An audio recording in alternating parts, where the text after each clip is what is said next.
السلام. لا اوكي جزاك الله خير قلت ايه.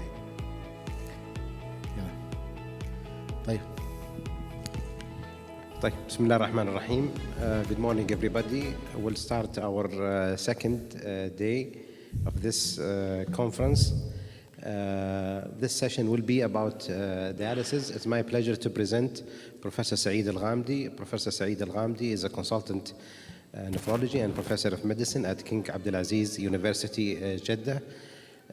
He's North American or Canadian and American board certified in medicine and nephrology in 1993. Since then, he joined King Abdulaziz University Hospitals, and he was the director of the hospital, and previously also he was a director of the hemodialysis unit at King Faisal Specialist Hospital, Jeddah. Professor Saeed has a lot of publication in all fields of nephrology, focusing more on hemodialysis. He was part of the DOPS study, and without any further, I will leave you with Professor Saeed. Thank you very much for this nice introduction. Bismillah, alhamdulillah, wassalatu wassalamu ala rasulillah. The subject today is really known to all of us actually, which is the DOPS data, time to build national registry. And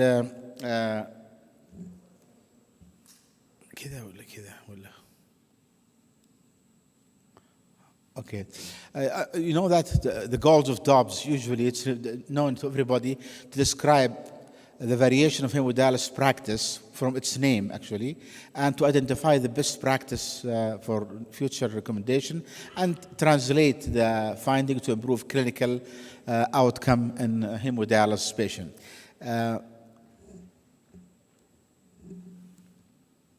Okay. The DOPS data has been through different stages. First, since 1996, when Frederick Port and his colleagues, Ron Bisoni and others, started the first DOPS 1996. I remember that time we were actually in New Orleans, Louisiana. And after that, start to come after 2 to 5 years, there is a cycle for DOPS.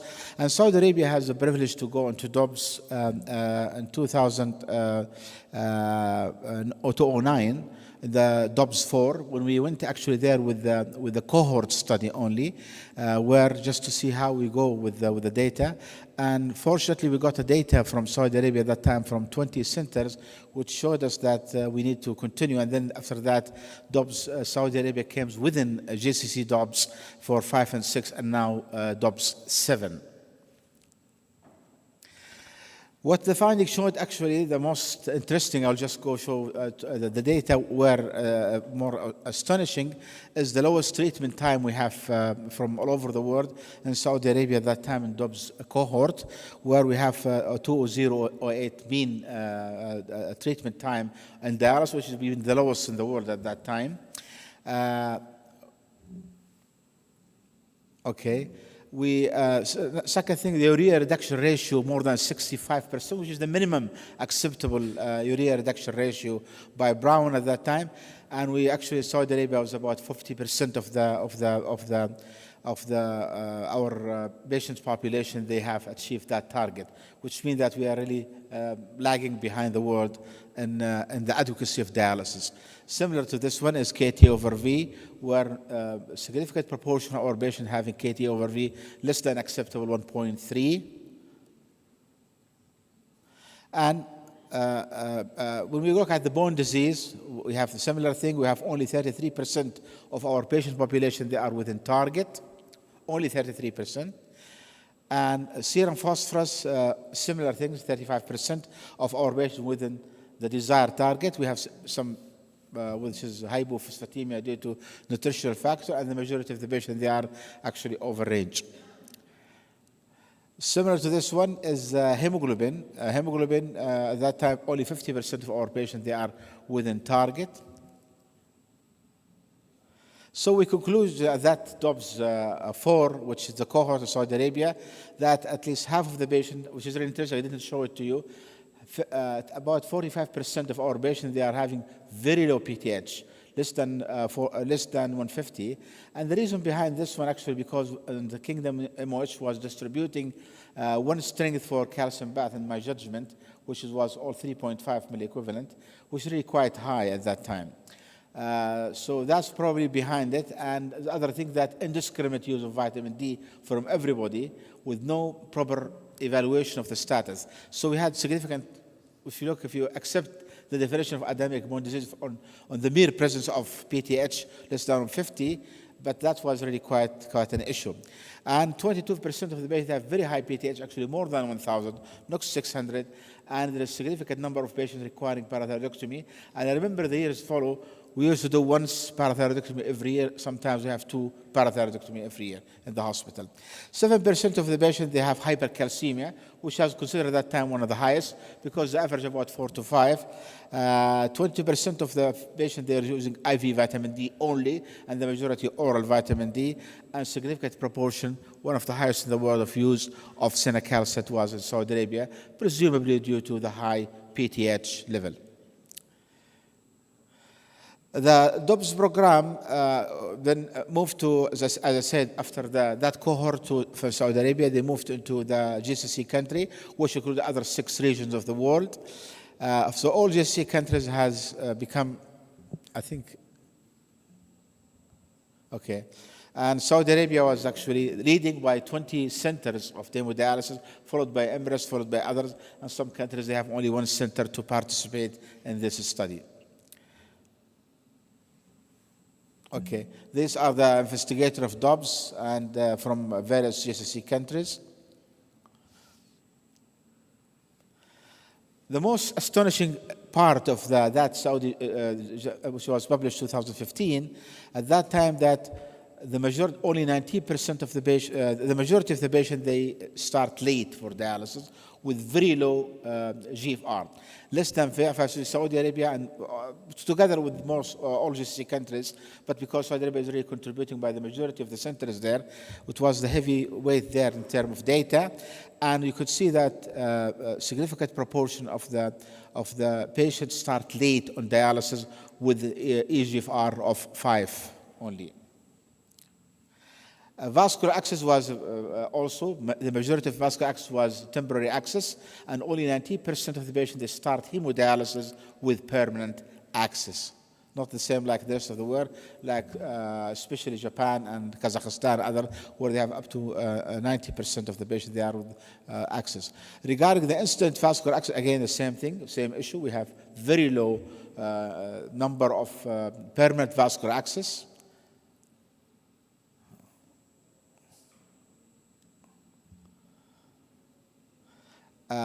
Interesting, the hemodiafiltration was not existing at that time.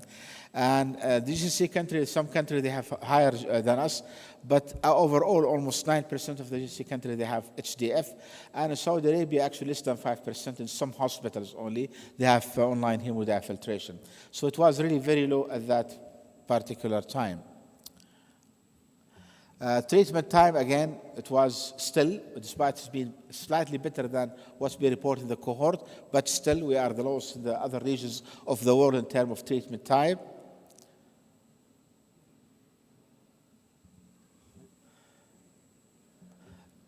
Oh.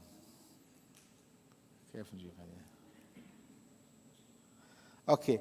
Treatment time, which is the lowest in all the other countries of the world. You could see, for example, US, Canada, and others. You find that treatment time was still significant proportion. About 30% of our patients, they have treatment time was low, with the mean is almost 212 minutes. Sorry. Blood flow rate, again, if you look at the orange, blood flow rate, we are the lowest, almost 300. That was in our region, which is not considered the lowest. Of course, Japan is notoriously known to run all the time low blood flow. That will translate significantly into the low KT over V, and this has been depicted in the slide, showing that in our region, that we have the lowest KT over V, 1.3, compared to the rest of the world. If you compare between different GCC countries, you find Saudi Arabia is the worst in terms of low blood flow, low treatment time, and others. And that's actually really described, as you can see it in, I made some yellow there in the bottom, showing that Saudi Arabia is not faring well among the other, despite some countries, GCC countries, really worse than Saudi Arabia in some other aspect, but in terms of characteristic of hemodialysis prescription, we are not doing well at that time. Number of mistreatments, we are next to United States, we are the highest of mistreatment, and we found that actually mistreatment, this published in Kidney International report by Isa Salmi as leading author or lead author, and has shown that actually all mistreatments will associate with all-cause mortality and also cardiovascular mortality, hospitalization, etc. So it seemed that mistreatment is not a good idea, and it seemed that our region having the highest in the world, just next to the United States of America. This is the first publication by Ali Sahu and the group of GCC Dobbs and CKG about KT over V achievement. And you could see here that the KT over V is really the lowest also, is being documented. Even this one goes to the area from 2015 to 2018. So, and still we have the problem with a significant proportion of our patients still they're having KT over V, which is about 1.3. This is actually, again, if you do compare between male and female, is the same. Of course, KT over V is worse in male population. And also that other parameters which are really essential for achieving KT over V between male and female is worse in our region of this world, and associated with high hazard ratio of mortality. And found that the odd ratio of the most interesting part of low KT over V is being found in low treatment time and low blood flow, or both. It has been shown in this table, which actually the bottom. So it seems that our low KT over V is related actually to these two parameters, which is low treatment time and low blood flow. Treatment time, you see again, was being shown here to be the lower in the other region of the world and other countries. Blood flow rate has been the lowest too. Access type, we have more catheter than others. Only preceded by Canada. Canada is the country which contains most catheter in the world compared to permanent access, and we actually was next to it at that time, until 2018. So this actually, dialysis modality, interestingly, we used to be 5% only having hemodialysis up to 2018, having online hemodiafiltration, only 5% only of the patients. This regarding the CKD MBD management, actually showing that regarding PTH, we are less than 50% of our patient population, they are having target PTH. In the paper by Ali Sahu again here. I just tell me this one. Second thing, the phosphorus. We have actually low target level in phosphorus achievements. Still, I'm moving you from the Dobbs cohort to Dobbs GCC. Still the same problem is going on, although it's somewhat better, but still we have problem there. And this continued so on phosphorus and all other aspects. That's the most interesting thing. Dialysate blood calcium. Dialysate calcium bath, if you look at Saudi Arabia, 2/3 of our patients, they are on 3 milliequivalent and 1/3 on 3.5 milliequivalent calcium bath, which is quite high. And that might be responsible for high extra vascular calcifications or vascular calcification, and also for probably too much suppression of parathyroid gland in some patients. This is actually a second paper showing the relation between PTH and other things, especially mortality, and has shown beyond doubt. Again, poor achievement. Will not just go through the same data through different publications. This actually is showing that the best PTH is between 300 to 450, and less than that is increased mortality, more than that also increased mortality, and it's clearly depicted with the next graph coming, where show a U-shaped curve. The more you drop less than 150 and more you increase your PTH more than 450, you tend to have more hazard ratio of mortality. And this actually, Cozzolini look at compared between Saudi Arabia and the rest of the world again, and other paper regarding bone disease, and found almost the same finding, and which suggests that probably at that time we are really having a major problem with. I think this is okay. Still showing dialysis calcium bath is really the highest, Saudi Arabia, from the rest of the world. VTH has been the lowest target compared to the world. You could see their position and the graph compared to the rest of the world countries. Phosphorus, calcium, still we have only 50% of our patients, their calcium is within target. The last paper which I will show you right now is a paper which is published recently about diabetes prevalence, treatment, control, and outcome among hemodialysis patients in GCC countries, DOBS cohort countries. And Saudi Arabia was 45% of the patients they're having diabetes, compared to other GCC countries, you have reached up to 80% in some countries. And you could look at the hazard ratio and of mortality is really higher, whether you stratify it according to whatever area you take, or to age, sex, or others, you find still the mortality in diabetic is much higher than non-diabetic population. And we found the lowest mortality in the hemoglobin A1C between 6.5 and 7.5. The higher hemoglobin and the lower hemoglobin is really associated with higher mortality. I can't discuss why we find this curve, but this one has been proven by different studies, not only our study. There is Kalantarzada and at least 10 other studies showed similar finding actually. And more interestingly, found the mortality that you could see it in the orange compared to diabetic versus non-diabetic. The same study find that the mortality is almost double in the diabetic versus non-diabetic population, which should draw our attention to it. And I think it's not unknown information to us, but we are really glad that has been proven in this study. Pruritus, which everyone talks about it, this compares GCC countries to the rest of the world, and this study published also recently,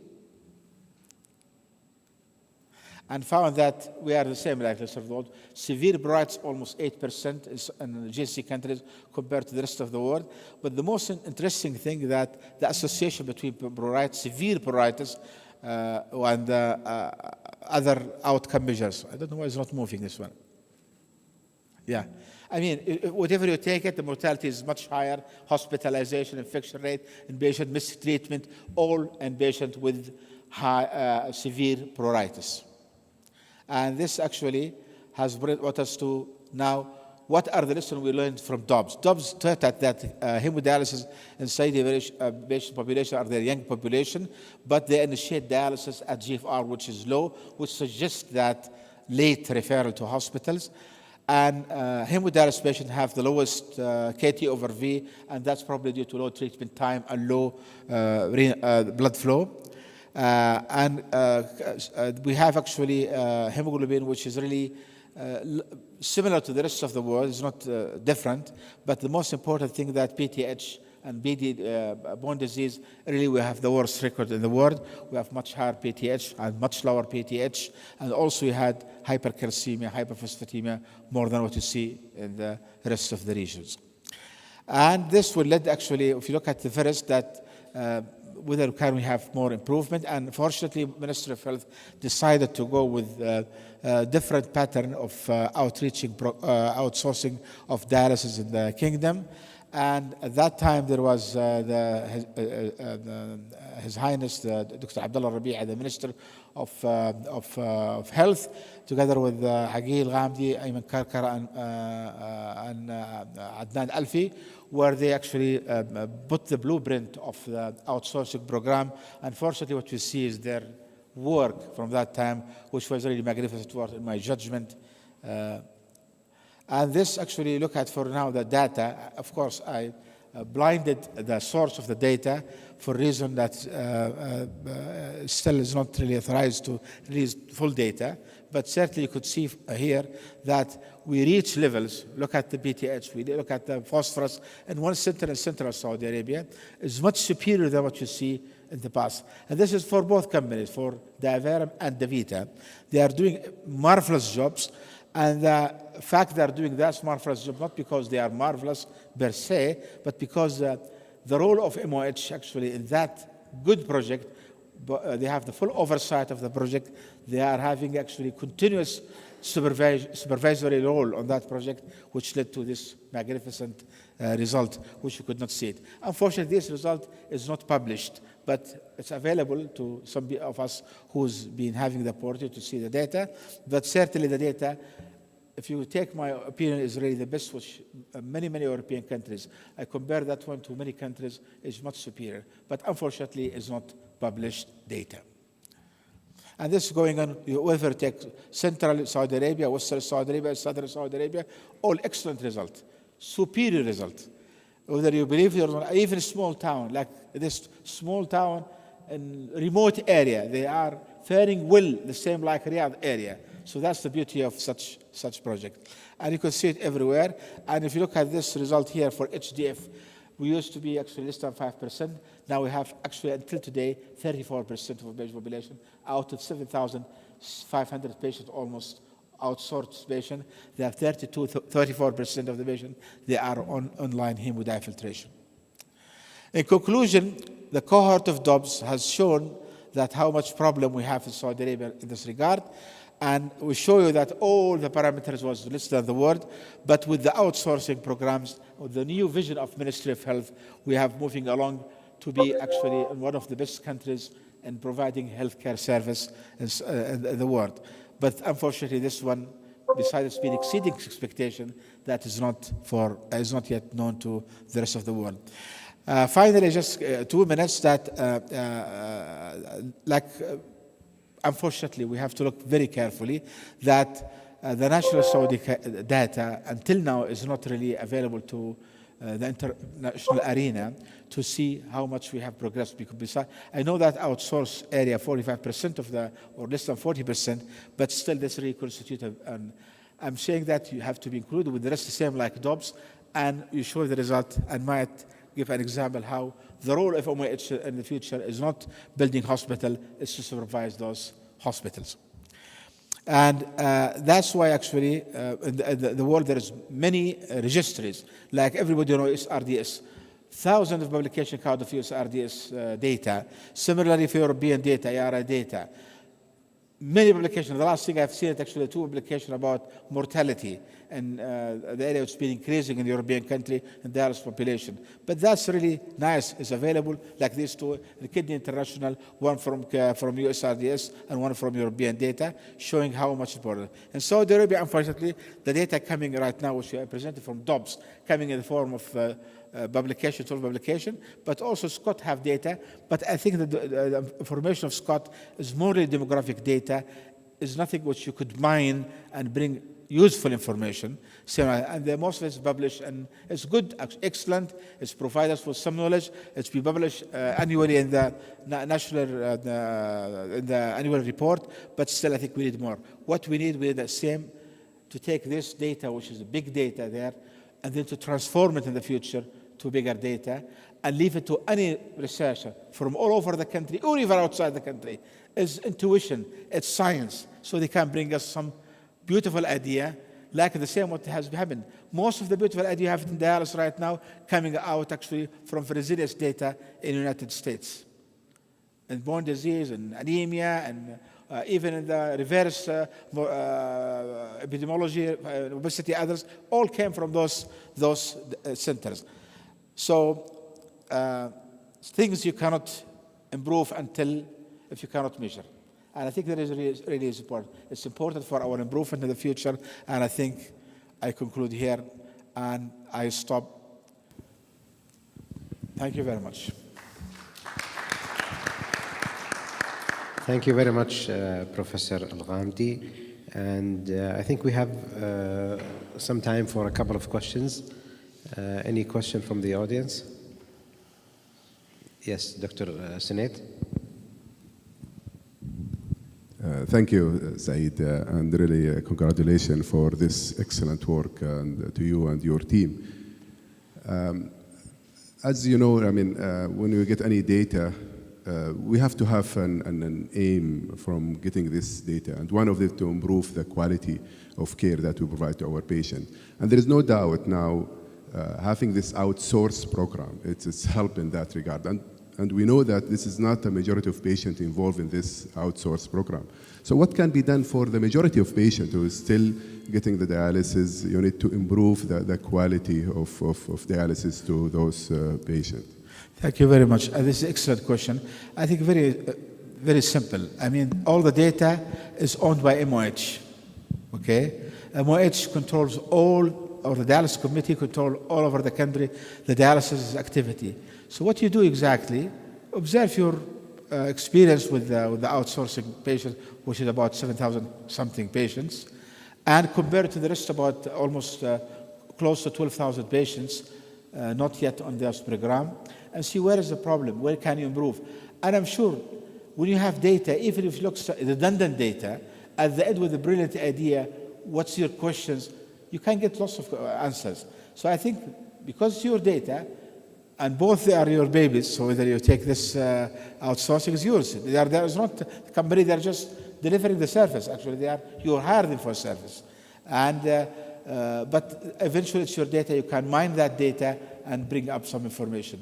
And I think more importantly, in my judgment, that after the first DOBS data of our region, which really was the worst sort of outcomes, I think it's time to show our data. And as I said, it's not for the companies to publish the data. No, I think this is owned by MOH. MOH should take the lead, okay? And even should leave it for researchers all over the world to do it, because eventually it's a science. Any other question? Dr. Abdel Nasser? Yes, thank you, Prof. Saeed, for the very nice presentation, and I will not add too much. Just an extra point, you highlighted the importance of data collection, and I think another dimension of the importance of data is resource allocation. So with the difference that we can see with the outsourcing data and the outcome of patients, that might emphasize even more in the importance of data about the MOH dialysis.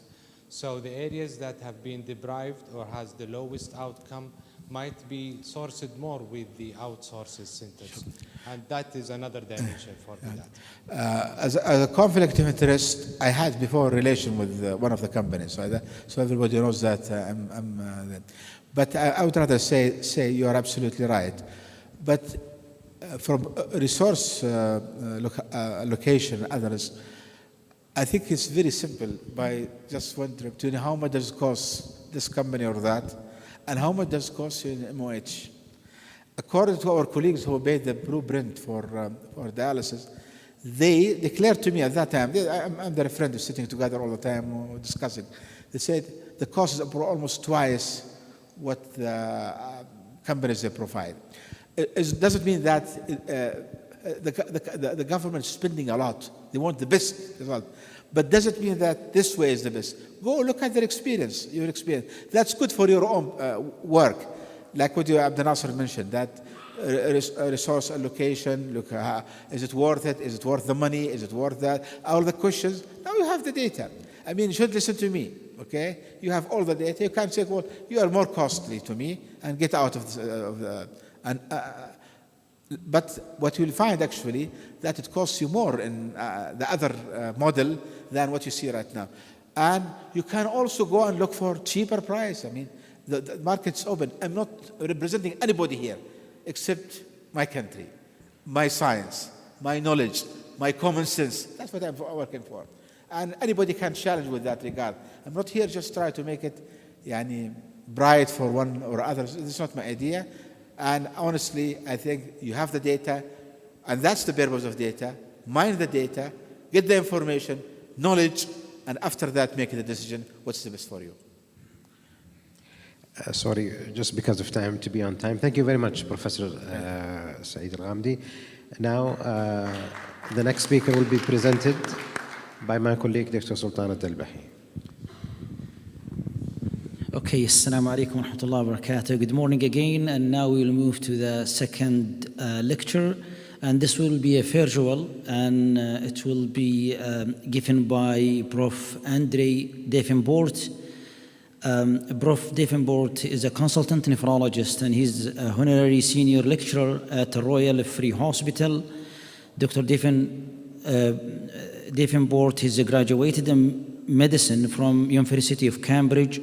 He held a lot of positions in King's College Hospital in different, cities in UK, and he's currently research interest in area of clinical management of AKI, especially in patients with liver failure. Dr. Davenport will talk about dialysis for severely obese patients. I think it's a very interesting area, and it's a huge challenging area as well. So he will be a virtual with us. So, good Prof. morning. Davenport, are you hearing us? Yes, I can hear you. Can you hear me? We're glad to have you today, and you can share your slide. You have a 25 minutes, then we will get back with some questions. The floor is yours. Okay. Thank you very much for the very kind introduction. So I'm in London. It's snowing outside, and it's a little bit cold in London. But one of the issues in the UK is that we are getting heavier as a population. And a few years ago, over half the UK population in 2015 were classified as being overweight or actually obese. And the UK population is getting heavier, and we're still getting heavier. So almost 70% of the UK population now is classified as being overweight or obese. But when it comes to dialysis, size certainly matters. This is data from the USA.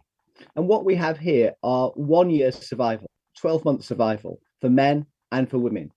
And they've been divided according to weight divided by height. So you can see here that the heaviest people, the people with the greatest weight, have the best survival.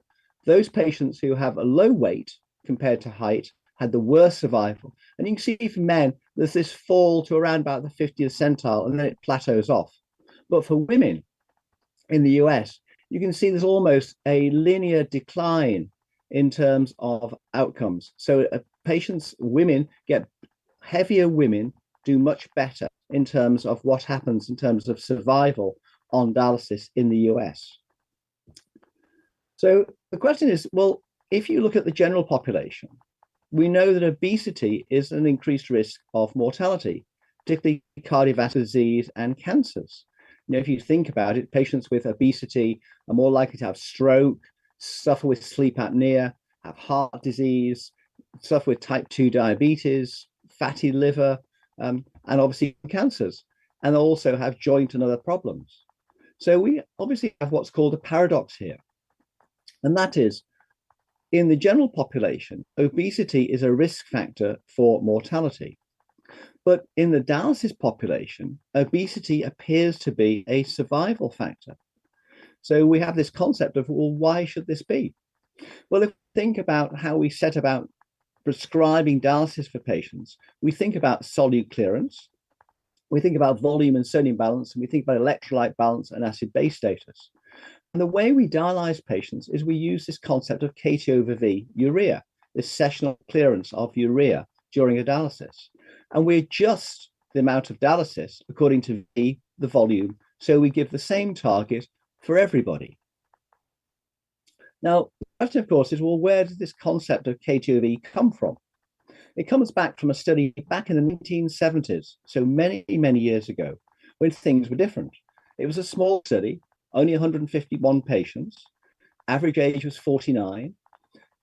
Patients essentially had no residual renal function, but equally, they didn't have diabetes or cancer or liver or lung disease, and they're all dialyzed with low cellulosic dialyzers. And these 151 patients were grouped into 4 groups. The first 2 dialyzed for a longer session time. You can see here about 4.5 hours, whereas the other group dialyzed for a shorter period of time, just over 3 hours, 3.25 hours. And what they then had was different targets for blood urea concentration. So you had one group who had a lower urea concentration, 71.2, and the other one had a higher urea concentration. So therefore you had different time average blood urea concentrations over the course of the week. And the question, of course, is, well, what happened to these patients? And as you can see, this is just over 12 months, this study. And if you look, the groups that had the lower time average urea concentration did better in terms of staying in the study compared to those that had the higher time average urea concentration. There was no difference in mortality between the two groups, but this was only a study over about 1 year. And so it looked from that is that if we looked at the amounts of urea being cleared, if we went for a lower urea target, then patients did better. And the original sessional K2V, in fact, was actually 1, just over 1, was the original target. And we've now, since the 1970s, then we've looked at how to dialyze patients according to this concept of K2V. Over time, the equation has evolved because we realize, of course, at the end of dialysis, there's a rebound of urea. So we have to have an equilibration to account for this rebound of urea. And then obviously we have to then have a so-called standardized K2V to allow for patients dialyzing for different dialysis schedules. So the equation is quite sophisticated. But what the equation is based on is the concept of V. So urea is water soluble, and we consider that urea is in all the water elements of the body. And the equation for men, total body water, has a factor for age, has a factor for height, and has a factor for weight. And for women, total body water has a factor for height and for weight. Now, we know from bioimpedance studies that the amount of water inside patients differs. So you can see here, there's a difference in terms of the amount of total body water in women compared to men, and also in terms of age. So the amount of water changes as we get older compared to when we are very young as a baby. So there are some changes which do occur in terms of body water. So in this study, what we've done here is we've measured bioimpedance total body water against Watson calculated total body water for both men and for women. And when you first look at this graph, it looks as though there's a very good correlation, linear correlation between the bioimpedance measured total body water and that calculated by Watson. But if you look carefully, you can see actually this line starts to curve off to the right and flatten. So the patients who have very high calculated Watson total body water, they actually have relatively less bioimpedance measured water. So there is a difference. And so what does this mean? Well, here are some of our heavy patients. So in red, we have males, and then at the bottom, we have some women. So if you take this patient with a weight of 200 kilos, he has a BMI of 58.5. Now, if we decide that we're going to set a target K2V of 1.4, what does this mean? Well, it means that if we use the Watson formula, he has to dialyze for 439 minutes. But when we actually measure total body water with bioimpedance, then he would only have to dialyze for 365 minutes. So you can see that for these first 6 men weighing from 150 kilos to 200 kilos, that the time they have to dialyze to hit the K2V target using the Watson formula is much longer than if we actually dialyze them according to the actual amount of total body water. So you can see that these patients will get longer dialysis if we use Watson formula. Now, that's not the case for all men. So you can see here, here's a man weighing 183 kilos, another one weighing 140 kilos. And here you can see actually the times are very similar between if we use the Watson formula and if we use the impedance measured water. Now, what about women? So here are 3 ladies weighing 140 kilos up to 173 kilos. And what you notice here, actually, the times are similar, but if anything, the time if we actually measure water with bioimpedance is actually slightly longer than actually that if we use the Watson equation. So you can see here that if we use the Watson equation to calculate how much dialysis patients have, or we use the Watson equation to work out what's going on, not everybody is going to get the same amount of dialysis. And one of the things to think about is that if patients have a higher BMI, not all patients with very high BMI are actually obese. And that's probably why we have some of our men where the Watson formula overestimates total body water, and some other men where it doesn't. Now, the question is, does this really matter? So here's a study from Ghent in Belgium, and they've used what's called the Genius system. So this is a batch of 90 litres of dialysate. So the advantage of this system is that you can collect all the dialysate and measure exactly what's come out. And what they've done is they've used the 90 litres, but dialyzed patients for different lengths of time. So it's the same amount of dialysate, but over different times. So 4 hours, 6 hours, and 8 hours. And the first thing to notice is that the urea reduction ratio, the URR, is the same, whether they dialyze the patient for 4 hours, for 6 hours, or for 8 hours. But actually, when you look at actually how much is removed, you can see here that this is in the darker bars, this is 4 hours, the orange is 6 hours, and the red is 8 hours. You can see there is actually more urea removed with the longer dialysis. And this difference is greater for creatinine, and also for phosphate, and also for beta-2 microglobulin. So although the urea reduction ratio was the same, the actual amounts removed would depend on time and will increase with time. So although we have this called urea-centric world, you can see that the removal of other molecules is greater with longer time. So when it comes to dialysis, the question is, well, what are we trying to achieve?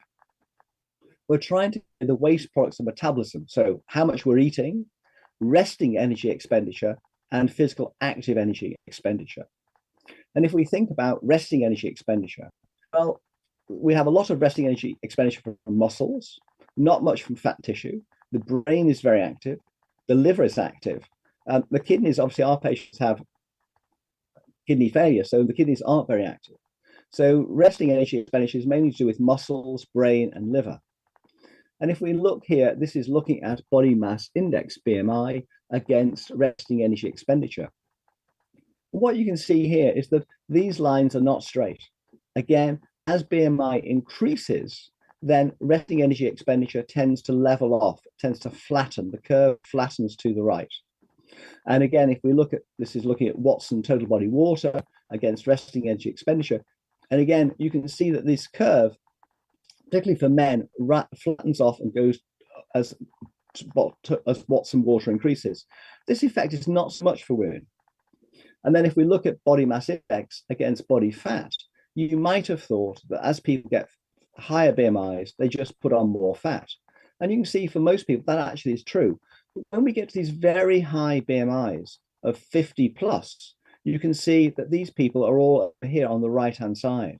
So again, there's this flattening off in terms of the curve as BMI increases in terms of body fat. What about active energy expenditure? Well, when we measured active energy expenditure in our patients, we found that, first of all, they're not very physically active at all. Only a few patients are really physically active. And again, you can see there's no relationship between Watson volume and active energy expenditure.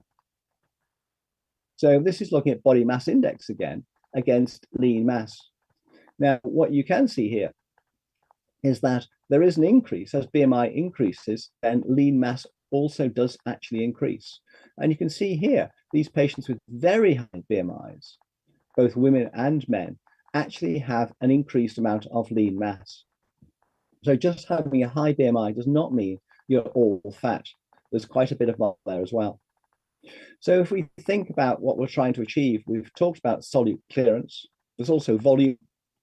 We know from this old study from Ghent, from Tassan and Gießen in Germany, that if patients are volume overloaded, this is according to bioimpedance criteria, their survival is much worse than if they are euvolemic according to bioimpedance. So volume control is very important. And if we then look at, this is looking at the ratio of intracellular water, extracellular water, and BMI, there is no obvious relationship. anything, at the highest BMIs, there's a relative reduction in ICW to ECW ratio, suggesting these patients actually are less volume overloaded. When we looked at BNP as a marker of volume overload, you can see that patients with very high BMIs actually have lower BNPs, suggesting that one of the advantages of dialyzing patients for a longer time is better volume control.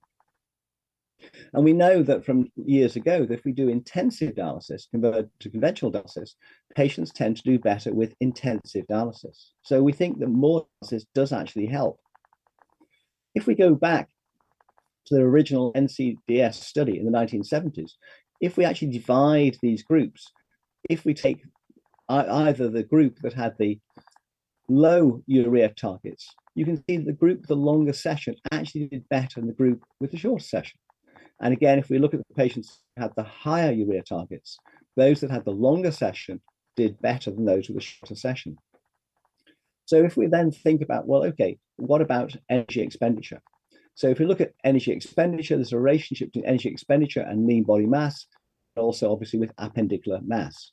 So the more muscle people have, the more physically active they will be. So what does this mean? Well, let's go back and say, right, if we give everybody the same dose of dialysis, the same KT, but we adjust it differently, what actually happens? So let me take you through these graphs. So here, what we've done is we divided patients into weight quartiles. So the lowest, the patients with the least weight are here, and the patients with the highest weight are on the right-hand side. The top set of markers are men, and down here are women.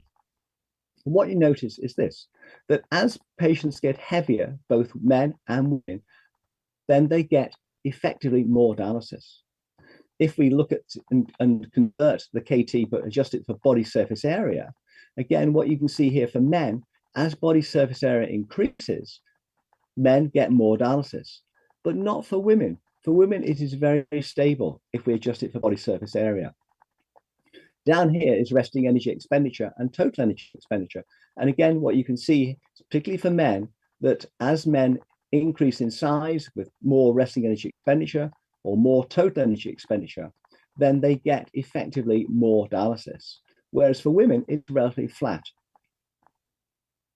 So what else affects the actual amount of dialysis? Well, what about age? So here you are younger patients and older patients. And so here are men and here are women. And what you can see here is that both for men and for women, that younger patients get less dialysis than older patients for the same equivalent dose. So if we give the same K2V, older people get more dialysis than younger people.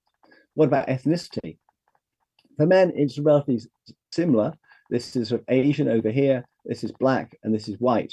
These are men, and this is for women. But yes, for women, there is a difference. So if you give the same K2V to a white lady, you get much more dialysis than effectively an Asian lady. So there is an issue in terms of ethnicity, and this relates to body composition. What about comorbidity? So this is looking at patients with low comorbidity and high comorbidity. And again, you can see here for both men and for women, patients with low comorbidity get less dialysis than those with high comorbidity. And what about people who are employed? So these are employed people and unemployed patients. And again, for both men and women, patients who are employed get less effective dialysis. So what does actually all this mean? It means that if you give the same K2V to everybody, you effectively give less dialysis to younger people, women, smaller men, particularly those with less comorbidity and those who are employed. And so what happens if we then look, we know from the HEMO study that there's no real difference in outcomes according to urea clearance targets. But actually, if you now adjust the dose of dialysis to, this is to total energy expenditure, this is the highest energy expenditure, and this is the lowest energy expenditure, you can see that there is a difference in terms of survival. So those that actually get the highest effective dose of dialysis actually get better survival than those with the lowest effective amount of dialysis. And again, what we've done here is this is looking at in body surface area, because obviously in clinical practice, you can't go around and measure active energy expenditure or total energy expenditure in everybody all the time. We can do that for research studies, but not in clinical practice. So what about body surface area? And again, you have the same effect, that if you adjust the KT for body surface area, then those that get the lowest amount of dialysis do much worse than those that get the highest amount of dialysis. So actually, the amount of dialysis does actually matter and does actually have an impact in terms of patient survival. So we've thought about solute clearance. What we've said is that if we dialyze people for longer, we get more solutes removed, not just urea, and we get better volume control and therefore sodium balance. So what I'll say to you is this, that the concept of KTOV using an equation to calculate everybody getting the same dose, one size does not fit all. And what we really need to do is to tailor dialysis to residual renal function and energy expenditure. So let me summarize and say this. What we need to think about is that even if we achieve a KTOV target, so if your KTOV target is 1.4, for example, I'm afraid to say younger men, women, smaller men, those with less comorbidity and those who are physically active will effectively get less actual dialysis. So when we need to prescribe dialysis, we need to treat patients as individuals and not give everybody the same KTOV target. And thank you for your attention. Thank you, Prof. Davenport, for the excellent presentation. And the floor is open now for questions.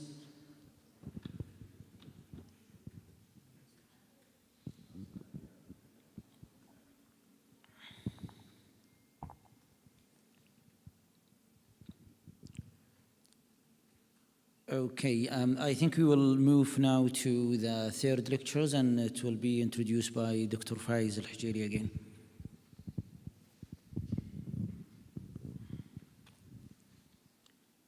I think we still have a few minutes. Is Dr. Van Holder available?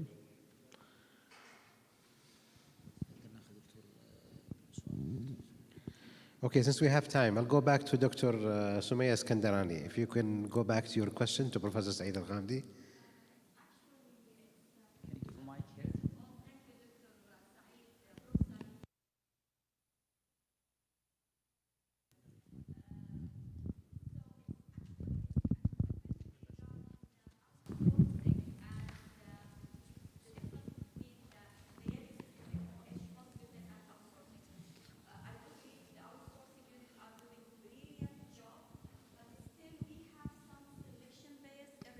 The quality of the patient is staying in the hospital.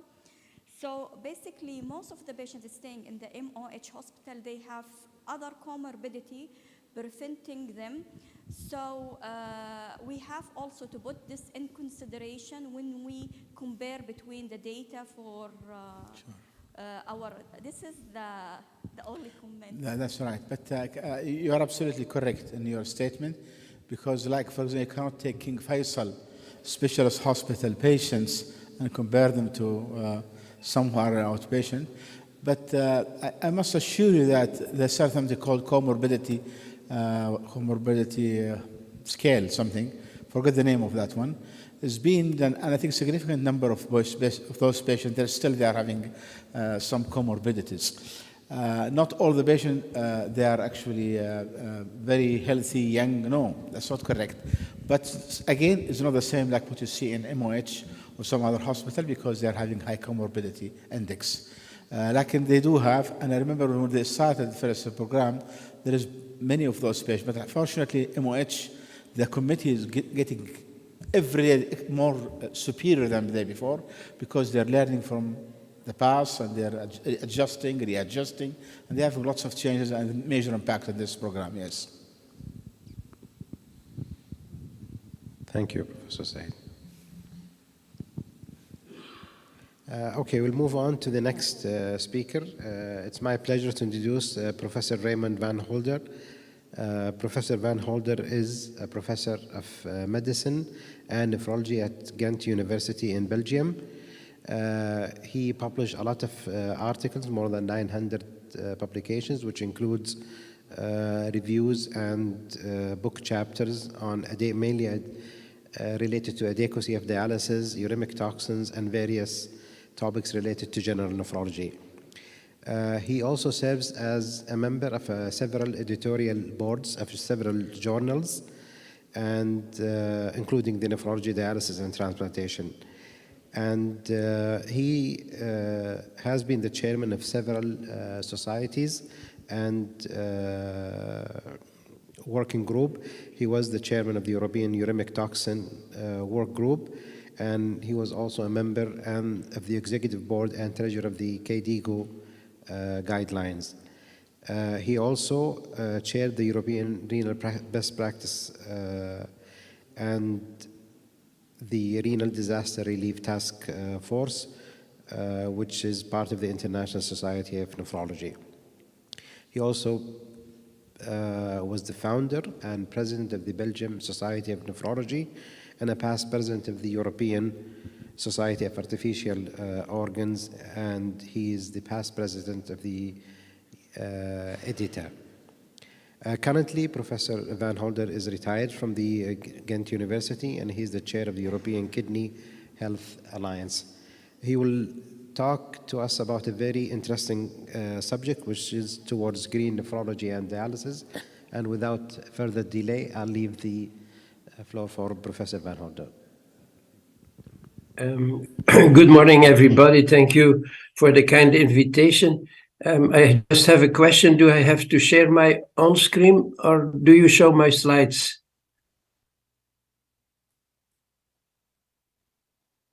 If you can share the slides, please. Okay, thank you.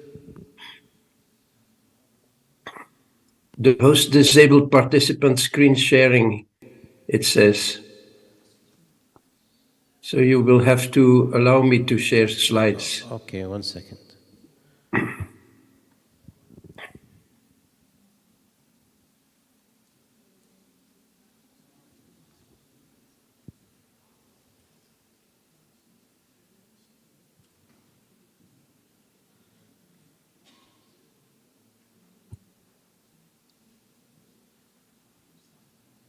It still doesn't work. It's not like it was announced to me.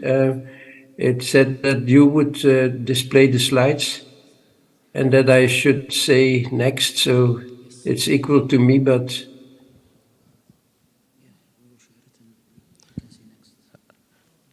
Okay, we'll share it. Can you share the slides? okay, thank you.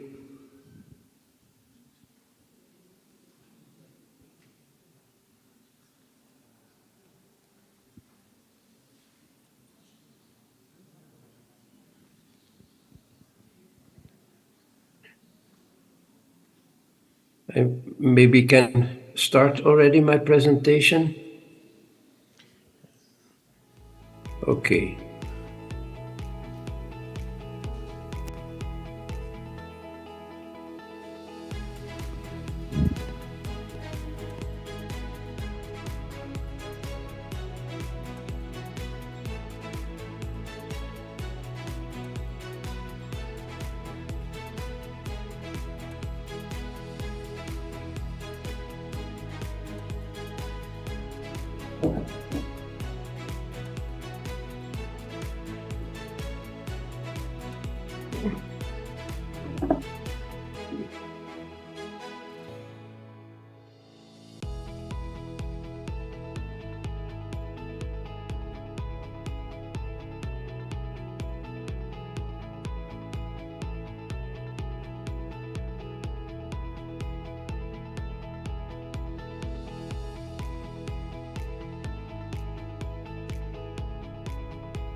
We'll wait a couple of minutes just for technical reasons, okay? Thank you.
ما يخالف ارتبط يكتب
Okay, we can start, and sorry for the delay.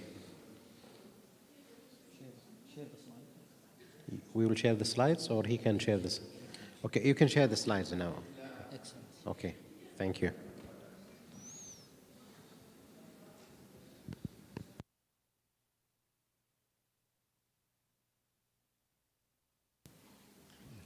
Sorry, we cannot hear you.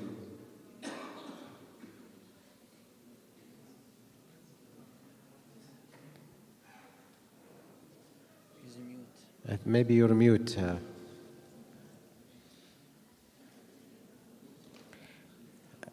We cannot, sorry, Professor Van Holder, we cannot hear you. Yeah, sorry, but I didn't find the button to unmute. Excuse me. Okay, so good morning, everybody. Sorry for the delay, and here we go. Thank you very much for the kind invitation. And the topic I'm asked to discuss today with you is green nephrology, which I think for the time being and seeing the current circumstances is a very important topic. And this presentation is also held, but now I can't move my slides forward. Yeah, okay. This presentation is also held in the context of my activities with European Kidney Health Alliance, which is an European NGO that is based in Brussels and that is discussing the fate of kidney patients and of the nephrological community with the European Commission and the European Union, and from there top to bottom to national administrations. So we are representing not only the patients and the nurses and the physicians and foundations, but also for the time being 26 national organizations that are representing 24 European countries. We are currently living through a dramatic evolution. If you're looking through the red graph, then you see that since 1980 there is an exponential rise in land surface temperature, but this process is actually already ongoing since the beginning of the Industrial Revolution. And what is even more concerning is that if you're looking at the blue line, there is also a rise in ocean surface area, and that means that our buffer for land surface temperature is gradually lost. And this is then leading to extreme climatologic circumstances, for instance, extreme and long periods of droughts like we had this summer in Europe, or a heavy rainpour like we had previous summer in Europe that is leading to floods. But there are also other problems, and for instance, there is the problem of waste. If you're looking at the green bar, then you see the annual world production of plastic, and the orange bar, the annual quantity of plastic that is turned into waste, which is actually not automatically destroyed. So that means that the two are matching each other. But if you then look on the right side to the more and more red bars, you see in orange what is appearing in the coastal area, and then in the extreme right red bar, the quantity of plastic that disappears as waste into the ocean. And although compared to the annual production, this is minimal in absolute quantities, it's still 8 million tons a year. And those plastics are then ingested by fish and shellfish, and they reappear into our food chain. Nephrology is not escaping this problem. There is also a huge environmental impact on nephrology in both directions that I'm going to explain in the next slides.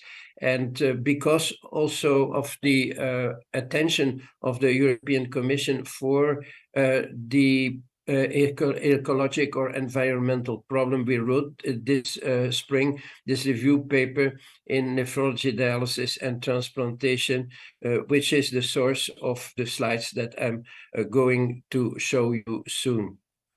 Because there is a double interference. On the one hand, the environment is influencing kidney health and disease, but also kidney disease, and especially our treatment by dialysis is affecting the environment. And first, we are going to discuss the impact of environment as a cause of kidney disease. The first thing we need to take into account is that the spreading area of tropical diseases is gradually increasing, which means that more and more countries are reached. And for instance, that also a number of those tropical diseases have already reached Europe. Malaria that disappears for more than 50 years reappeared in the southern part of Europe, and also dengue that never was there is now registered amongst other countries in France and in Italy. And if we look at the red print, those are all the tropical diseases that are potential causes of acute kidney injury. And as you know, acute kidney injury in itself, in a number of cases, is a cause of chronic kidney disease. Among those are quite important disorders like malaria or hantavirus infection, and also pulmonary infections. But perhaps one of the most concerning problems is dehydration, which is occurring at the occasion of extreme rises in temperature and heat waves that also are becoming more and more frequent, and that are a potential cause of acute kidney injury. In addition, as you know, there is also a concerning chronic kidney disease that is especially present in Middle America of field workers who are submitted to extreme heat and at the same time probably toxic herbicides or pesticides that are causing chronic kidney disease. But there is also an impact on the kidneys of pollution. This is a map of the United States, and the red color is indicating the incidence of chronic kidney disease that is attributable to pollution. You see that those red areas are coinciding with the most industrial zones of the United States, which are the East, West, and especially California, and then in the middle, a square for the area surrounding Denver. But the climate changes are also the delivery of care. This is what was observed at the consequence of Hurricane Katrina, but was reobserved at the occasion of several other hurricanes that are also becoming more and more frequent and more heavy. It is the destruction of dialysis units so that dialysis cannot anymore be delivered, and that patients are displaced to other areas whereby they miss a number of dialysis sessions. And in this analysis post Hurricane Katrina, it was shown that the number of missed dialysis sessions was related to the number of hospitalizations. But as already announced, kidney disease and especially its treatment is also an environmental problem. You have to know that care in general is responsible for about 5% of CO2 emission. So it's not a minor sector as related to greenhouse gas production. But although no real objective data are available, it is quite conceivable that kidney care and especially dialysis is quite heavily contributing to this. It's very difficult to find objective data. There is also not real registration of the environmental impact of kidney care. And there is also no clarity on what is happening on the manufacturing side. And I could find only one comparison that was published only as an abstract, never as a full paper, where it is shown a bit expectedly that transplantation here in yellow has a much lower environmental burden than hemodialysis in blue and peritoneal dialysis in red. A bit more surprising is, of course, that there is not much of a difference between hemodialysis and peritoneal dialysis, whereas peritoneal dialysis consumes obviously less water, and also in the case of CAPD, less electricity. But as we are going to see later on during this presentation here, there is the problem of manufacturing, which involves more plastic than hemodialysis. And to make plastic, you need fossil fuel and also water and energy. And that explains this rather minor difference between hemodialysis and peritoneal dialysis. If we now look at hemodialysis, obviously there is a lot of water consumption, and in most dialysis units, this water disappears into the drain, so that's water that is lost. That's especially concerning because the world is becoming drier and drier. Per dialysis session, 400 to 500 liters of water are used. That is, of course, not only the dialysate itself, but especially reverse osmosis reject that is into the drain. And if we calculate the consumption per year for one very average size dialysis unit of 30 patients, I know that in Saudi Arabia, the dialysis units usually are larger than you easily come at 4 to 5 million liters of water per year, and that is corresponding to one Olympic swimming pool. And there are thousands and thousands of such dialysis units around the world. And there is also this need for energy. Of course, the dialysis needs to be warmed, and you need also to move the pumps of the dialysis. There's also a lot of electronics involved. And if you consider that energy consumption means CO2 production and greenhouse gas production, we have this other problem. One dialysis session is corresponding to driving a car over a distance of 100 kilometers. So that is also very considerable if we see the number of dialysis patients around the world. And finally, we have the problem of plastic waste. As you know, everything is still used. There is a lot of plastic involved. So what are the solutions? It may be a surprise to you that I start with something that has nothing to do with dialysis or even with kidney replacement therapy. It's prevention.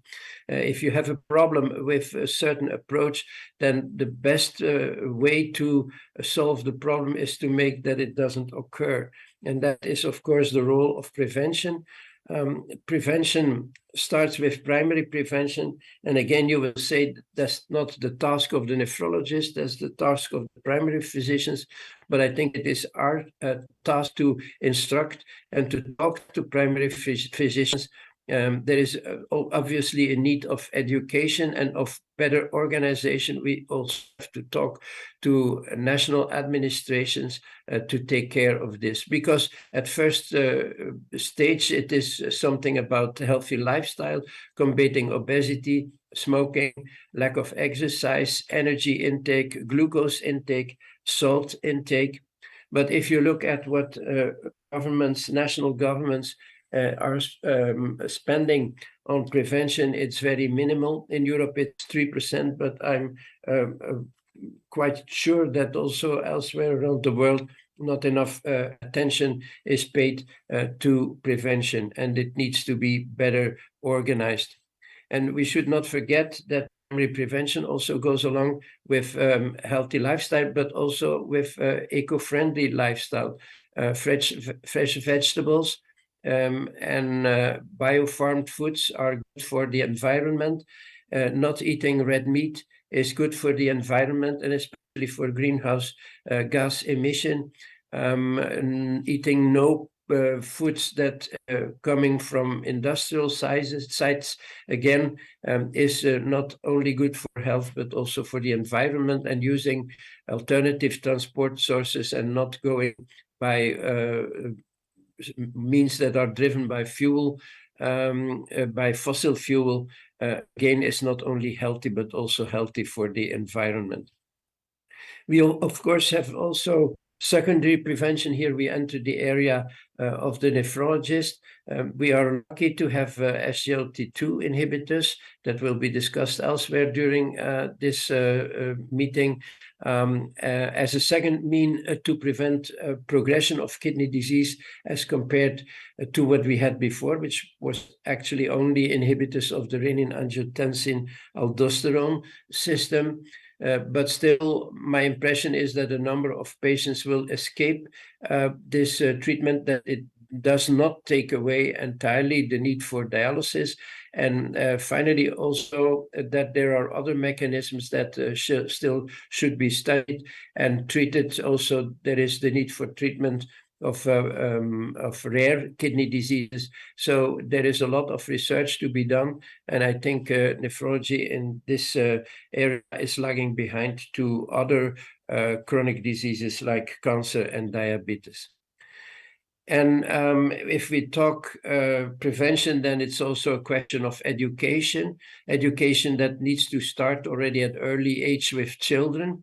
But we need to take into account that a large number of patients with kidney disease are health illiterate. So we need also education of the health illiterate. We usually are preaching to the church or to the mosque. In this case, it means that we are talking to the people who are receptive to our messages, but much less to people who are poor, who are minorities, etc. And we need to develop special techniques to address this problem. Now we move to transplantation, so that's also a good way to prevent the need for dialysis. I come back to this slide at the beginning of my presentation that shows that transplantation is obviously more eco-friendly. But again, if we look at the European Union and the frequency of transplantation throughout European countries, the length of the bars is indicating the number of transplantations, then it is clear that there is a huge difference among EU countries. And again, I could show a similar picture for the world, and that there is a lot to do, that there is much room for improvement in many countries. So transplantation needs to be activated. Further on the horizon, we have xenotransplantation. That was an area that stagnated for many years, but this summer there was a breakthrough in the area of heart transplantation. So let us hope that there is also progression made in kidney disease. That, of course, obviates the need for a human donor. But I think this is not for the coming year or even years, so there's still a number of years to go. And even further away on the horizon is this production of kidneys from stem cells by bioengineering. This is a picture shown from a publication 10 years ago, where they generated in mice a structure, as you can see below on the slide, that was quite resembling a natural kidney based on stem cells. So that would obviate the need for finding a donor again, and also would obviate the risk of rejection, because you could create a kidney from the material that is genetically the same as of the recipient, but this kidney may resemble a natural kidney, but its function was only 2 or 3% of normal, and this in a very small animal like mice. So again, for humans, this solution is probably still far away. And then, of course, we have dialysis and transplantation itself, dialysis, hemodialysis, and peritoneal dialysis itself. And in this slide, in the publication in NDT, we show a score for the estimated degree of environmental threat for peritoneal dialysis and hemodialysis in several steps of the use, being starting with manufacturing and then going over treatment, the use of auxiliaries like tubings and catheters, and the transport. And then you see that the red crosses are indicating where PD actually is estimated to be or to have a heavier load than hemodialysis. This is especially related to manufacturing, the use of plastic that appears also in the auxiliaries, for which water is needed. And there is also, because there is more plastic, more waste, which you see at the right side of the table. In the paper in NDT, we offer also a number of solutions. Because of time reasons, I cannot go into the detail. This is, of course, distributed over a decrease in water consumption, energy neutral practices, and waste handling. I give you only a few examples. If you really want to have the details, because there are extensive tables in the paper, then I would stimulate you to read the paper. Here in this slide, I have with underscore the things that are not discussed in the coming minutes, like dialysate flow restriction, which has virtually no impact on dialysis adequacy, but a lot of impact on energy consumption and on water waste. The use of heat exchangers in dialysis machines, that is a manufacturing thing, but that the warmth of outgoing dialysate is warming incoming dialysate, and the production of more durable dialysis machines and electronics, because now we have elements that are thrown away quite often after a few years of use. And I think the whole machinery should become more durable. And more out of the box things that need to be considered also, water distillation, use of spent dialysate as fertilizer. There is a lot of urea and a lot of organic material in there that could be used for fertilizers. The household use of RO reject, certainly for bathing, toilet flush, etc. But actually, it even conforms with the definition of drinking water. And there is also this other option around the corner, which is miniaturized dialysis systems. There are already a few available. There are other under development that are consuming a lower quantity of water, and they are to a certain extent a reproduction of this system that was discarded years ago because of complication profile. Now there are improvements around the corner, like this compact kidney, which is now tested in vivo for safety, and then will be tested also for adequacy, and that due to dialysate regeneration consumes less water, only something like 8 or 10 liters, and also less energy, because due to the regeneration, you don't need to heat your dialysis water substantially. But we also have to move with dialysis towards a circular economy. There is a figure in the NDT paper that is exploring a number of ways. The blue boxes are, to my opinion, showing the most important ones. In the left upper hand corner, the use of bio-waste for the production of plastic instead of the use of fuel fossil oils, for instance, household oil that is regenerated. And then to the right side below, the recycling of plastic polymers that are reused a second time, and then which now has disappeared from the screen, but in a certain sense should be reconsidered if it can be done in a safe and eco-friendly way. And there is, of course, also the need for energy neutral dialysis units, wind energy and solar energy. I think there is plenty of that in Saudi Arabia, and I suppose there are already units working in this way, but at least in Europe, it is certainly not a very frequently applied option. And that brings us to the conclusions of this presentation. First of all, the environmental burden of CKD is substantial. Prevention, transplantation, and innovative dialysis should tackle this problem. In-depth research comparing several strategies is needed. Environmental burden should be reported for every existing and novel therapy, and comparisons should be made so that we see that we make steps forward. And finally, research proposals should mention environmental impact of both research and targeted result. I thank you for your attention. I will stop sharing the screen, and I'm ready to take your questions.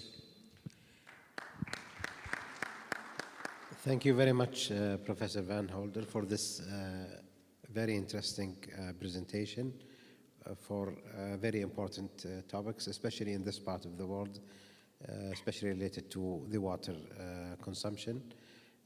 I think sometimes we underestimate. We think that we only consume 180 to 200 liters per dialysis session, but actually we consume larger than that, almost 500 liters, depending also on the water quality and the rejection from the reverse osmosis.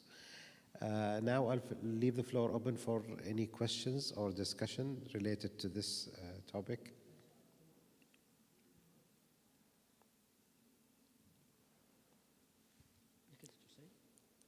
Dr. Saeed, yes.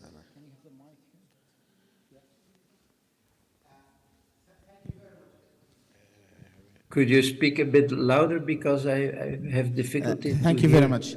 I have seen some work from Fresenius in trying to lower the dialysate flow rate, and with the outcome is not different from high flow to the current. How do you see this one? Because this is really interesting.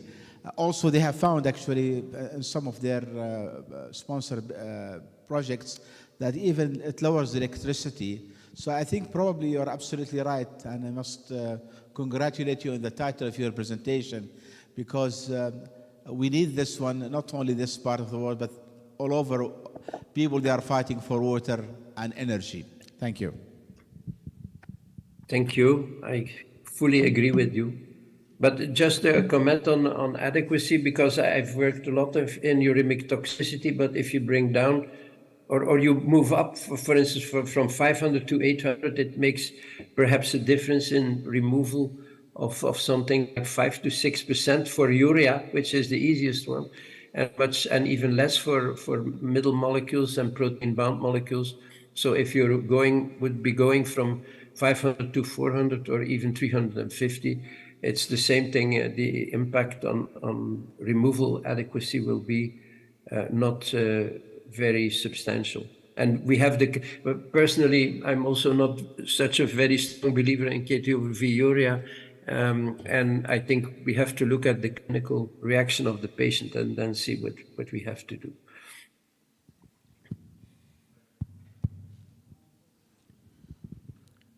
Okay, at the end of this first morning sessions, I would like to thank the great speakers for their very excellent and outstanding presentations, starting from Dr. Prof. Saeed Al-Ghamdi for his excellent presentation regarding the Saudi DOBS data, and Prof. Davenport for the dialysis of severely obese patient, and the third interesting for the preventive nephrology, green nephrology and dialysis. So I would like to thank Dr. Faiz Al-Hijali for sharing the moderation of this first morning session. We will have a coffee break, and we will come back at 10:30 for the second morning sessions. Thank you, everyone. Thank you.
Good morning, everyone, again.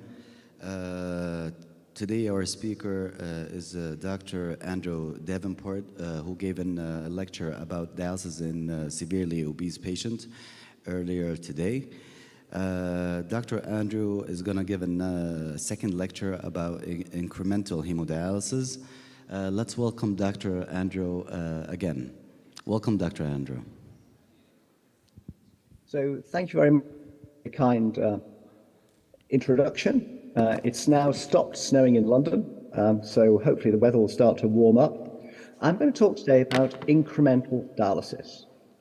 So what we know, certainly in North America, Western Europe, and Japan, that patients are starting dialysis at higher EGFR values.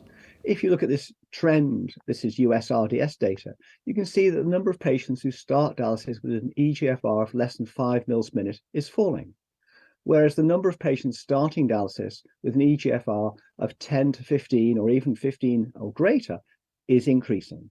So we are starting patients earlier on dialysis than we used to 20 or 30 years ago. Now, one of the interesting issues is, does starting dialysis early actually improve the matter? So this is looking at data from the IDEAL study. So this was a study carried out in Australia and New Zealand, where patients were being reviewed on a regular basis by nephrologists. And they had two EGFR targets, an early start group with a higher EGFR target and a late start group with a lower EGFR target. And they showed there was no difference in terms of what happened to these patients in terms of time to death as to whether the patient started early or started late. But I should say that none of the patients in the late start group actually achieved the EGFR. They all started earlier than the low EGFR target. When they tried to analyze the data to see if there were any groups who benefited from an earlier start dialysis, whether it be EGFR, whether it be age of the patient, whether it be the gender, whether they had diabetes or heart disease or a high body mass index or a low albumin, they found there was no subgroup that benefited from early dialysis. So let's ask the other question. So if early dialysis is not necessarily improves outcomes, is more hemodialysis always better? So what we've learned over time is that when we connect a patient to the hemodialysis circuit, there are changes in the way blood is distributed in the body. So if you look on the left-hand side, this is looking at the blood flow to the kidneys. Now, as patients obviously have kidney failure, then the blood flow to the kidney is low at the start of dialysis. And so you can see in both of these pictures, the blood flow area to the kidney is sort of mainly green and a little bit of blue. But here you are 3 hours into dialysis, and now you can see that the color of the kidneys has changed. It's now totally blue. So this means that the blood supply to the kidney has fallen during dialysis. So there are some downsides to dialysis.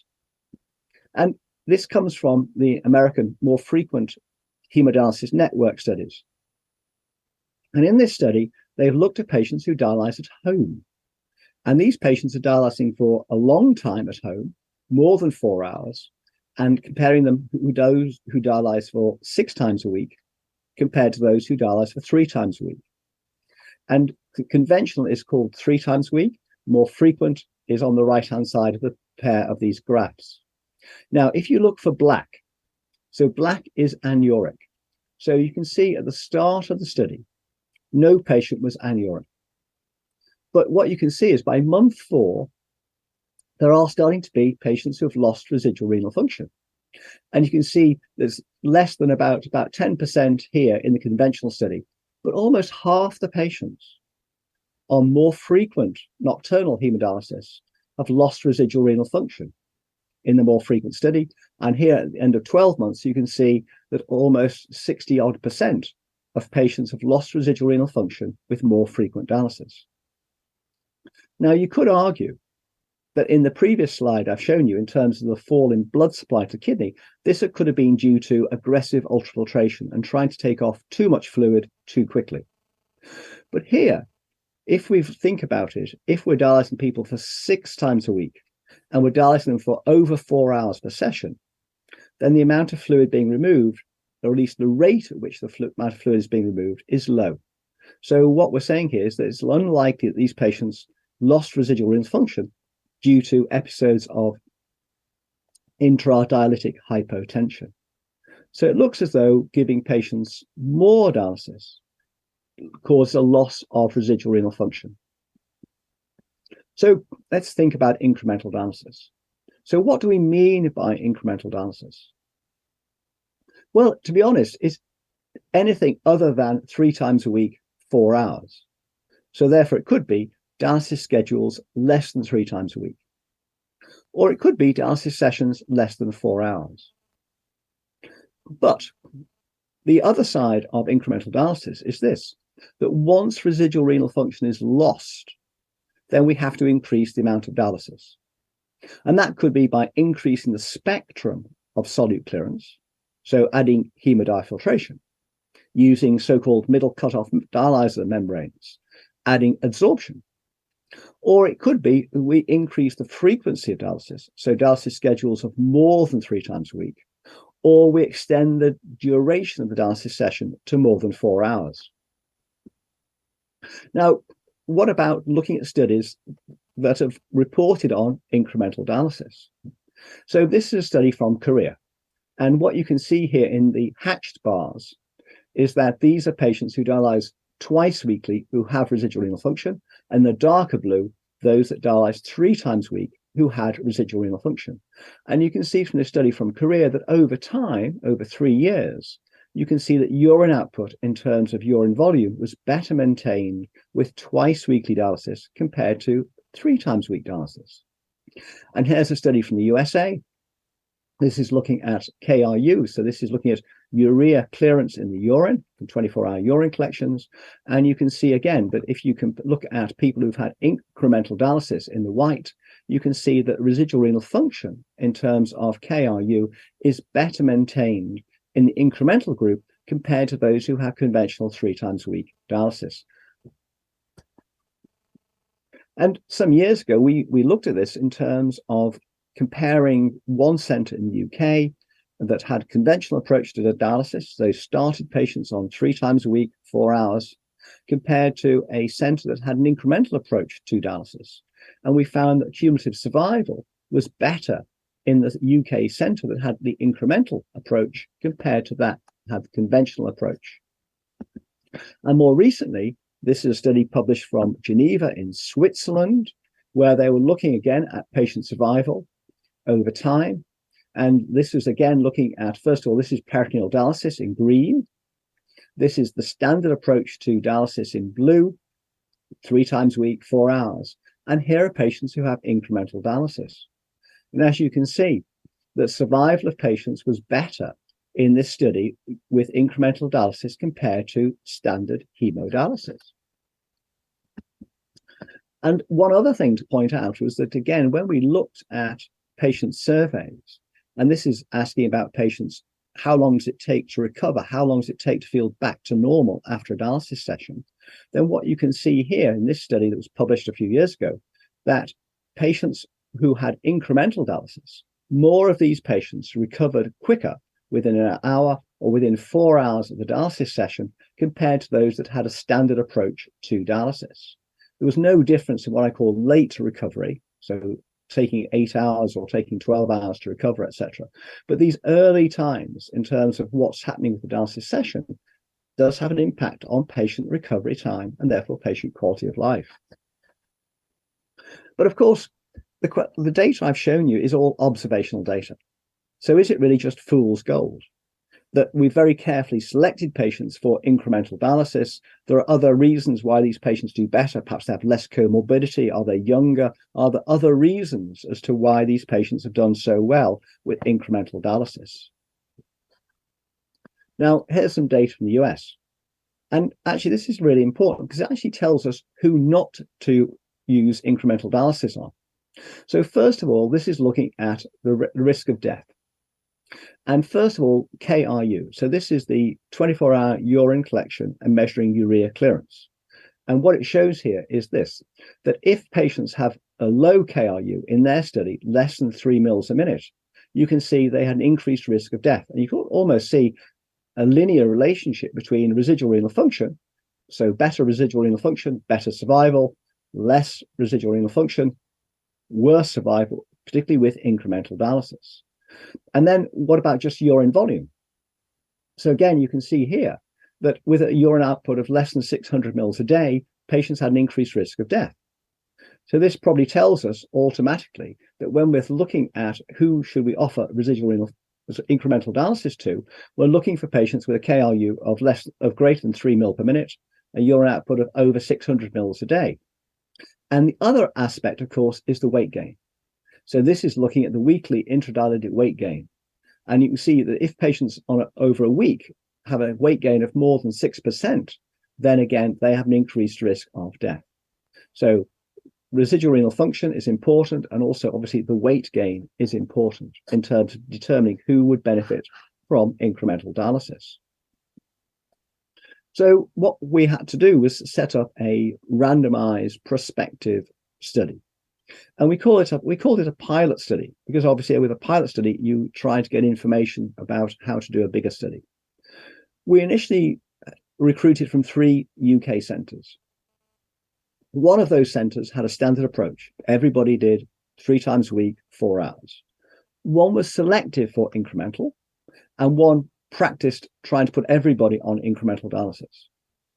Now, not surprisingly, if you think about recruiting patients, if you have a centre where they dialyse people for 3 times a week for 4 hours, and you ask somebody, would you like to dialyse for less, you get better recruitment. Whereas obviously in the centre that practice incremental dialysis, not many people who are started on twice weekly dialysis want to go into a study to dialyse 3 times a week. So to increase the numbers, we had to recruit a 4th centre, which also had the standard approach. And obviously, what you're looking for with incremental dialysis is safety. Were there any increased admissions for volume overload? Did we have to treat hyperkalemia? And also, what about patient compliance with monitoring?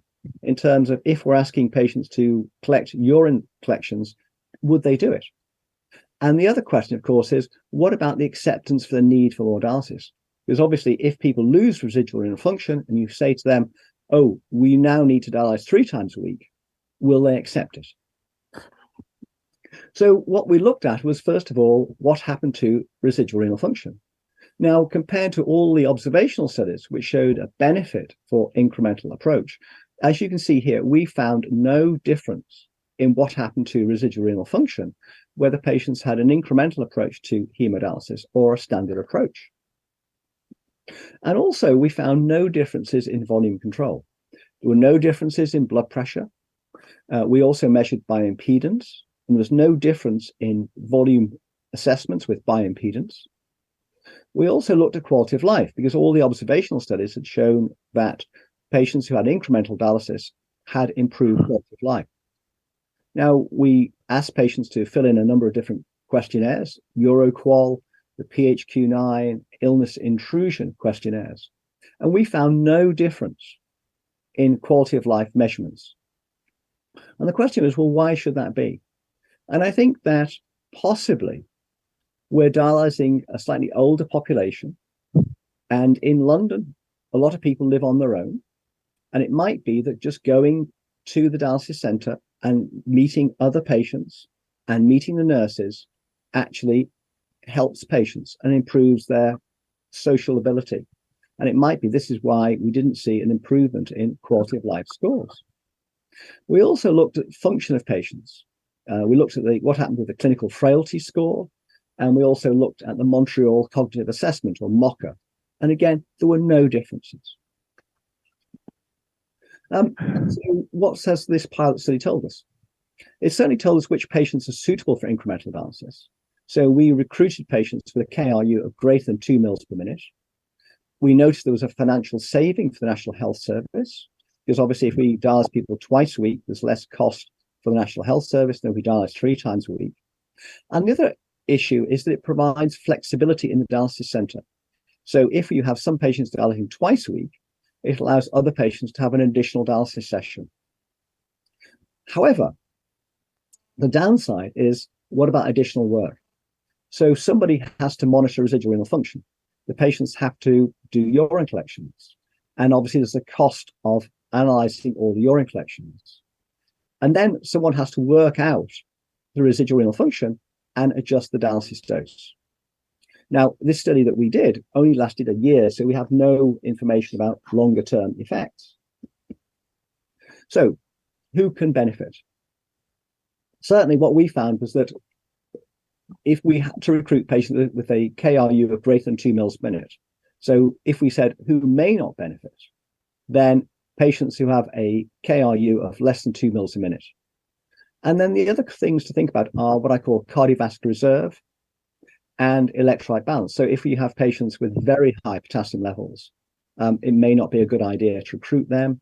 And certainly urea generation. So again, patients who are eating a lot, exercising a lot, generating a lot of waste products metabolism, again, may not benefit from an incremental approach. The one thing we did find is that by using just twice weekly dialysis, quite a number of our patients had a metabolic acidosis. They had a lower bicarbonate.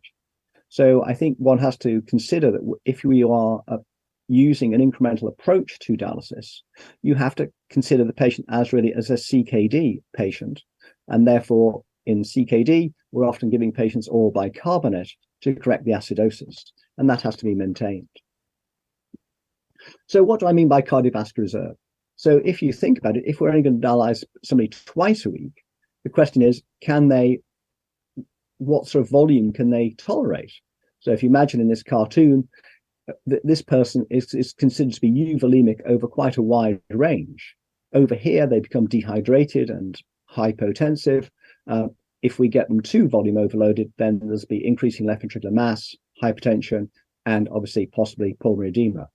Whereas somebody with a very narrow cardiac reserve, as you can see here, is at risk of hypotension on one side and going into heart failure on the other side. So this sort of person will do well with incremental dialysis, but a person with a poor cardiac reserve, so that could be a patient with, let's say, diastolic dysfunction, valvular heart disease, etc., is not going to do well in terms of twice weekly dialysis. So how can we actually go forward and actually implement incremental dialysis? So we have to take into account residual renal function. And if we do that, we can reduce possibly the session time. So they may still need to dialyze 3 times a week, possibly if they've got poor cardiac reserve, but for less time. Or can we reduce the frequency of the dialysis sessions? We need some regular monitoring of residual renal function. And then the action. Somebody has to look at what's happening in terms of residual renal function and adjust the dialysis dose as renal function falls. So how are we going to estimate residual renal function? In research studies, we can use isotopes or radio contrast, but how else can we do it? So people have looked at possible biomarkers, so cystatin C, beta-2 microglobulin, beta trace protein, etc. And then how long should patients collect the urine for? Should it be a 24-hour urine collection? Do they need to do it over 48 hours? A longer duration. So this just shows, I had a patient who was very conscientious. And so I asked this patient to collect their urine every day during the course of a week. And this is what happens in 24 hours after Monday's dialysis. So you can see the patient comes in, dialysis on the Monday, and this is the urine collection after the Monday dialysis. It's low. Tuesday, the non-dialysis day, you can see urine output improves. This is the collection now on Wednesday after the dialysis session. It improves on Thursday. Friday after the dialysis session, it goes down again. And over the weekend, on Saturday and Sunday, the big gap between dialysis sessions, you can see urine output improves. So this tells you that it's important to determine when to do the urine collection. And also argues as to whether the collection should be 24 hours or it should be a longer collection. The problem, of course, is that we're asking patients with residual renal function. So it might be that if somebody has really good residual renal function, it's very difficult to collect urine for 48 hours because they need more than one container. So what about looking at biomarkers? So I'll just show you this graph here. This is looking at the combined urinary urea and creatinine clearance against beta-2 microglobulin. So you can see there is a relationship that beta-2 microglobulin increases as residual renal function falls. But you also can see there's a wide scatter, and that's the problem with beta-2 microglobulin. And I can show you the same type of picture with beta trace protein. So the problem we have is that we don't really have a good blood test to tell us about residual renal function. And the other problem we've got is this. What aspects of residual renal function are we interested in? Because although we measure KRU, urea clearance is a marker of glomerular filtration. We've also got creatinine clearance, and creatinine is secreted. So creatinine is more gives us an idea about renal tubular function. And if we think about some of those protein-bound solutes, indoxyl sulfate, p-cresol sulfate, etc., they are removed by renal tubular secretion through organic acid transporters. And then, of course, we've got the fundamental issue of dialyzer urea clearance. Now, we made an assumption with peritoneal dialysis patients that 1 mil per minute of peritoneal dialysis clearance is the same as 1 mil per minute of residual renal function. And obviously they're not. So the question arises, what factor should we factor in for dialyzer urea clearance compared to residual renal function when we're trying to add these two together? So incremental dialysis. We need to take into account residual renal function. So we can reduce the session time, we can reduce the frequency. We need to monitor residual renal function. So we tend to do 24-hour urine collections and we measure beta-2 microglobulin. We look at volume status. So we check brain natriuretic peptide, BNP, we check bioimpedance. And we're looking for interdialytic weight gains of less than 4%. The action, of course, is to increase the dialysis dose as required. And that could be an increase in the frequency, but it equally could be an increase in session time. And then in our own unit, we'll add convection. So let's go back and say, who do we not consider for residual incremental dialysis approach? So people with a low KRU, somebody with have a high beta-2 microglobulin. So somebody with a beta-2 microglobulin of 28 or higher, we're not going to start on twice weekly dialysis.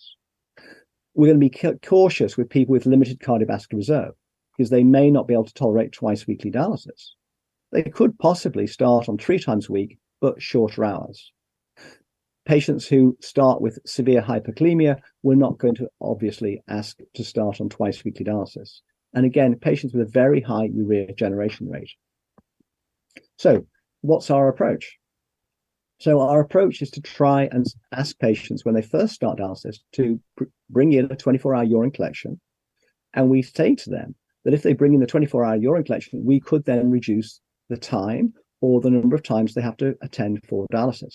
And so we try and start most patients on twice weekly hemodialysis. Then as they start to lose residual renal function, we then start to consider, do we need to increase the session length? Do we need to increase the frequency of dialysis to 3 times a week? And when do we add in hemodiafiltration, or let's say a middle cutoff membrane? Or do we then need to do what we call augmented dialysis? Do we actually need to dialyze people for longer than 4 hours? Do we need to dialyze patients for more than 3 times a week? So what I suggest is that what we need to think about is prescribing dialysis. We need to treat patients as individuals and therefore have an individual prescription for every patient. And thank you for your attention.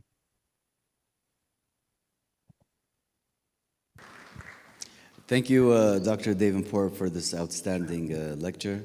I think we still have a few minutes if anyone has any questions for Dr. Davenport.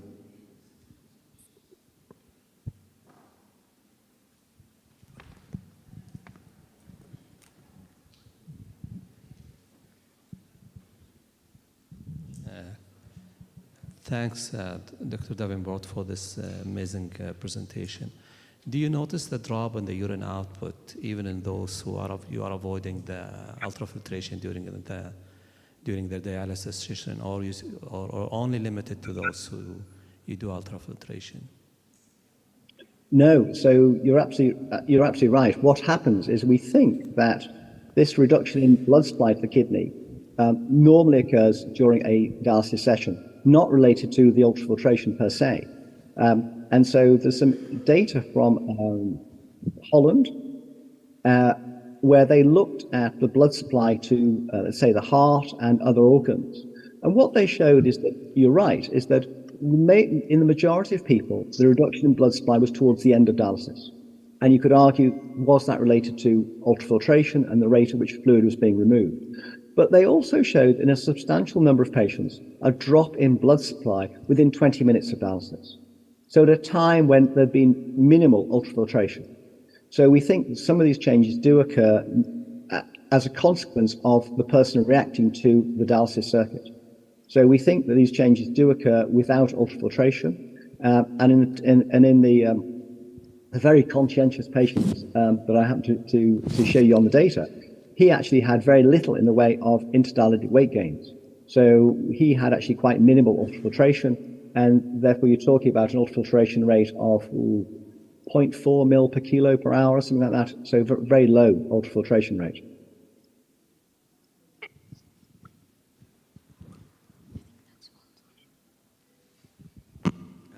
Any more questions?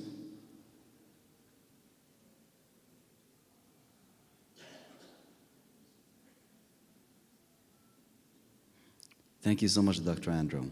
Thank you. Thank you very much. Thank you. We'll go to our next speaker.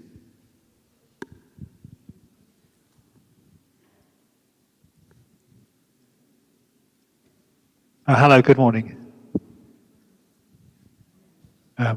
Should I give my talk now? I'm Martin Wilkie from Sheffield, UK. It's a great privilege to be here at the Saudi Society of Nephrology and Sorry, Transplantation. Dr. Walker. Yeah.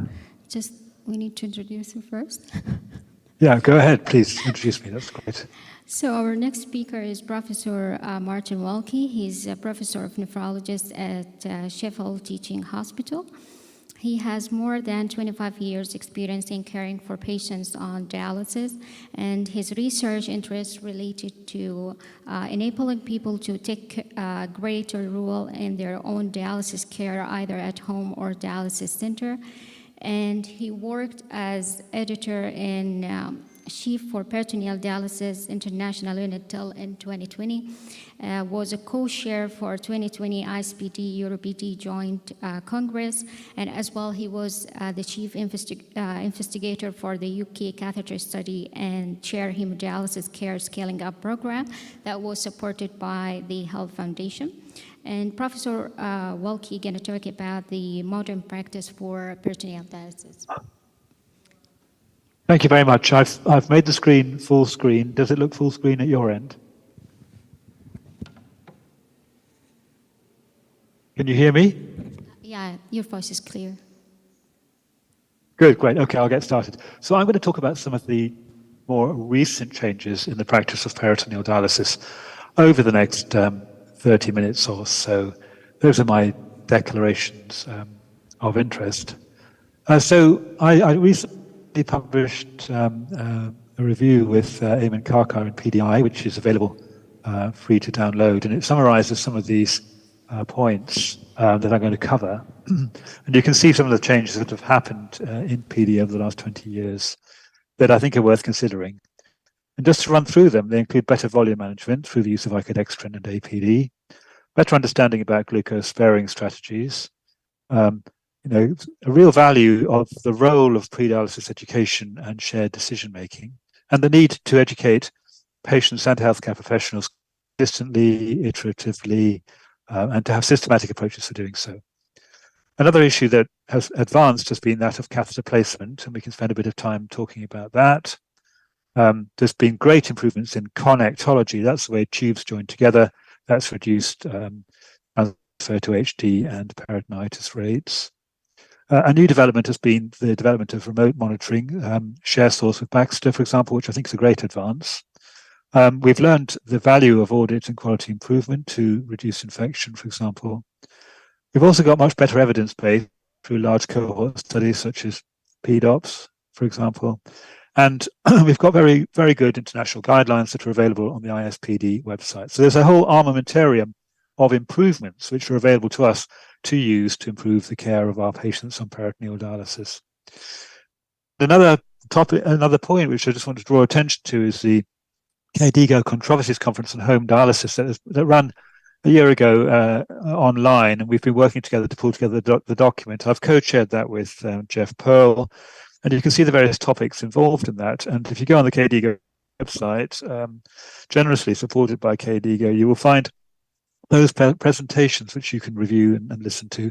And I hope the document will be out in Kidney International soon. So let's start off with a discussion of comparative outcomes between PD and HD.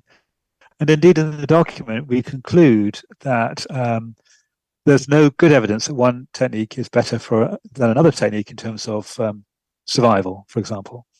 And therefore, one ought to consider the individual's preferences and the things that matter to the person when helping them to make a choice about their modality.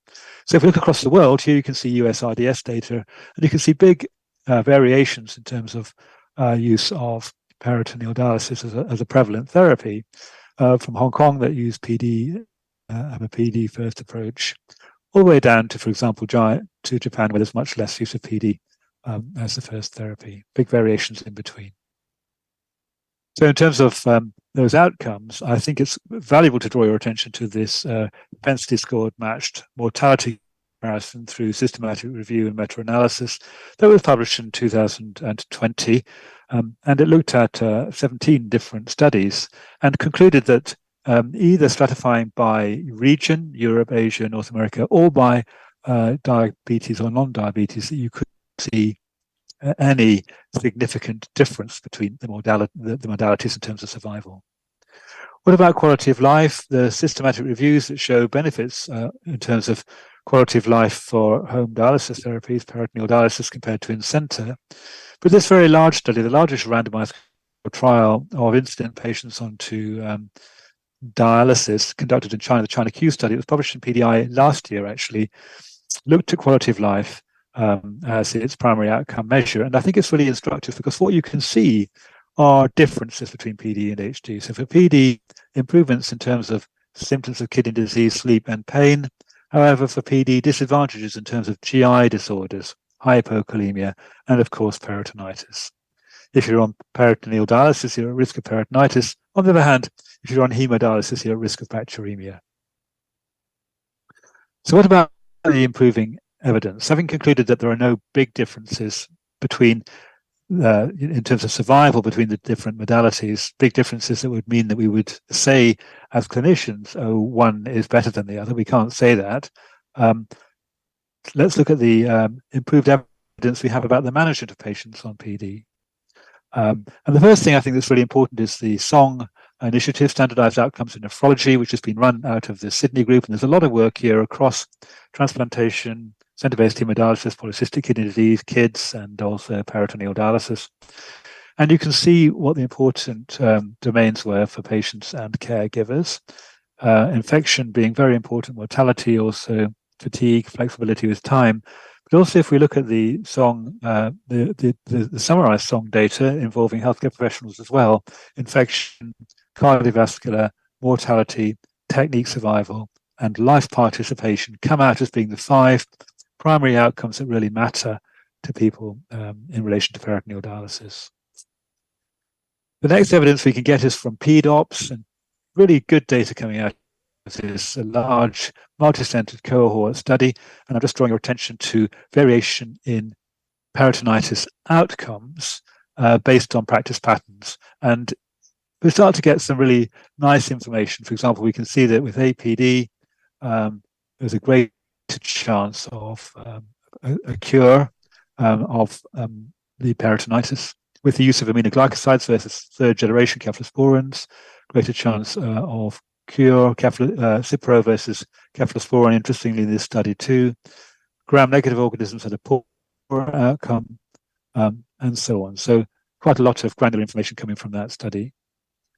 Lovely meta-analysis on icodextrin. We've had icodextrin now for 30 years in our practice.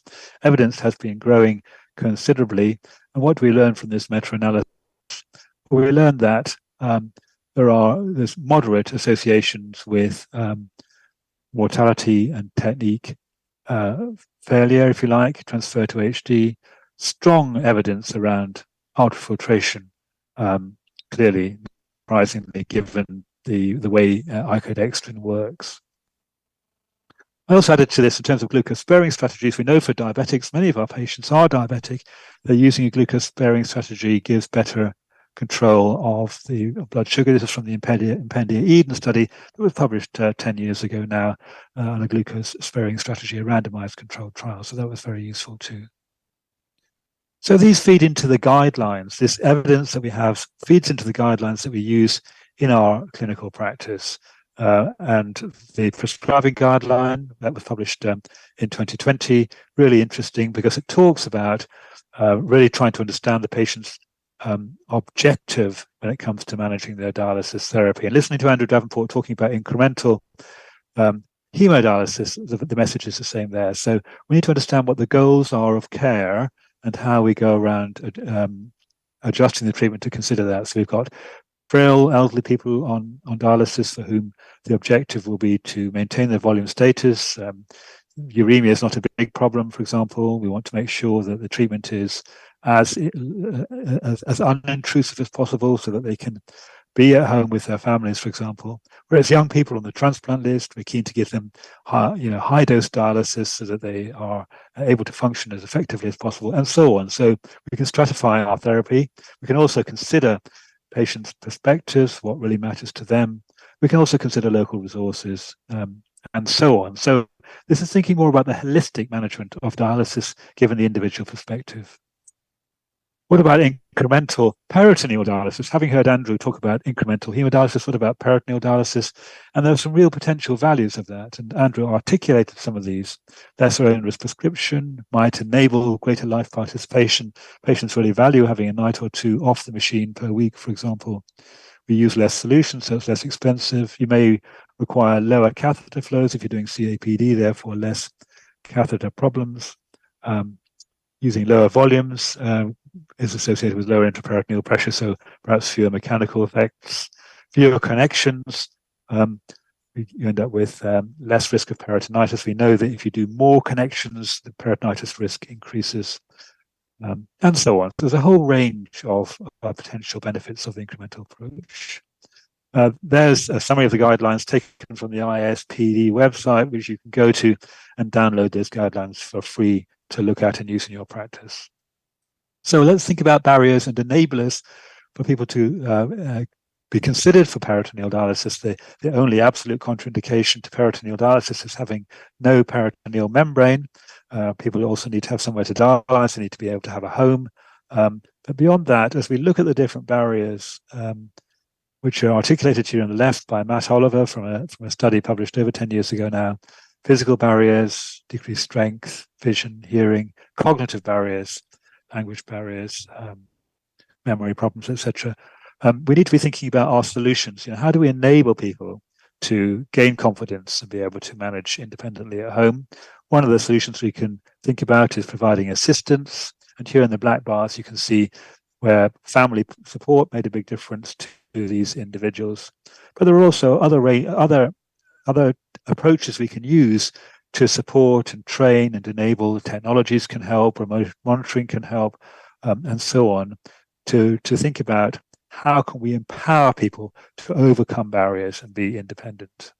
And indeed, when it comes to empowerment, there's a lovely paper published by Amanda Baumgart, again from the Sydney Group, a qualitative study talking to patients and caregivers and considering the concepts of empowerment, what enables people to feel empowered on peritoneal dialysis. And it's worth going through the various themes. So strengths with supportive relationships, that's both with family and also with the healthcare team. PD regimen restricting flexibility and freedom. So how can we individualize our therapy to enable people to be as independent as possible, be as flexible as possible? Define constraints. So how can we enable people to overcome barriers and to support them to develop resilience and be able to continue their lives independently? This is a really important one, lacking clarity for self-management. What that means is that healthcare professionals giving conflicting information, we need to be very careful about the clarity and the quality of the information we give to patients so they get clear messages.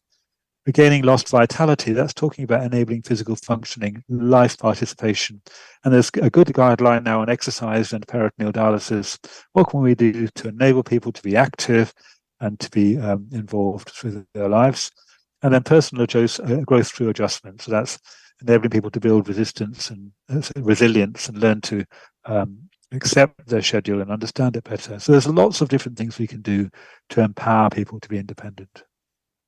And just to summarize from that paper, the impacts on practice include the value of education to increase patients' health literacy and knowledge of self-management, and then our role in developing patients, supporting patients to develop and improve their skills. We all have a responsibility in that regard.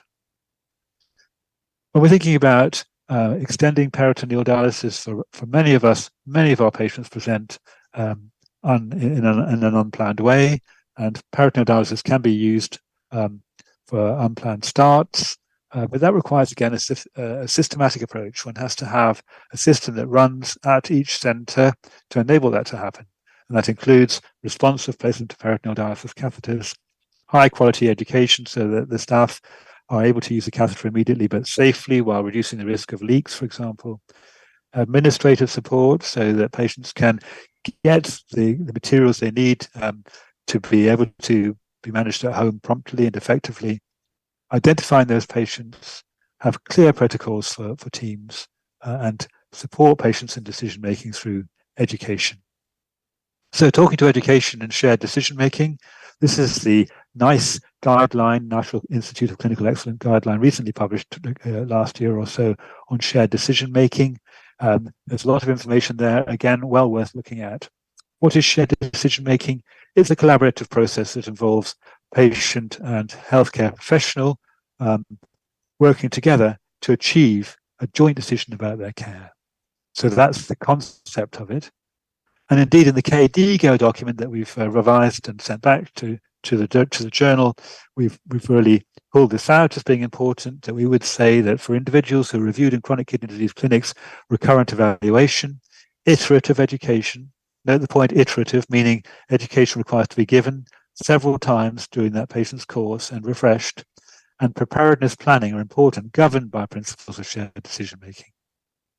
How do we combine education with choice? And on the left-hand side, I've put this well-recognized schema from a paper by Peter Blake in 2013 in Peritoneal Dialysis International. And he's talking here about the steps required to optimize incident PD. And you can see there in those steps, identifying potential candidates, assessing for eligibility, offering PD if eligible, supporting that patient in their choice, inserting the catheter, starting therapy. So you can see complex pathway, and the service needs to be well organized to deliver that. How do we combine that with shared decision making? And here on the right-hand side is the 3-talk model of shared decision making from a review by Amir and Tong. The reference is probably at the bottom somewhere. Sorry, it's not on there last year. But actually, the 3-talk model of shared decision making has been widely used across general practice and a range of specialties for the last 20 years or so. What it does is it breaks down the education into generalized information, that's the team talk, what are your kidneys, what's chronic kidney disease, all that education. And then on a separate occasion, the options talk, what are the modalities that are available, how do they impact on an individual, what are their strengths and weaknesses. And then separate to that, now it's time to make a decision. So that the individual isn't overwhelmed with everything all at once so that they can't consider it properly, but it's broken down in such a way that they can work their way through it in a systematic manner, supported by their healthcare professionals and their families and their carers. How do we bring these two together? How do we crash these two systems together to make them work? And we've tried to do this in the KDIGO document, and this is taken from that document, not yet published, so please don't yet share it. It's submitted for consideration by Kidney International, but taking those 6 steps that Peter Blake and his team identified in terms of identifying and assessing individuals, and then trying to build in the different parts of the education pathway, the decision-making pathway as we go through. And of course, when it comes to modality choice, there's real value in using decision aids at that point in the pathway. Of course, also, we need to consider how we reach underserved groups. For example, in our In our society in the UK, we've got a number of minoritized ethnic groups who have lower access to home therapies. And here in Birmingham, where that was a problem, where people from South Asian communities are less likely to access peritoneal dialysis, near to Jane with Jyoti Bahraini and others, set up a peer support program involving people from those communities, and that really increased the reach to people from those communities. So we need to think of innovative ways to reach out to groups to enable them to have the education they need. What about patient support, practical and technical? Of course, we've got assisted PD, and Edwina Brown, who's spoken at this meeting already, has done a lot of good work on this, and she's inputted a lovely table in the upcoming KDIGO document. I'm not going to share that with you now, but it shows the different models around the world, a range of different models to support people at home on peritoneal dialysis. And then, of course, there's technology, and I think that remote monitoring is very helpful. Here's a screen showing on the left-hand side catheter function, for example, very useful to see that. On the right-hand side, the nitral ultrafiltration, the change in weight over a month. This person's gone up by 1.5 kilos if they put fluid on, what's happening to their blood pressure, and so on. So it's very useful to be able to monitor that remotely and problem solve, troubleshoot responsively. And then, of course, we have to turn to audit and quality improvement. And this is a lovely paper by Marshall publishing this year in PDI, where he's pulled together data from national registries over the years. And you can see how peritoneal dialysis infection rates have improved over the last 30 years or so. That's really good news. There's still a way to go, big variation, but we can see our work is reaping benefits.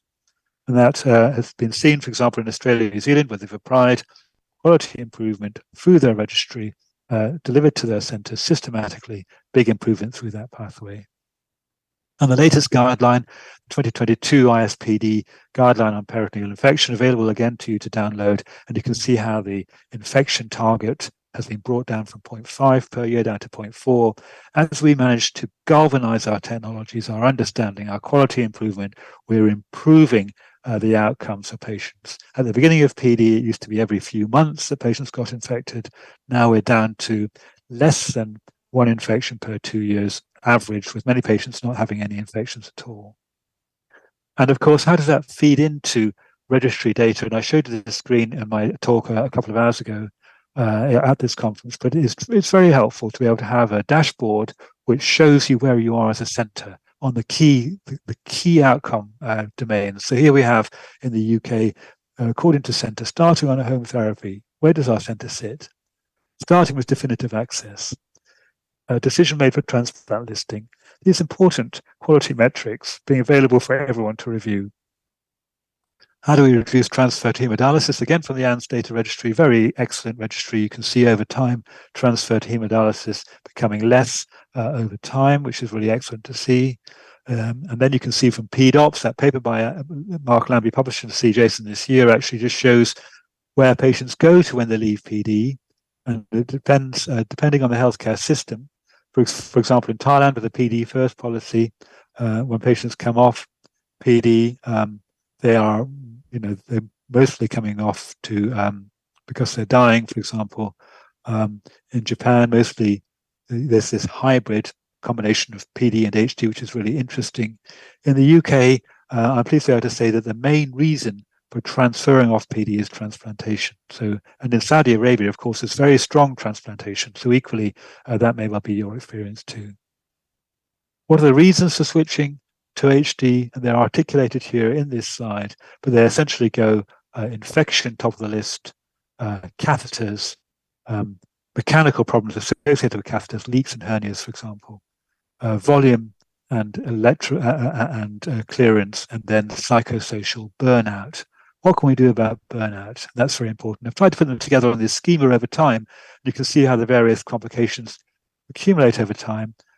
Catheter problems tend to be early, loss of residual renal function, making prescription more complicated, building over time, metabolic problems building over time, infection throughout, and this burnout happening all the way through, but more common after a number of years on therapy.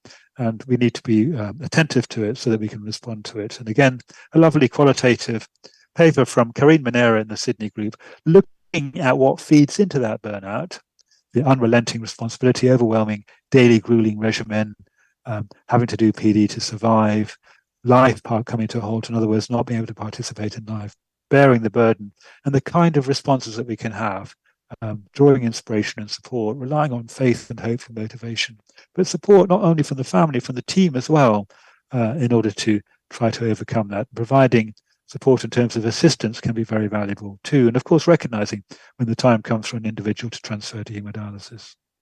So in summary, conventionally, our peritoneal dialysis was practiced rather different to what it is now.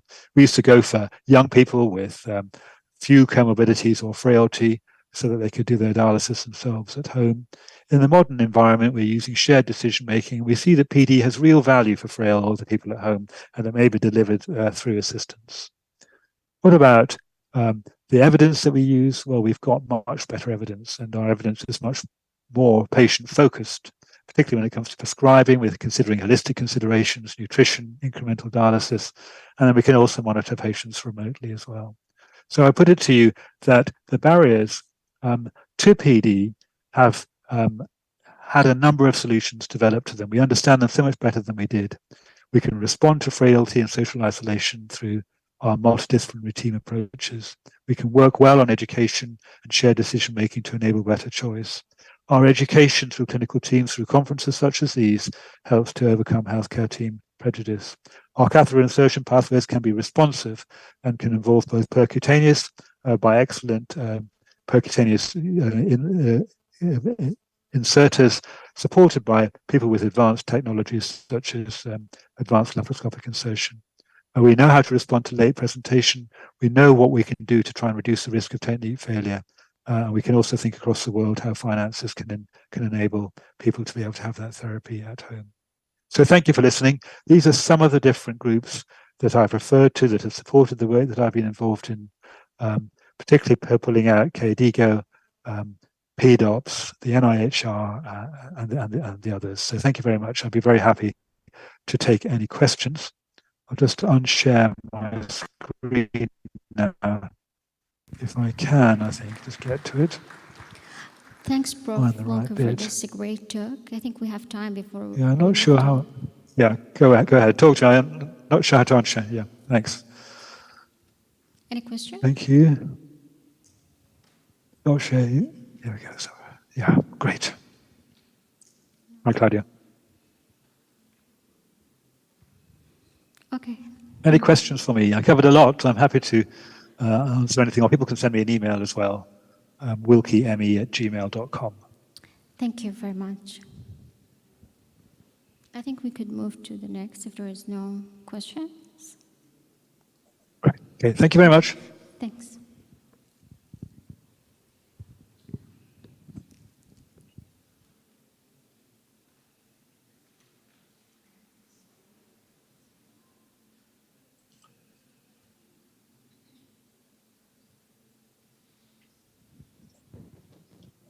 Can you hear me well?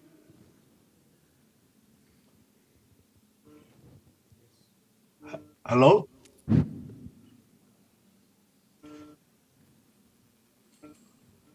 Can you hear me? Yes, we can hear you. Okay, so I can start.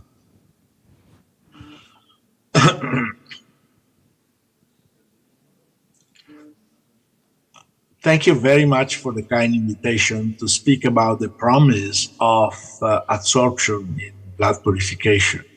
I think we know... Dr. Ranko. Yes. I would like to introduce you to the doctors here. This is our next speaker, Professor Dr. Claudio Ranco. He's a professor of nephrology in the University of Padua, Italy. He's also a director of the Department of Nephrology, Dialysis and Renal Transplantation of San Portolo Hospital and the International Institute of Renal Research of Vicenza. He's also considered a pioneer in the field of dialysis therapy and applied technologies, bioengineering and biophysics, critical nephrology, sepsis, and cardiorenal syndrome. He has produced more than 1,500 scientific publications with over 90,000 citations. He has written numerous essays of nephrology, dialysis, and transplantation for a total of 96 books. Professor Ranco will talk about the role of adsorption as a new frontier in blood purification. Welcome, Dr. Ranco, and thank you for the acceptance of our invitation. Thank you. Thank you very much again for the invitation and for the topic that has been assigned to me.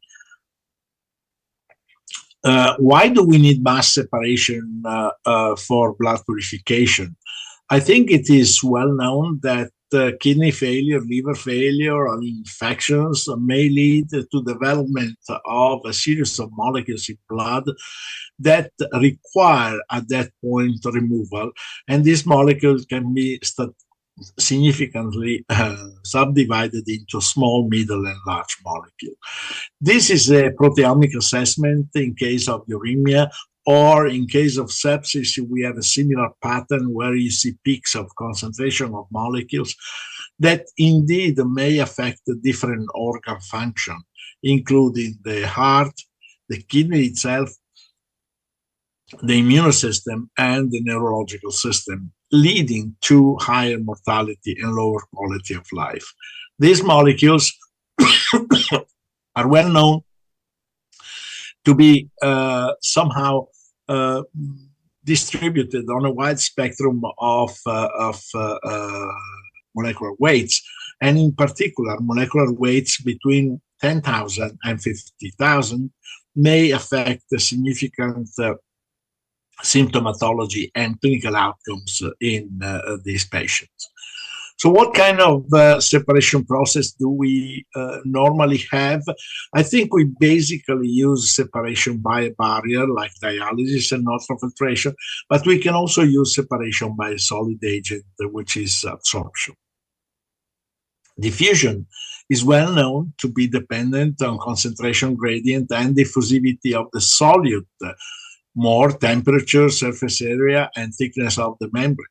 But the problem is that the diffusion coefficient is decreasing with the increase of molecular weight, although it can further be decreased by other components, including protein binding, for example.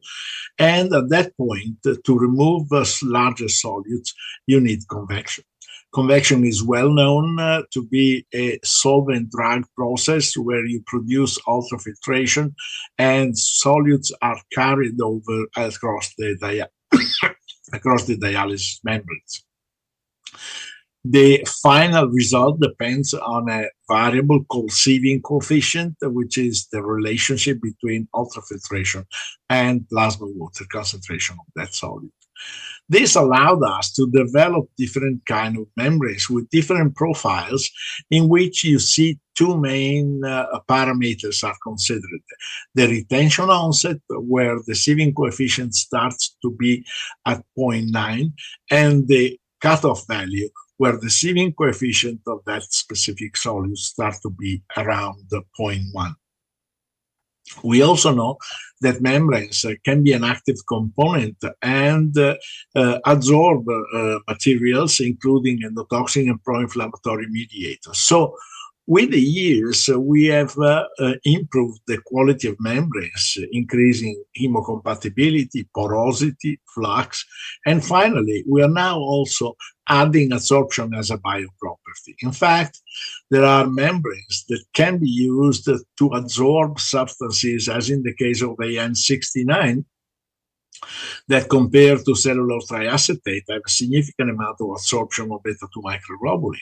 Other membranes can be functionalized on the surface, and they can significantly add adsorption property for endotoxin, for example, or they can absorb HMGB1 levels that decrease significantly in the test solution as a mediator of inflammation.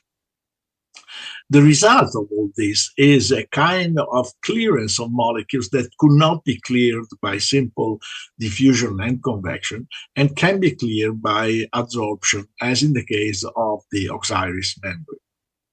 So adding adsorption to the standard dialysis seems to be an interesting option both for acute and chronic patients. Hemoperfusion was used in the past by simple circulation of blood through a sorbent cartridge. However, problems of bioincompatibility somehow limited the utilization of these techniques to a few intoxication conditions.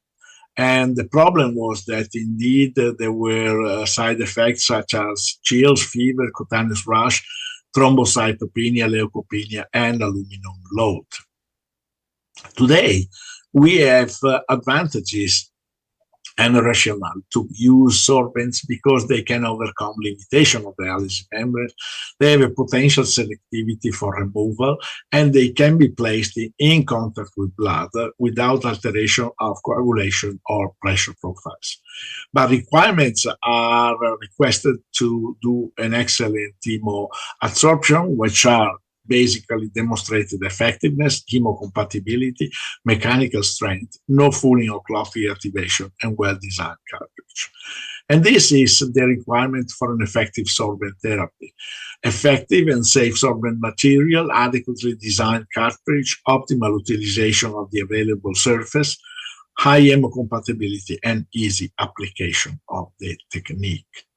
The characteristics of a suitable adsorbent material are an appropriate material with high selectivity and affinity to enable sharp separation, high capacity to minimize the amount of sorbent, favorable kinetics and transport, chemical and thermal stability, hardness and mechanical strength, free-flowing tendency for the fluid phase, high resistance to fouling, no tendency to promote undesirable effect, and possibly being regenerated. We have four classes of sorbents: direct sorption, cation exchange, anion exchange, and antibody-antigen reaction.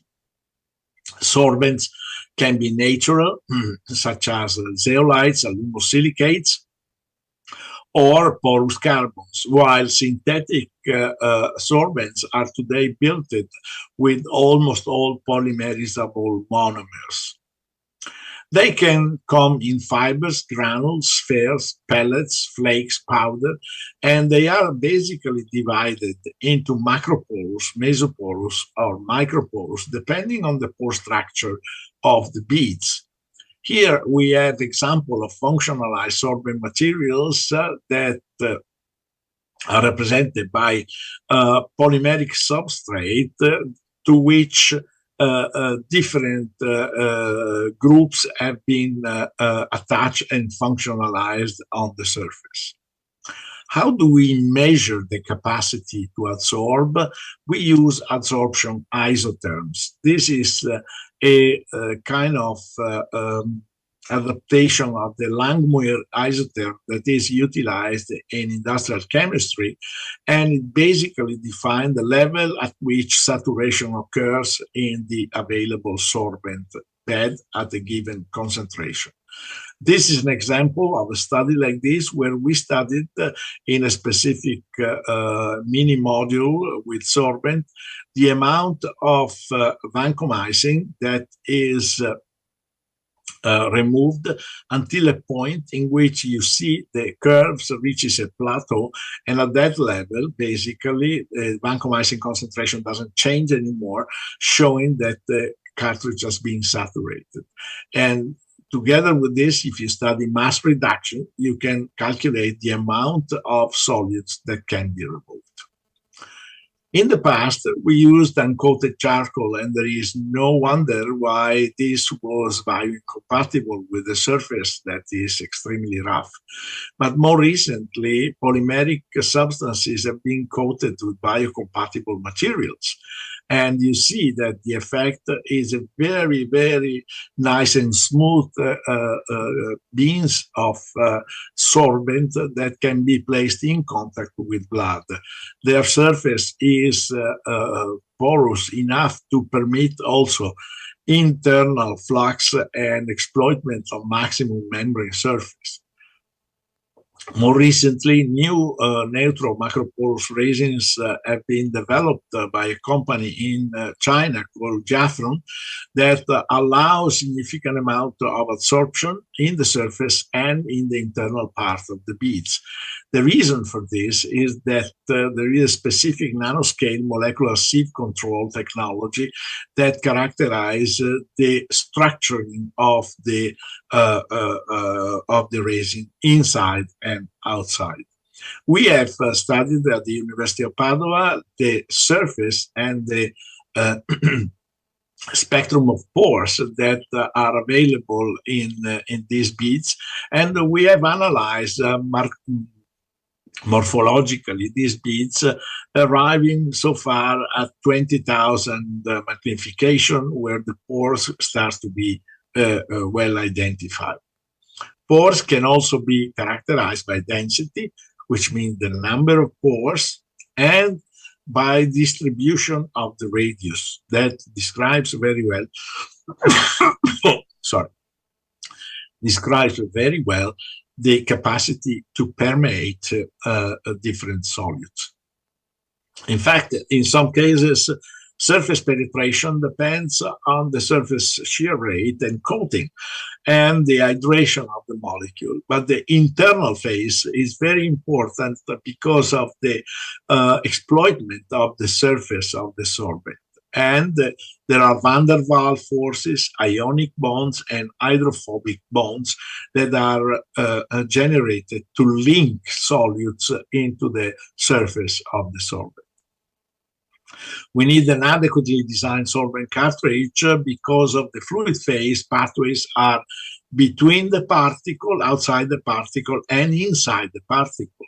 And as you can see here, the most uniform profile can be obtained when the beads are packed carefully with spherical particles of equal size, with the packing density that normally varies between 35 and 60%. This allows a very even distribution of blood inside the cartridge, and there are other aspects that should be considered, including laws that govern the flow distribution, and the variables are the particle diameter, the packing density, the interparticle porosity, path tortuosity, length, diameter, fluid viscosity, and Reynolds number. So every type of component of the unit is somehow crucial to ensure a specific adequate and homogeneous flow through the cartridge.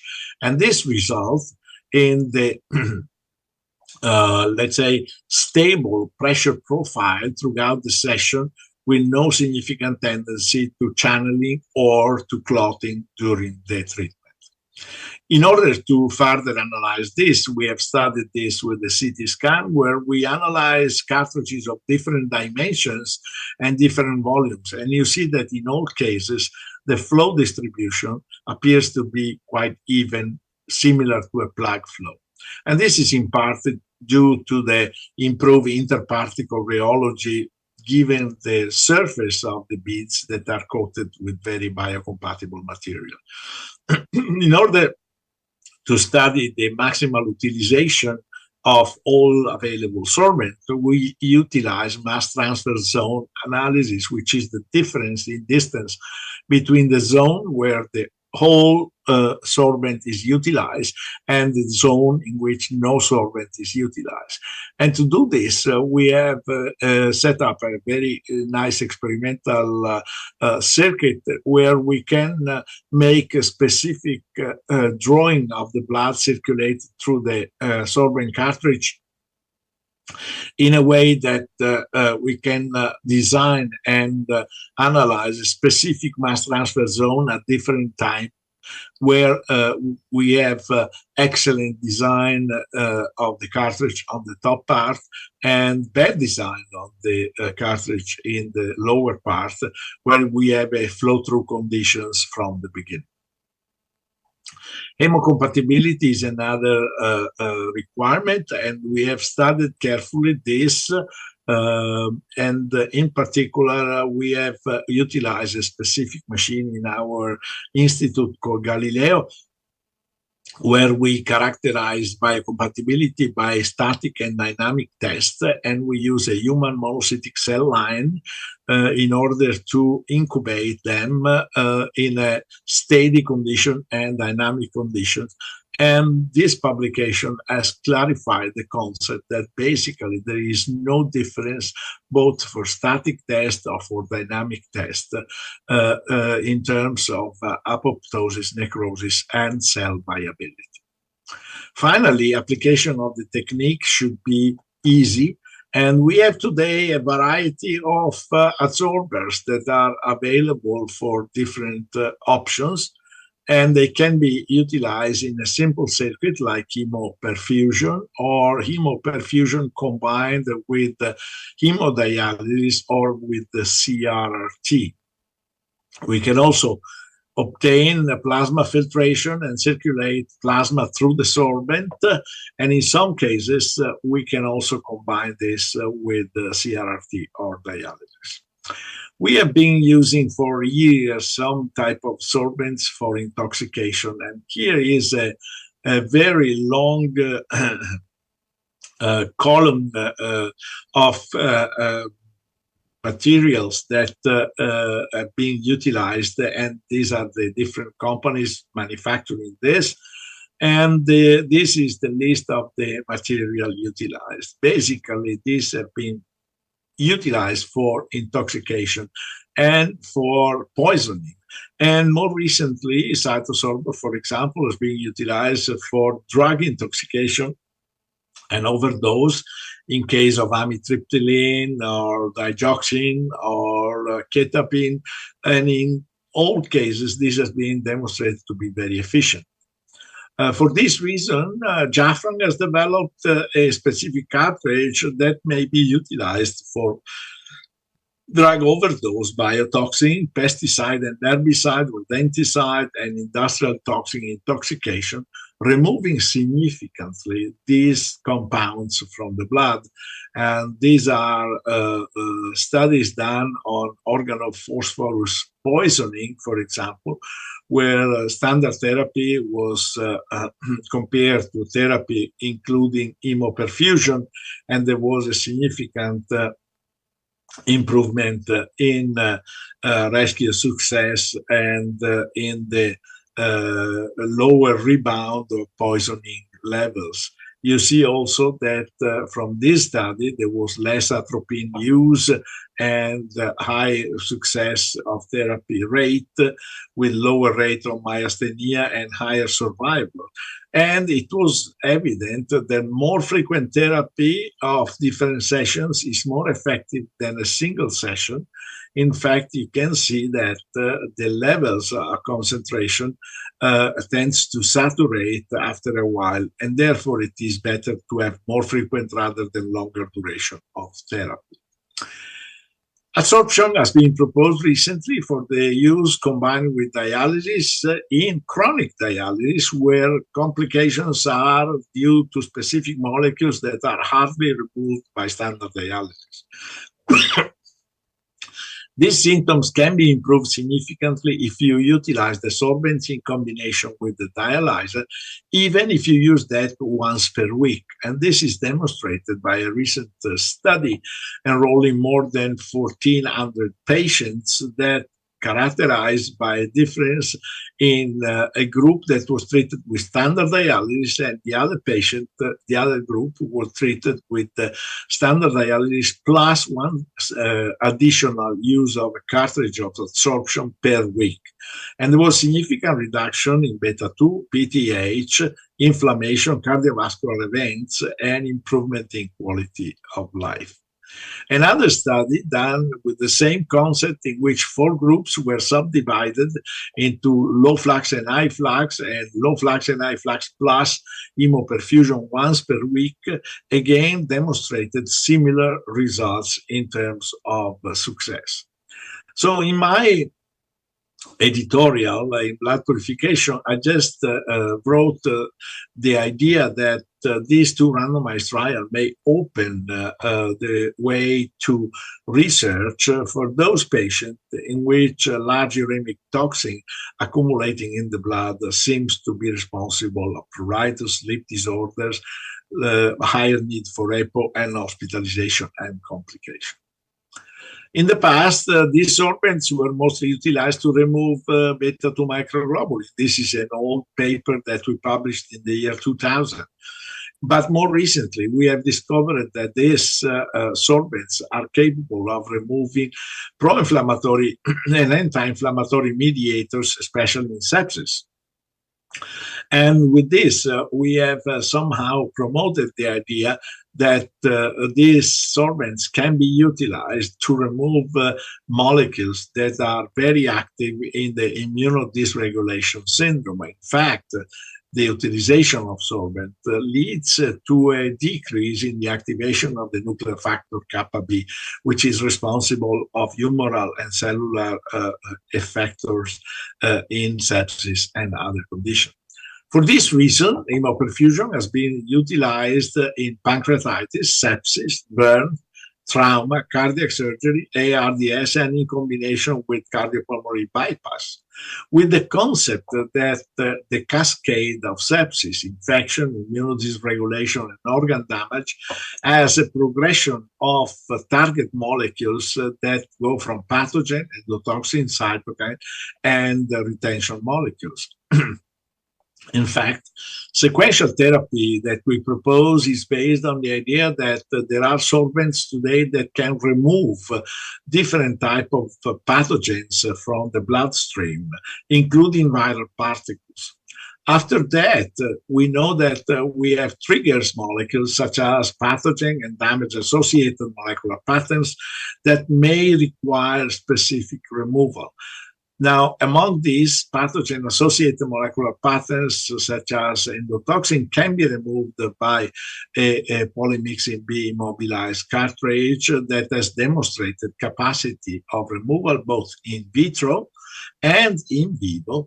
And in a study performed several years ago, we were able to show an improvement in SOFA scores and a decrease in mortality in patients with abdominal septic shock. Recently, a larger study in the United States and Canada failed to demonstrate the same thing in the general population, but in a specific subgroup demonstrated the reduction in mortality when endotoxin activity assay is between 0.6 and 0.9. And also in this group, there was an increase in hemodynamic stability and decrease in the need of mechanical ventilation. So other conditions may lead to uncontrolled cytokine release, sepsis, septic shock, viral infection, therapeutic procedures. And at that point, we have peaks of substances that somehow are difficult to control if you try to remove specifically and selectively one of them. At that point, we suggest the immunological support provided by a non-specific removal that in case of subsequent poussée or simultaneous peaks of concentration of pro and anti-inflammatory mediators seems to reduce the level of concentration in blood, leading to potential immunohomeostasis. And this can be done with CRT combined with hemoperfusion. Some groups have utilized the Oxiris filter set to remove significant amount of endotoxin, or to remove significant amount of mediators, TNF and IL-6. But of course, when you are planning to utilize adsorption, it is more logical to utilize cartridges that are specifically designed to absorb cytokines in the range of 10 to 60 kilodaltons. And here you see studies where 24-hour cytosorb treatment reduce significant the need of noradrenaline and the level of procalcitonin in patients with sepsis. Other patients in a multi-center randomized controlled trial have demonstrated reduction in pro-inflammatory mediators, although no significant difference was observed in mortality. And finally, other studies performed with the HA380, which is a larger cartridge provided by Jafron, have demonstrated significant changes in interleukin 6 and 8 and changes in SOFA score. The interesting aspect in all these studies, although they are small studies, is that there is a clear decrease in cytokine level, and in some cases there are differences in mortality that can be observed. But the patient treated with adsorption have a limited efficiency of absorption after 6 to 12 hours and should consider a change of the cartridge because of saturation of the cartridge, as described in this nice paper. We also have provided a rationale for the use of cytokine removal in COVID patients, where pro-inflammatory mediators can be activated by the innate immunity, and anti-inflammatory mediators can be activated by the adaptive immunity. And in these cases, hemoperfusion and CRRT may actually decrease the peak according to the peak concentration hypothesis, providing some endothelial protection. This has been the case in some patients where we treated with sorbent and dialyzer, and a typical patient coming to the hospital with fever, hypotension, respiratory failure, placed on mechanical ventilation, displaying high hemodynamic instability and pro-inflammatory condition, treated for 3 days with hemoperfusion, demonstrated the stabilization of hemodynamic, cytokine level, and decrease of inflammatory parameter until extubation occurred at 8:12. But more than that, we have observed a biological effect, which is, yes, improved the hemodynamics, decrease of noradrenaline, decrease of concentration of interleukin 6, but especially a modification of the attitude of the monocytes in terms of TNF production when incubated with LPS, and the capacity of phagocytosis. And you can see here the decrease of apoptosis in monocytes and improvement in phagocytosis when treated with hemoperfusion. Also, hemoperfusion led to improvement in antigen presentation, with the possibility to exploit HLA-DR expression on the surface of the monocyte, and increasing the number of monocytes expressing HLA-DR. One last comment is about the use of double plasma filtration molecular absorption system, where two sorbents different can be placed in contact with the plasma after plasma filtration in case of liver failure. And this is a meta-analysis that demonstrates the efficacy of this treatment in patients with acute liver failure compared to plasma exchange. Sorbents can be also placed in parallel with the use of extracorporeal membrane oxygenation to reduce cytokine level exactly in the area where they are produced due to the very high flows. However, the specific removal of these substances is combined with the specific removal of other potential beneficial substances, including drugs. And you see here, for example, that antibiotics are significantly removed by these cartridges, so we need to adjust our delivery of antibiotics. We have recently published 2 papers in critical care and in intensive care medicine on the use of hemoperfusion, and I think that this can be helpful for the fellows to follow the entire development of the story. So, in spite of technology has improved, we still have insufficient evidence to recommend the use in everyone. Nevertheless, in some patients, there is an evident benefit that should be considered. Further research, therefore, is needed in this area to study selectivity, target solutes, and immunophenotype in the patients to identify those who can benefit for this therapy. What do we need? We need, we are where CRT was 30 years ago. We need to identify the patient endophenotypes. We need to establish adequate dose, frequency, and criteria for application.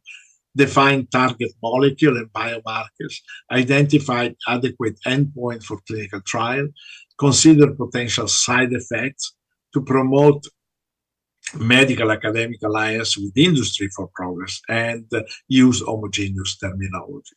More to come. In part, these solvents may be the doorway in the future for wearable dialysis and waterless dialysis, and I think this is a very important potential advancement in dialysis. In conclusion, I think adsorption represents an interesting option for blood purification. We have different materials today with optimal biocompatibility and nice characteristics. Adsorption capacity can be studied with isotherms. We have different options available for utilization of solvents. They meet the doorway to wearable and waterless dialysis, and I think that these represent a new frontier in extracorporeal blood purification. And with this, I thank you very much for your attention.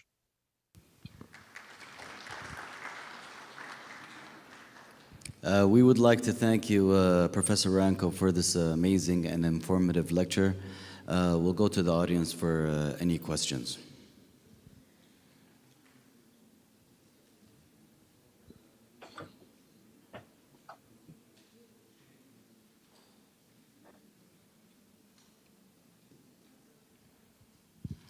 Thank you again, Professor Ranco, and hopefully to see you later in the afternoon.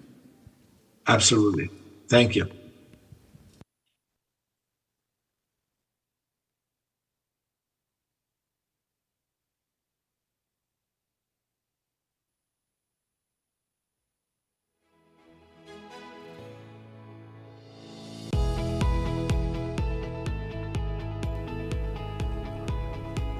We have our break now and prayer time, and we'll proceed in the afternoon. Thank you.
Ladies and gentlemen, good afternoon.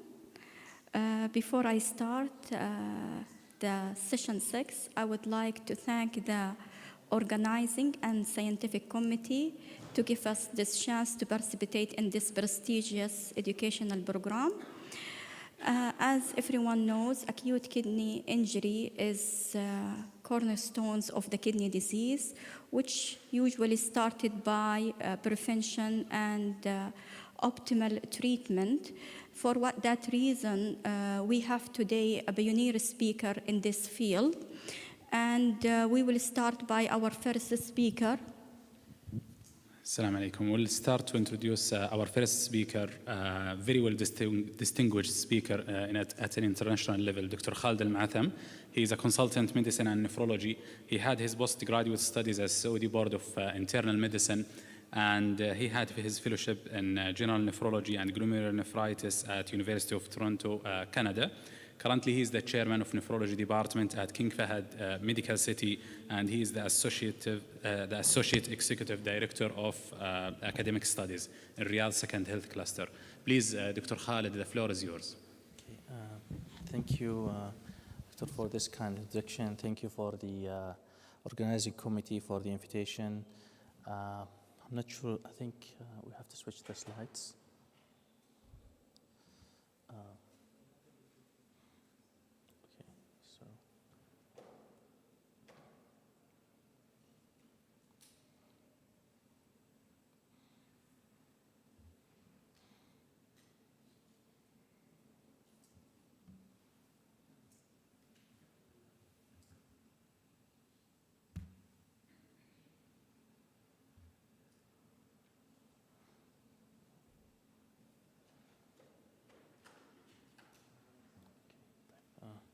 Thank you. So I'll talk about the contrast-induced or associated kidney injury, and I'll talk about one of the trials. This is my disclosure. I have no conflict of interest. And this is the outlines that I will focus on. I'll talk about the definition or the new definition, and I will talk about the disease burden and the prevalence and its complication and implication on the patient. I'll talk about the pathophysiology and risk factors. Then I'll talk some about the preventive strategies that we have currently. So if we go for the definition, contrast-induced or associated acute kidney injury is the acute onset of renal injury after exposure to iodinated contrast media in a variety of diagnostic procedure that we have. It could be just simple radiological procedure or interventional procedure like that we have in cardiology. And this syndrome, some textbook and references consider it as a syndrome. It's not just a disease or complication because it has wide complications that can happen to the patient. So it has its own considerable morbidity and mortality and high cost to the health system. There are multiple definitions that can define the acute kidney injury in the literature used in the clinical trials to define this disease. Some of them, they are KDIGO and the Aiken and the others.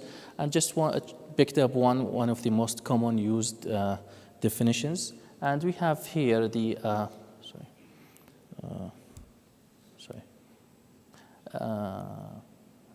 the acute kidney injury. According to KDIGO, it's up to 7 days from starting the injury and implicate using the serum creatinine to see the rise. And we can have acute kidney injury with either just minimal rise of creatinine up to receiving dialysis. And if this is extended, we can call it acute kidney disease, or it has stages and can extend from 7 to 90 days.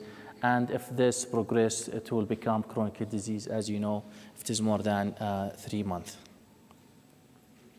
If we look here at the disease burden and the prevalence and incidence of the acute kidney injury according to the types of the intervention, this is just from a systematic review and literature review. You can see here the coronary angio intervention, the incidence from different studies is that from the first trial, the incidence is around 15% of patients who received contrast. Another trial, it's around 14%. And another trial, it is 2.7. So it is variable, and it depends on the nature of the procedure, the volume of contrast. I will talk about the risk factors and the comorbidities that the patient have. And of course, if you can see here, some of these trials are small, so the result will be variable. Sorry. If we look here for the percutaneous coronary intervention, so the previous one was just diagnostic, and this is intervention. And we can see here, again, just I'm not looking at the number per se, but you can see here it is variable according to the clinical trial. And this is indicate, you can see in all of these trials, there is no zero harm. There is acute kidney injury. And if you can see in the green color, you can see that those who sustained acute kidney injury or disease and then they require dialysis, it is not zero. Again, we have variable number. It can go up to 10% on some of the trials, and some of them, of course, it's lower than that. So we can have the acute kidney injury, patient can reach to dialysis stage. So is there a problem having the kidney injury and the dialysis? So what? Maybe the patient will recover. So from different, just another example of trials including different comorbidities. And you can see here from non-ICU patient, critically ill patient, we have different acute kidney injury and incident, and some of them, they are requiring renal replacement therapy, and some of the trials, they have mortality report, so it's not dialysis only. From different studies, we can see here from the first one, McCall and his colleagues reported that the 2-year survival of the patient who suffered acute kidney injury after contrast requiring dialysis after PCI was only 18%. So there is dialysis need, and there is a similarity with dismal figures were reported by another group who observed 1-year mortality of 54% subject who require dialysis. So if you require dialysis post AKI increase the mortality and can go up to 50%. And another trial at 1 year for up 70% of the patients who required in-hospital dialysis were discharged on a permanent dialysis program and still on dialysis. So it has its own morbidity and comorbidity. And there is another large cohort registry where they defined the AKI based on AKIN, and it was associated with a higher post-discharge risk and myocardial infarction, bleeding, concurrent AKI, and AKI requiring dialysis. And for each outcome, the highest incidence was within 30 days, although survival curves continue to separate throughout the phase. So this is have its own implication on the morbidity and mortality. Now let's look at the patient-associated factors or risk factors for this. And this is pulled from different trials. And we can see here if there is pre-existing kidney disease before, this increases the risk, diabetic nephropathy, of course, advanced age more than 70, and if there is hypotension around the procedure time, including dehydration, hypotension, bleeding, if there is congestive heart failure, hypertension, anemia, and others, and there is factor which is related to the procedure itself. So if you use a lot of iodine agent, if you use high osmolality or viscosity iodine agent, if you have repeated exposure to the contrast within 3 days, it will increase the risk. And the imaging technique, of course, it will make a difference. Embolization during the femoral catheterization also will increase the risk of AKI. This is just in this slide. I just want to show you the different contrast type that we have. We have high osmolality, and we have the low osmolality and isoosmolality. And you can see here that the viscosity is different between the two groups, and we have multiple trials use different contrast agent with different outcome. So here just in this diagram, you can see the difference between or the outcome of using different agent. So we can see the green one on the top, the osmolar, they consider to have the mildest effect, and the patient can develop mild nephropathy or injury, while the high osmolar considered to be the highest risk, and they are considered to cause severe nephropathy, and the low osmolar considered to be intermediate risk. So the best is that you use isoosmolar. And here, just in this diagram, we can see here how it's the pathophysiology, how is the contrast causing acute kidney injury. So it can be through contrast media toxicity. So we will have oxidative stress. It's not projecting the point. So what will happen? The oxidative stress will cause renal vasoconstriction, and it will lead to multiple release of endothelin and prostaglandins, and will downregulate the nitrous oxide and others. This will lead to medullary hypoxia, and this will lead to tubular damage and cause the injury. And also we can have increase in the tubular or intracellular calcium, which indirectly will cause damage to the tubules and apoptosis, and also cause the this toxicity. Plus, if we have decreased renal perfusion, the renal perfusion and drop in the GFR, both of them will cause contrast-induced nephropathy or associated nephropathy. So so we talked about the burden and the pathophysiology and the type of contrast. Now we'll move to the preventive measure. I know it is a busy slide, and why it is a busy slide? Because throughout the literature for many years, there are multiple interventions done to prevent the acute kidney injury post-contrast. So how can we achieve, we will look through them and we'll see the evidence behind some of them, not all of them, because they are too long. So we have to attenuate the direct cytotoxicity of the contrast medium, and this can be achievable by hydration or reducing the amount or choosing alternative if possible, to use a proper use of contrast medium. As I mentioned, maybe the lowest one to have injury is the isoosmolar. Selection of the optimal contrast medium type, and you can use alternative now. We have the new technologies like with non-nephrotoxicity, like the CO2 angiography or dextran-based OCT. We can reduce the volume, avoid angiography if possible.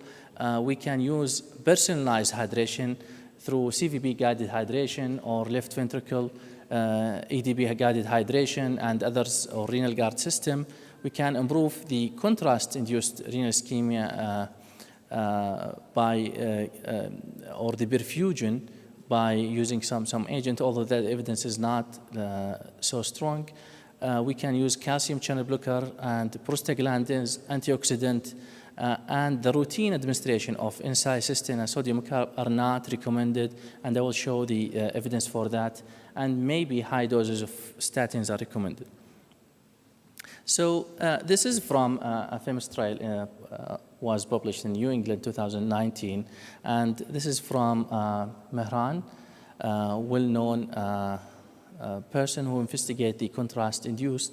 And if you want to prevent or to reduce the risk of the injury, you can determine the risk of the AKI in those patients using, we have different scores and app, and the famous one is Mehran, that I think most commonly used now, Mehran score.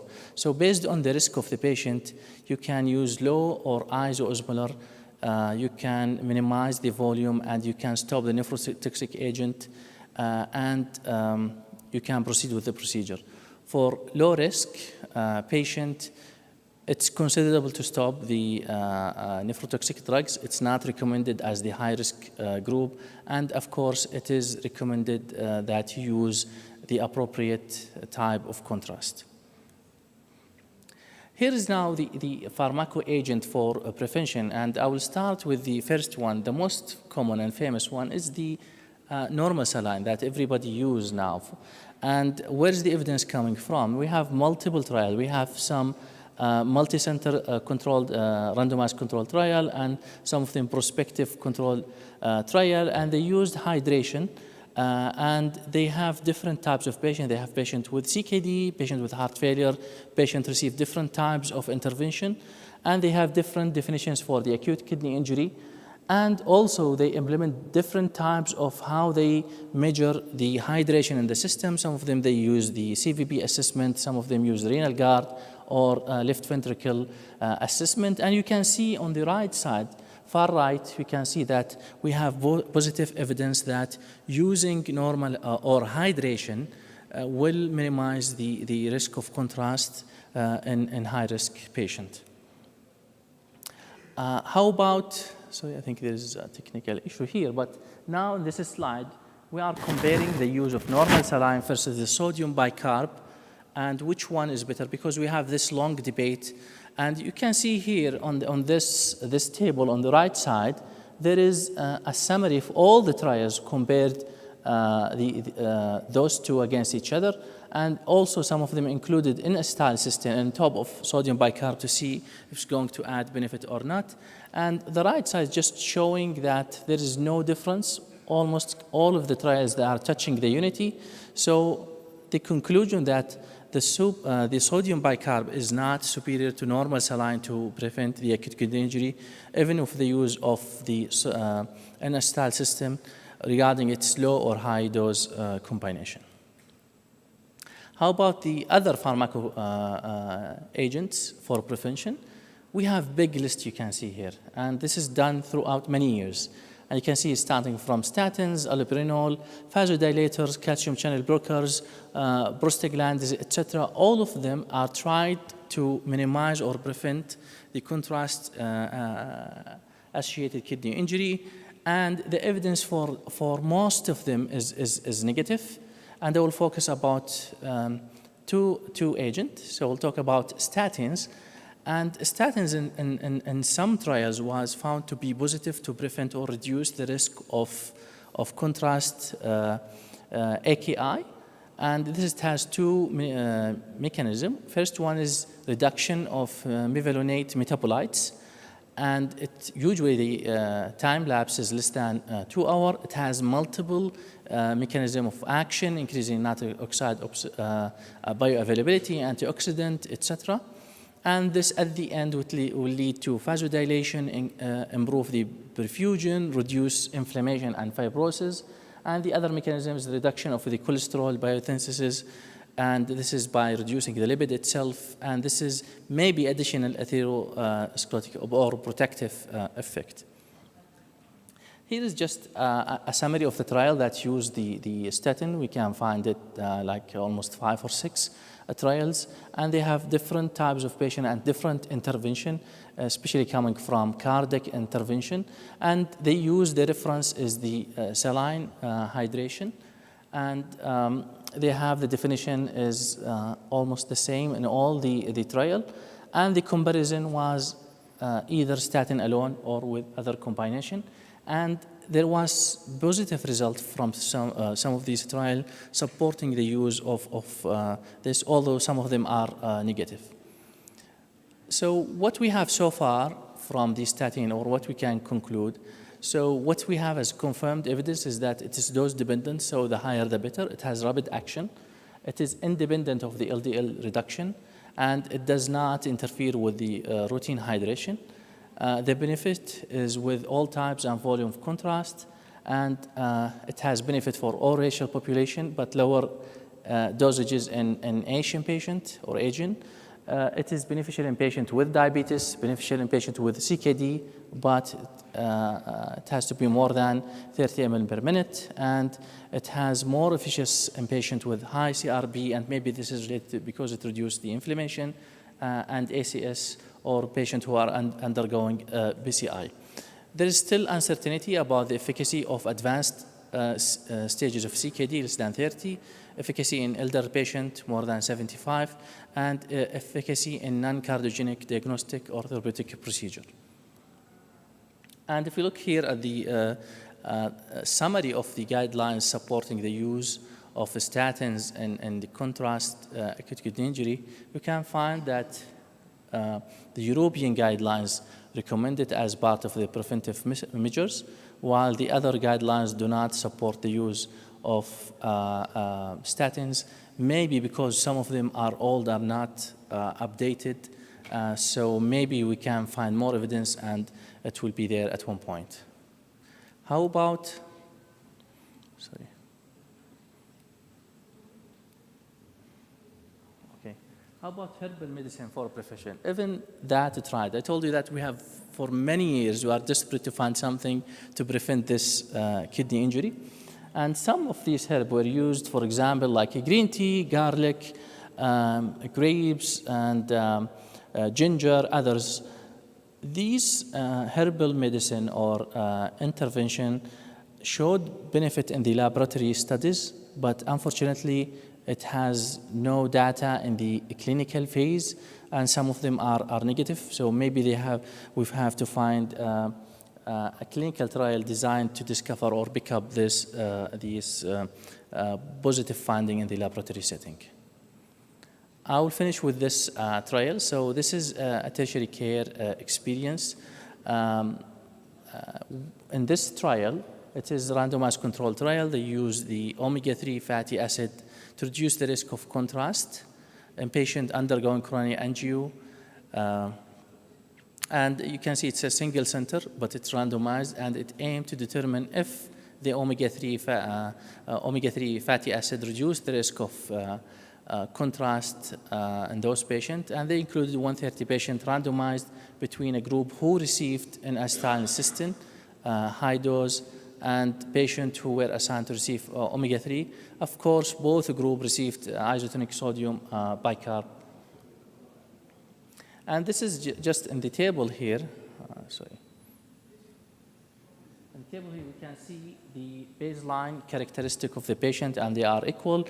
All of them, they have, not all of them, I mean 50% they have diabetes, other risk factors like hypertension, dyslipidemia, ischemic heart disease, congestive heart failure, stroke. And you can see down in the table, the 30 patients in both groups, they have low ejection fraction. So the primary endpoint was to see if there is an increase in creatinine more than 44, or increase in the other endpoint was if there's an increase in creatinine more than 25%. And you can see between the two groups, there was no difference between the group who received N-acetylcysteine or the omega-3 fatty acid. Also, the other secondary point, like the need for renal replacement therapy, death, myocardial infarction, stroke, and even the length of in-hospital stay, there was no statistically significant difference between the two groups. Just this graph showing on the left side, they increased more than 44 micromole, and on the right side, increased more than 25% from the baseline. And you can see here again, it's the just a graph presentation of the finding and result. So, in conclusion from this study, that short-term prophylactic use of omega-3 fatty acid with hydration does not reduce the risk of contrast or the need of renal replacement therapy, hospitalization rate, or death in patients with CKD who undergo the coronary angio. Maybe further study with larger number of patients with adjustment for intervention might show some benefit. With this, I would like to conclude. Thank you so much. Thank you, Dr. Khalid, for this informative and nice presentation. So we'll open the floor for questions, if anyone have a question.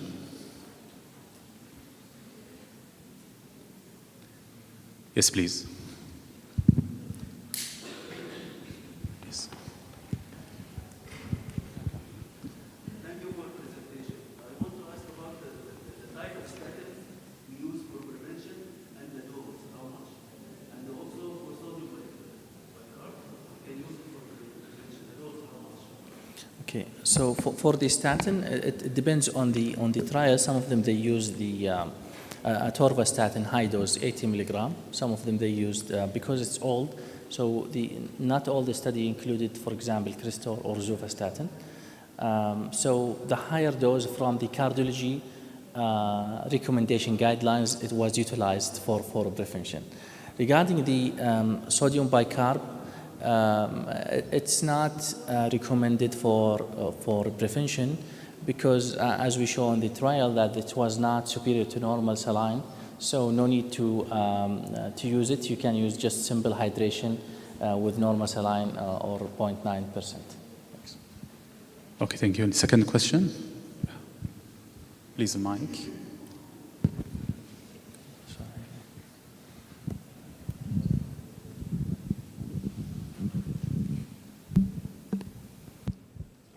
Thank you, Dr. Khalid, for the nice presentation. Regarding the fatty acid study, what was the entry creatinine in the study? The baseline creatinine for the patients before administrating the fatty acids? And most of the patient, they have CKD. The range of the creatinine was between like 130, 160. I can't recall the average for both groups, but all of the patients, they have established CKD to start with. Okay, any other questions? Please. Okay, thank you, Dr. Khalid, for this informative, elegant presentation. I wanted to ask you about renal guard. Is it available at King Fahd?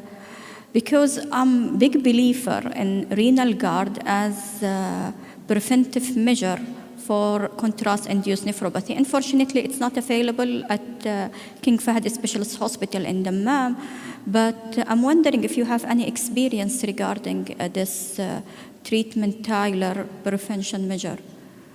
Well, we don't have it available in our hospital, so I don't have personal experience with it, honestly. Okay. Okay, thank you very much, Dr. Khalid.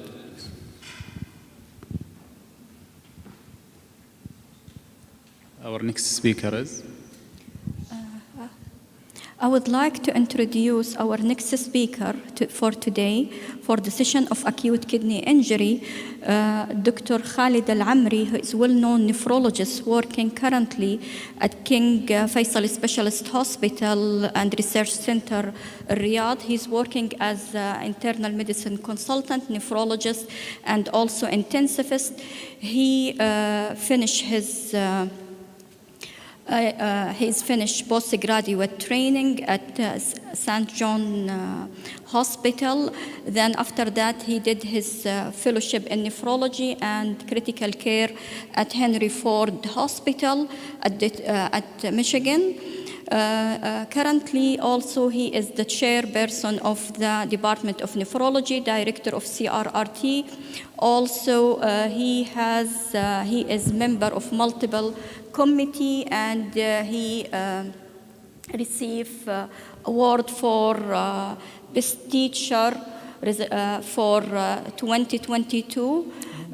His talk, it will be about also about optimal treatment for acute kidney injury. One of the things about the volume, acute kidney injury and volume management, which is, as we know, it's a bit challenging for us when to say it's too little or it's too much. Dr. Khalid, the floor is yours. Thank you, Doctora, for this kind introduction. And until they open the laptop, let me first say that the reason that I would like to talk about this topic per se is that we're not going to be talking about hypovolemia per se. I think everybody now can be considered a kind of expert when we talk about hypovolemia, but we'll be more focusing on hypervolemia and whether it's causes and how to manage it in AKI. So let's dive in.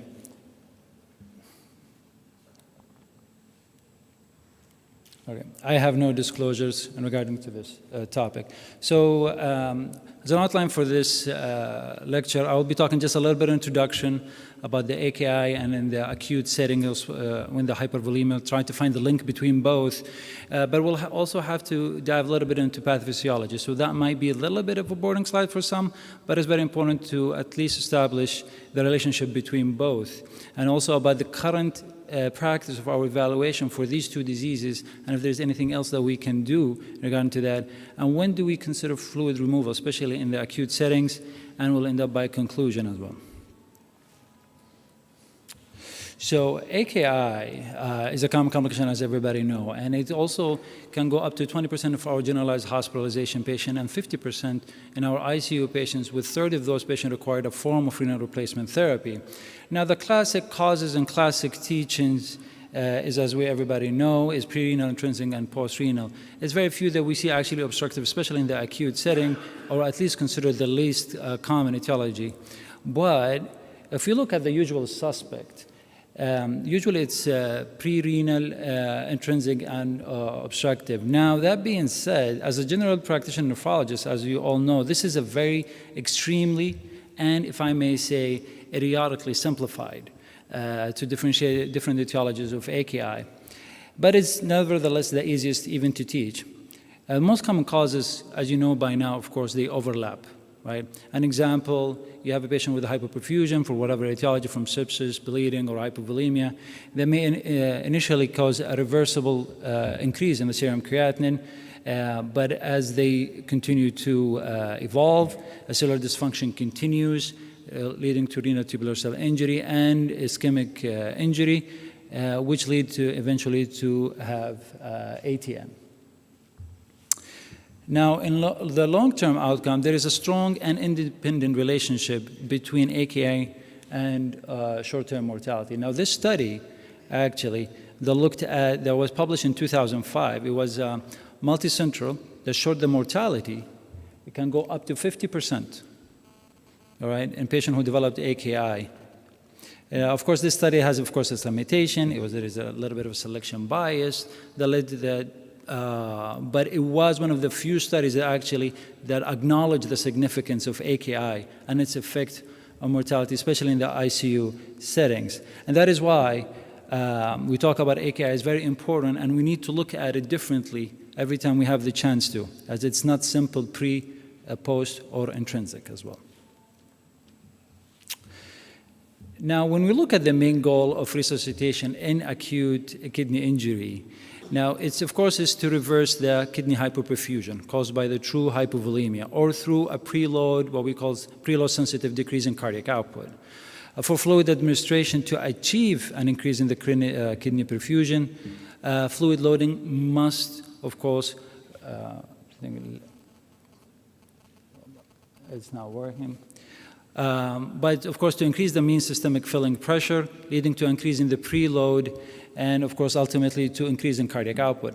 However, merely achieving the higher cardiac output should not be our main goal in perfusion per se, as the normal circulation is also preload sensitive, as well as when fluid are administered, until the point of no fluid responsiveness. As you're everybody aware, we give fluid until we see no response, and that's when we consider patients to be fluid non-responsive, but maybe that's a little bit too late, and that's what we're trying to prove in this lecture.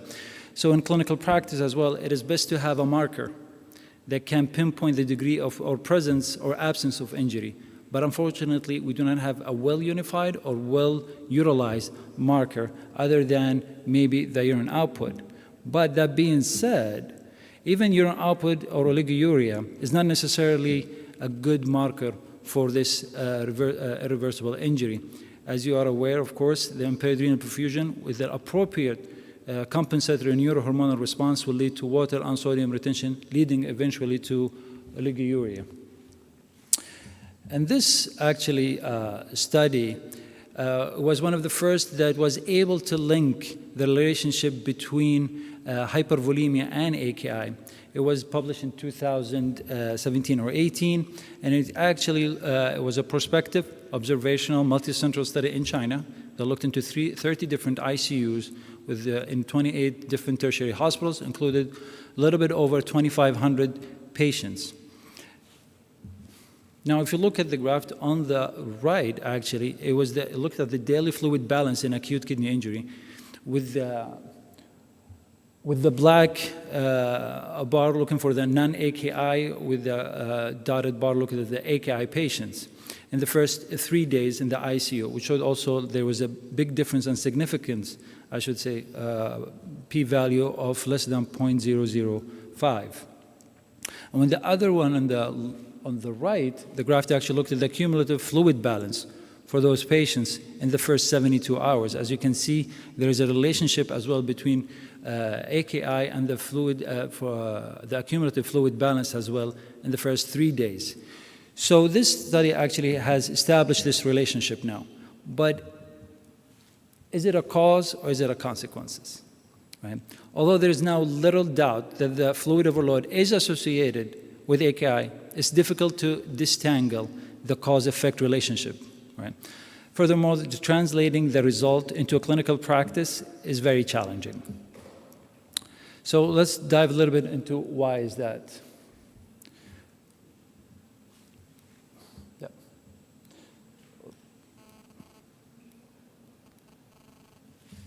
Okay.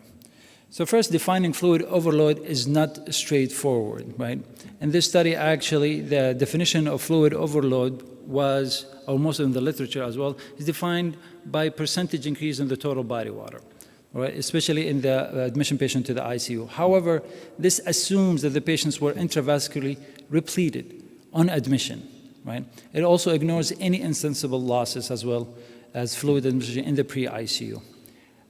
Second, of course, the type of fluid. Now, there's a big debate still going on between the type of fluid and the risk of AKI or main adverse effect of kidney significance, with some studies actually hinting more toward using more balanced fluid instead of crystalloid. But it's still, we do not have, let's put it, like a cut evidence to suggest one is better than the other. And of course, third, we have the oliguria impact as well. So fluid overload may, as well everybody know, result from overzealous fluid administration, or because of oliguria is present, or maybe both, right? But the differentiation is also important, since fluid overload caused by excessive fluid therapy potentially avoidable, whereas fluid overload caused of the oliguria is different. The second, or the lateral, actually may reflect in the AKI and can be easily modified without the CRRT, or renal replacement therapy, I should say. Now, the pathophysiology of hypervolemia, over the last decade, our understanding of the vascular hemostasis has improved significantly, right? So let me go into a few slides, how is that important?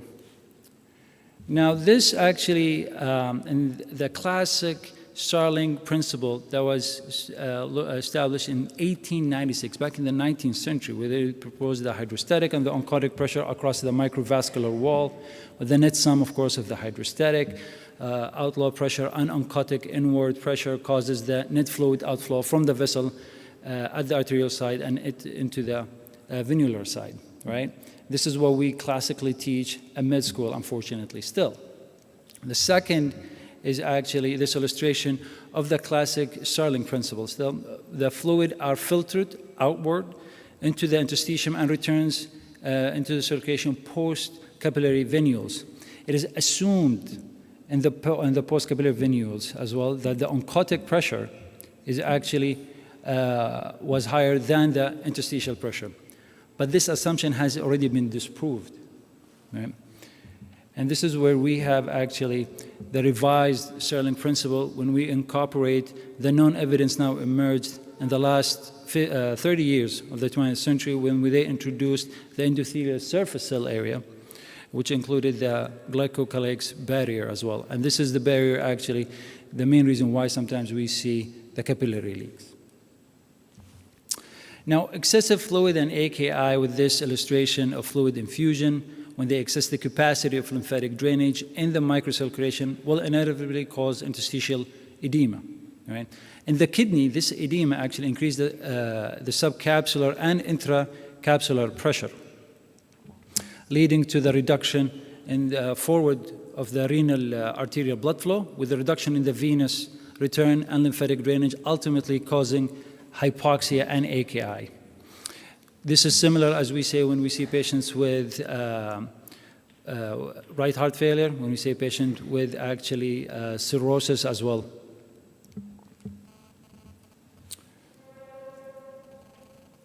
So the pathophysiology of hypervolemia, we can divide it to summarize into two main categories. First is there's a dysfunction of the wall, and of course can cause by ischemic reperfusion injury, and the damage to the glycocylic and capillary leak. This leak will lead eventually to the interstitial edema, right? And with this edema, maybe lead to the reduction of the renal perfusion and subsequently AKI as well. And this actually a summary about how fluid overload can eventually cause AKI. we don't have to usually look into all the causes, but we can actually just link it to the glycosolic damage, the capillary leak, and eventually into the AKI, which is caused by the decreased intravascular fluid volume. And this is another simplified illustration about how fluid overload can cause as well an AKI.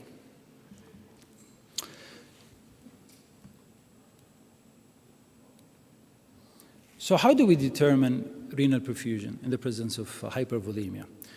Everybody knows about MAP. Now, every patient almost in the hospital, we target MAP of 65, right? And this is based on a lot of ICU literature, but in renal perfusion is a little bit different, right?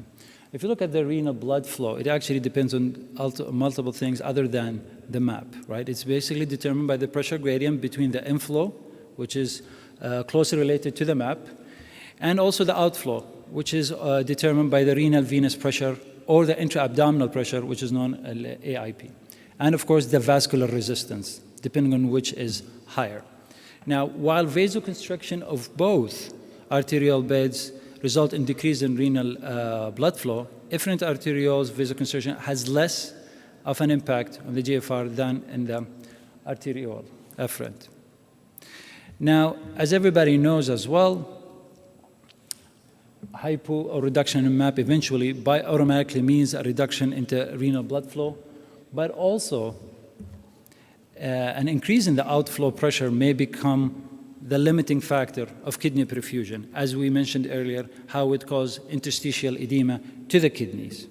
Now, example of abdominal compartment syndrome or systemic venous congestion secondary to right heart failure, which we will touch on in the next few slides. Now, how do we evaluate volume in AKI? Now, the classic evaluation is too subjective, actually, right? It depends on history and physical. But if the history is straightforward, like GI loss, severe bleeding, pancreatitis, then it makes sense that to give as much fluid as you believe that the patient is down by, right? But this is very reasonable as well to consider. But it's not that common. The physical exam can direct the physician to label the patient as this severely hypovolemic, euvolemic, or even sometimes intravascularly hypervolemic, right? Exactly, not all patients will have dry mucous membrane, not all patients will have skin turgor. And that is why the physical exam, unfortunately, lack sensitivity to confirm these hypervolemia. The FeNA, or the fractionation of sodium, is still recommended, and we still use it, especially in patients who are not on diuretic with a normal baseline of serum creatinine, to direct us pre-renal versus renal etiologies. However, it is important also to realize that low FeNA is not a reliable predictor also as fluid responsive, as patients who are hypervolemic can still have low FeNA as well based on the pathophysiology that we presented. The hemodynamic monitoring for hypovolemia or hypervolemia are gone, more or less. Back in the late 90s, early 2000s, the swan gas was being used graciously in every ICU and every acute setting, but we don't do that anymore. So we did lose the way to monitor all the cardiac output. We lost the way to also monitor the low pulmonary pressures, low end diastolic volume, and cardiac output as well. We can still rely on the CVP on central venous axis. That being said, it has also its limitation. And lastly is, of course, the point-of-care ultrasound. Now, this is an emerging area of interest, and also have been shown a lot of studies that looked into how to utilize it in assessing the congestion, hypervolemia, and response to either fluid or even fluid, what we call it, tolerance. And we'll touch base on it in the next few slides. Now, back again to this hemodynamic assessment, and particularly it is challenging in septic patients, right? As because of the venous dilation that happens in severe sepsis due to the cytokines release, the venous dilation might be mistaken as it's hypovolemia, which is actually not, right? This is usually venous dilation happening because of the capillary leak, which may further decrease the mean systemic filling of pressure, and that is explained why actually many signs of patients who are in septic that can have a picture of hypovolemia, but they're usually not. Those signs are usually when we do hemodynamic monitoring, that we see low end diastolic volume, or even what we call kissing ventricles, or even low right atrial pressure. But it should not be mistaken as hypovolemia, while instead, this is excessive vasodilation because of the inflammatory cytokines, as we mentioned. So what is the difference between fluid responsiveness or fluid tolerance, right? There's a large amount in the literature regarding the evaluation of suspected hypovolemia by means of dynamic predictors of fluid responsiveness, right? However, even in fluid responsive patients, intravenous fluid may not result in sustained improvement in the tissue perfusion. Actually, it might make it worse. Furthermore, patients with sepsis and distributive shock, in particular, may continue to display responsiveness to fluid resuscitation, while at the same time, they already experience adverse effects of this hypervolemia. And that is why, actually, risk assessment for these potential harms of fluid administration is known as fluid tolerance evaluation. So some would even argue that assessing the patient should come before fluid responsiveness assessment, if not all patients with AKI. Several factors impact on this ability to each capillary bed. And one of those are like an age or pre-existing condition like renal failure, pulmonary, or cardiac diseases. Now, I would give some examples that we actually see on a daily basis in the acute setting on how actually this hypervolemia needs to be assessed, and will give us different approaches to how we tackle those patients. And one of them, of course, the classic ARDS, right? So in ARDS, usually there's an alveolar capillary membrane that becomes damaged and leaky, which allowing increase in the movement of water and proteins from the intravascular to the interstitial space, even within normal cardiac filling. Now, in this scenario, actually, fluid administration carries the risk of further worsening alveolar damage. In fact, randomized controlled trial involving the different type of fluid resuscitation strategy in these patients have suggested benefit of fluid restrictions. Now, usually these patients actually, when it's very well known that volume, as we said, will make it even worse for the ARDS, also worse than the ventilation, but they can also make it worse for the AKI. We have two ways usually to assess fluid status in these patients. One of them actually is invasive versus non-invasive.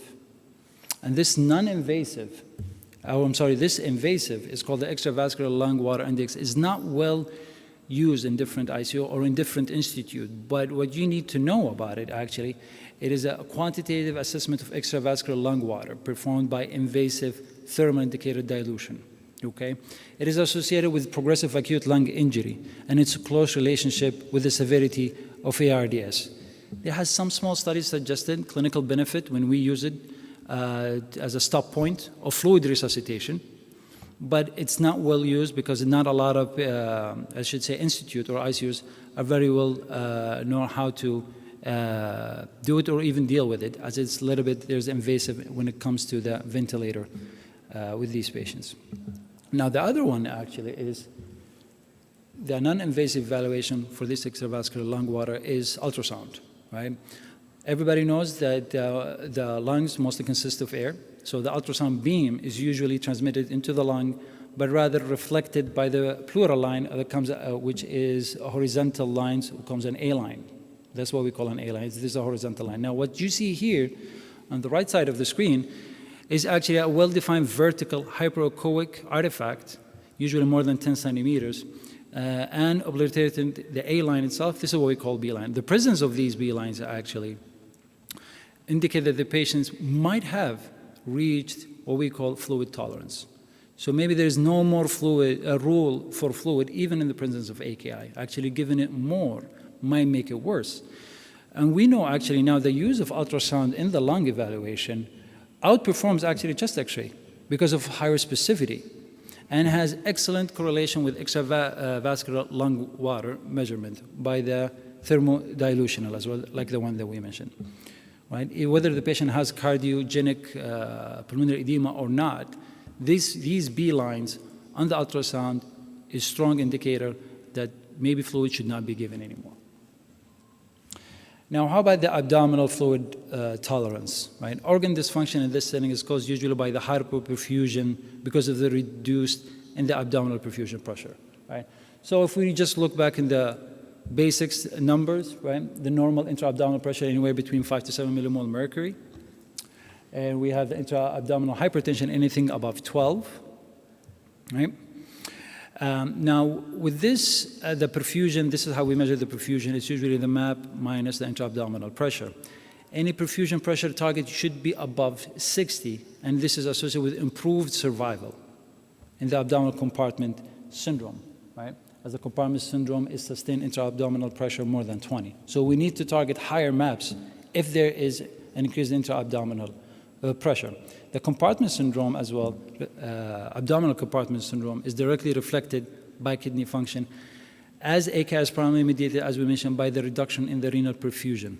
So systemic hemodynamic consequence of this abdominal compartment syndrome involve the reduction in the venous return from the functional obstruction, like in the IVC, resulting in as well low extremity edema and even reduced preload. Now, there is two ways for us to assess the risk of fluid responsiveness versus tolerance in the abdominal intolerance. One is, of course, the indirect measurement of the intra-abdominal pressure, and this is by using the fluid-filled bladder catheter. And the other one is actually using a focused ultrasound, which may add suspicious of the diagnosis when observing a collapsing IVC in the presence of increased intra-abdominal fluid or dilated loops. Now, it is important to realize that with the exceptions of passive leg raise maneuvers, classic indicators for fluid responsiveness are still present in case of intra-abdominal hypertension. So a patient might be hypervolemic, but you still find signs that they will become fluid responsiveness. Nevertheless, fluid administration carries the risk of clinical deterioration, even for AKI, as it is not effective to increase in the preload. So actually might make things worse. So that's why usually we need to think about other strategies when we reach that threshold, right? Like airway vasopressors, paracentesis, or even nasogastric tube placement, or even sometimes surgical decompression. Now, how about systemic venous congestion? Now, this condition whereby there's an increase in the right atrial pressure, it back transmitted to the peripheral organs. How do we know we reached that point, right? Evaluating of increase this atrial pressure can be performed by the bedside ultrasound, right? As I said, the swan gauze days are over, whether for the better or worse, so we need to find new ways to be more objective and dynamic. So evaluating the right atrial pressure can be performed, as we said, by this ultrasound, and we look at actually either the IVC and different parameters or different veins as well, right? In most patients, actually, a proliferative non-collapsing IVC already suggests fluid intolerance. So maybe you did reach the threshold that you can label the patient as fluid intolerance and no more need for IV fluid, despite some signs that they might respond to it, right? And severe venous congestion as well, a backward transmission of increased right atrial pressure to these organs will cause organ dysfunction, like an AKI or even hepatic congestion as well. Even you can call this the classic or the previous definition of type 2 cardiorenal. Now, also the pulsatility, as you can see, for the hepatic vein, portal vein and renal vein, which are normal to be present, can also guide us into differentiating who might be at risk of giving more IV fluid and who to consider to be in venous congestion. So basically, this is a multi-organ assessment score, right, for venous congestion, for improved specificity. Now, we call this, what somebody have heard of you, the venous excess ultrasound score or the VISCA score, which has been proposed and has been adopted by few as well in their studies that involve the systemic assessment of the IVC and collapsibility index of flow pattern for the hepatic, portal, and intrarenal veins as well, with a grading system, of course. So the VISCAs can provide higher specificity than any of its individual components for the prediction of subsequent development of AKI. Now, Many nephrologists face this question when we are rounding, when it's time to diuresis, when it's time to remove fluid, right? Now, the answer usually is straightforward if all signs of hypervolemia and assessment are there and the patient is dynamically stable. But unfortunately, we do not live in the perfect world, and we do not encounter most of these patients. We usually see the sick ones in the ICUs, always the patients who are in sepsis or in shock. For that, we need to remember, actually, that sepsis or shock patients come in different stages and phases, and decision regarding the volume can be answered depending on which phase those patients are in. Now, this is actually, without going into a lot of details, but what we need to know that different phases for these patients also indicates a different type of treatment, right? So, if you focus on the S, what we call stabilization, or number 3 as well. Okay, this is the part that especially very important for us, even as nephrologists, to consider de-escalation of fluid or even removing it, right? From this graph, you can see actually that there is an association between the timing of stabilization and its length with worsening of organ function, organ failure, especially AKI as well. Once we believe that the patient reached this phase, then evacuation of the fluid is of importance to avoid any further risk or increase in the mortality or even organ failure with different due to the congestion.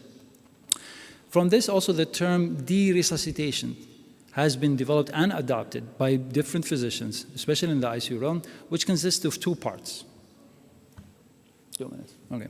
So I'll wrap up. So we have just the late goal-directed fluid removal, which basically means it's time to remove fluid, whether it's via diuresis or renal replacement therapy, or even late conservative fluid, which actually means that you do not need to remove a lot of fluid. Just try to be judicious about it and try not to cause more harm by causing more hypoperfusion as well.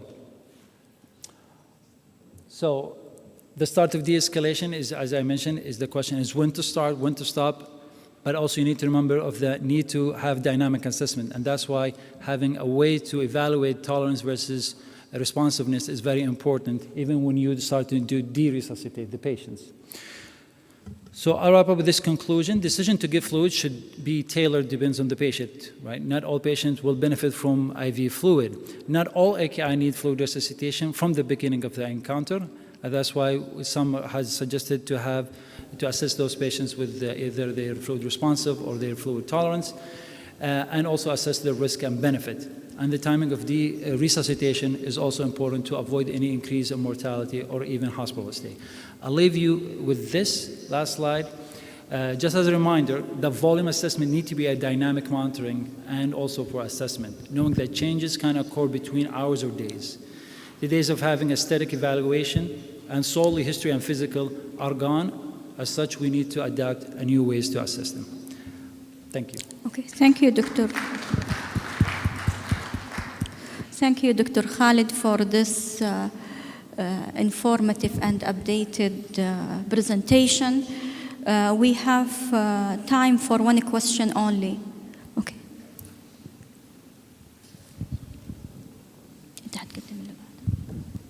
Thanks, Dr. Khalid, for this excellent talk. As you mentioned clearly regarding the trying to avoid the AKI in ICU setting as it is related to high mortality. We see our colleagues in ICUs, they're using aminoglycosides in many occasions empirically, especially if the patient is dying from sepsis. From your experience, is there a line that we can draw when to use these medications or not? Now, if you're talking purely about aminoglycoside in the setting of ICU, now, when it comes to acute, it's very, I think I should say, we need to prioritize what are we trying to do. Are we trying just to prevent an AKI, or are we trying to save a life? If this is the last straw that you have, or this is your last weapon to go to, just to save that life, then it is very justifiable to do it, right? Worrying about a complication from any intervention that might save a patient need to be looked at it differently. An example from our colleague, Dr. Khalid, when he mentioned the contrast, right? If it's about saving a life, you don't have time for prevention, then we have to go for it. Acute is a little bit different than we have a stable patient. If we have a stable patient, then we can talk about different antibiotics, different imaging, different whatever, we still have time. But in acute setting, if the patient, an example, crashing, and you don't have anything else left, and this is your last thing to offer, whatever it is, an extra inotropes, you want to go higher on the PEEP, knowing that also higher ventilation setting associated with worse in AKI as well, giving more fluid despite the know that the patient is venous congested, or giving these nephrotoxic medications. Then we need to look at it differently. And this is my belief that actually saving these lives take priority before actually worrying about the consequences. Okay, thank you, Dr. Khalid. Our next talk in the session of acute kidney injury will be about AKI continuum and the use of biomarker. It will be by a distinguished speaker,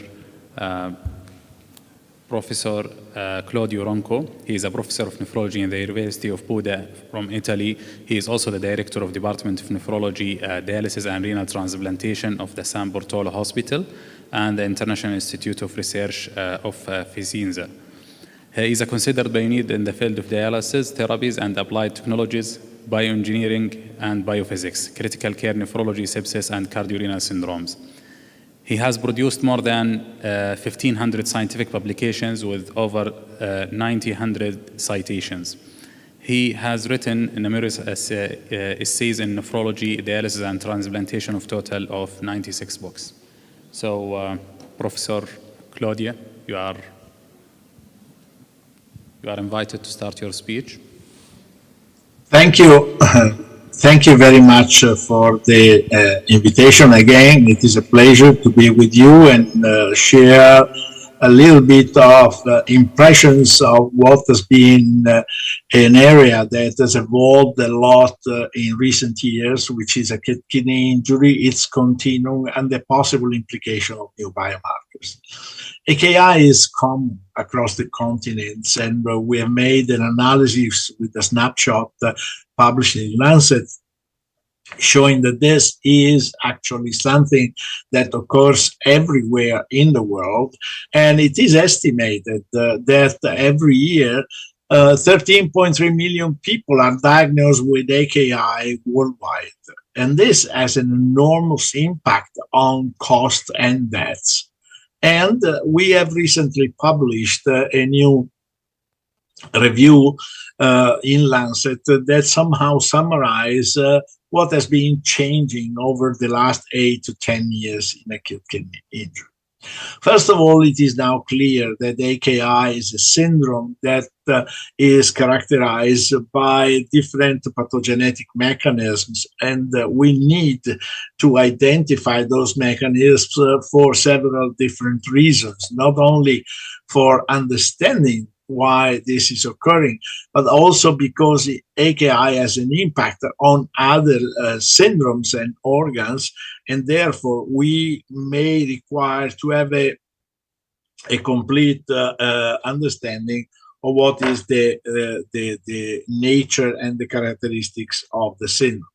Furthermore, it has been clearly evaluated that the amount of money spent by healthcare systems due to AKI and the risk of death is enormously high for changes in serum creatinine. And compared to, for example, different type of disease such as cancer or heart failure, AKI has an impact on deaths which is significant.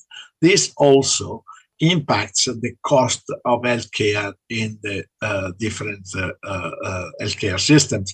As you can see here, we have acute care cost estimated compared to different type of cancers, and the cost of AKI is rather significant. But the most important aspect is that according to UK data, 20 to 30% of AKI syndromes are considered preventable.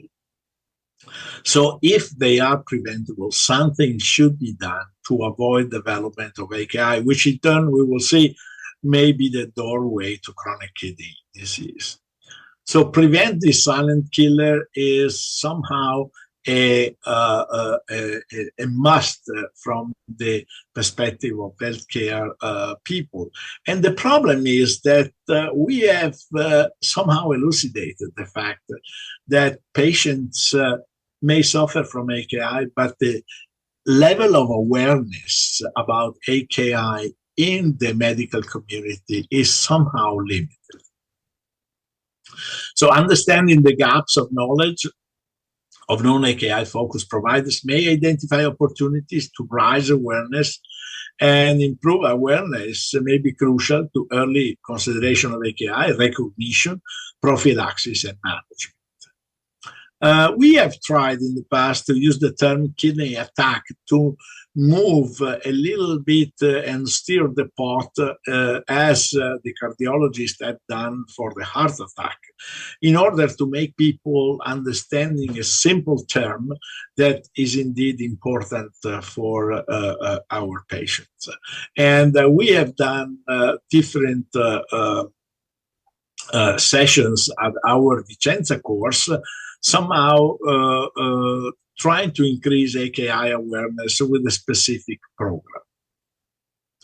Now, the interesting thing is that the condition known to lead to chronic illness, as you can see here, are the classic ones, including myocardial infarction or acute exacerbation of COPD. But AKI is one of the interesting groups that may be associated to chronic illness. And 34%, which is a great proportion of these cases, could have been somehow prevented. Now, how to make early detection of AKI today? Certainly diagnosis, new tools, frequent monitoring, possibly biomarker, education and training, early treatment, and in some cases, however, and you see here 40% of the population responding to a questionnaire answered nothing or I don't know, which indeed demonstrates that we need to better focus on our action. Providers believe AKI diagnostics are reliable, and there is variability with current diagnostics because we know what are the trajectory of creatinine. But if we go back in the history, there was always this level of uncertainty. The medicine in the ancient Byzantium was carried out diagnosing AKI by the color of the urine using specific glass container called the matula. It was only with the Renaissance and in Padua, in our university, where Morgagni became famous for anatomical models of disease that were proposed based on the autoptic evaluation and the pathology conditions. Then, during the bombing of London in World War II, Bywaters described cases of acute loss of kidney function in severely injured crash victims. And the histological evidence was a necrosis of the renal tubules, so that suggested the term acute tubular necrosis. For many years, acute tubular necrosis and acute renal failure were considered the same thing. Lately, the concept of functional and reversible acute renal failure became evident in the War of Korea, where the first artificial kidney was applied. But in general, around the last century, acute renal failure was diagnosed from signs and symptoms such as oliguria, fatigue, vomiting, GI bleeding. It was called disorders of the renal gland. From a purely clinical diagnosis, it was moved to the use of clinical chemistry and laboratory medicine, and certainly the use of creatinine and urine output represented the step forward. However, we are very well aware about creatinine kinetics, and when you stop GFR, you see that the increase in serum creatinine takes at least 1 or 2 days to become pathologic. So in refining the clinical diagnosis, the physician needs to observe signs, symptoms, and use different laboratory tests to recognize the typical pattern. And there is a semantic process of clinical diagnosis and lab result interpretation that include 3 variables: the physician, the lab test results and the symptoms and the disease. And in this case, it is important to have a complete picture. Now, when you look at the literature, over 30 definitions of acute renal failure existed in the past, going from doubling serum creatinine, creatinine increase of 1.5, etc. So basically, all the papers of the past are hardly comparable one to the other. And as you can see here, this lady thinks that Mr. John Doe in the world has acute renal failure, while this lady thinks that there is a 25% increase in creatinine. This guy may think he needs renal replacement therapy. And in fact, the incidence of AKI itself is difficult to report because depending on the definition, if you use a loose definition, the incidence may be very high. And if you use a very tight definition, the incidence may be smaller. So again, data are difficult to compare. For this reason, several years ago, we met in Vicenza, Italy, in my own city, and we tried to propose an acute dialysis quality initiative consensus conference on AKI definition that could respond to quality assurance, epidemiology, and clinical trials. And there was a need for consensus that ended up with the famous rifle system that subsequently evolved into AKIN and KDIGO. At this point, we have, based on creatinine and uric output, basically 3 different stages, which are risk, injury, and failure, or stage 1, 2, and 3, based on different serum creatinine. And it has been now proved in thousands of patients that when you move from non-AKI to risk, injury, and failure, or stage 1, 2, and 3, you increase mortality, you increase hospital and ICU length of stay, you increase costs, and you decrease the chance of renal recovery. We know the limitations of creatinine as a marker because it's a marker of glomerular function and not damage. Its generation is variable. It's cleared by tubular secretion in part, increase only when at least 50% of the nephron mass is lost, and drugs may impair secretion. So actual levels do not depict real-time changes in GFR. This is why we cannot use eGFR to detect acute kidney injury. But the KDIGO definition still apply when you have an increase in serum creatinine within 48 hours of 0.3 or double or triple serum creatinine. The question, however, is what happened before this creatinine increase, which often occurs 1 or 2 days after the insult. And here you see the insult at the beginning, ischemia, reperfusion, toxicity, whatever, that affects the normal epithelium with altered cell metabolism, migration of integrins, loss of cell polarization and cell-to-cell adhesion, that finally leads to necrosis, apoptosis, cell death, and finally decrease in GFR with increasing serum creatinine. Now, the point is that if you look from the moment of the insult to the moment of decreasing GFR, decreasing of urine out and increasing creatinine, the serum creatinine clock is always late.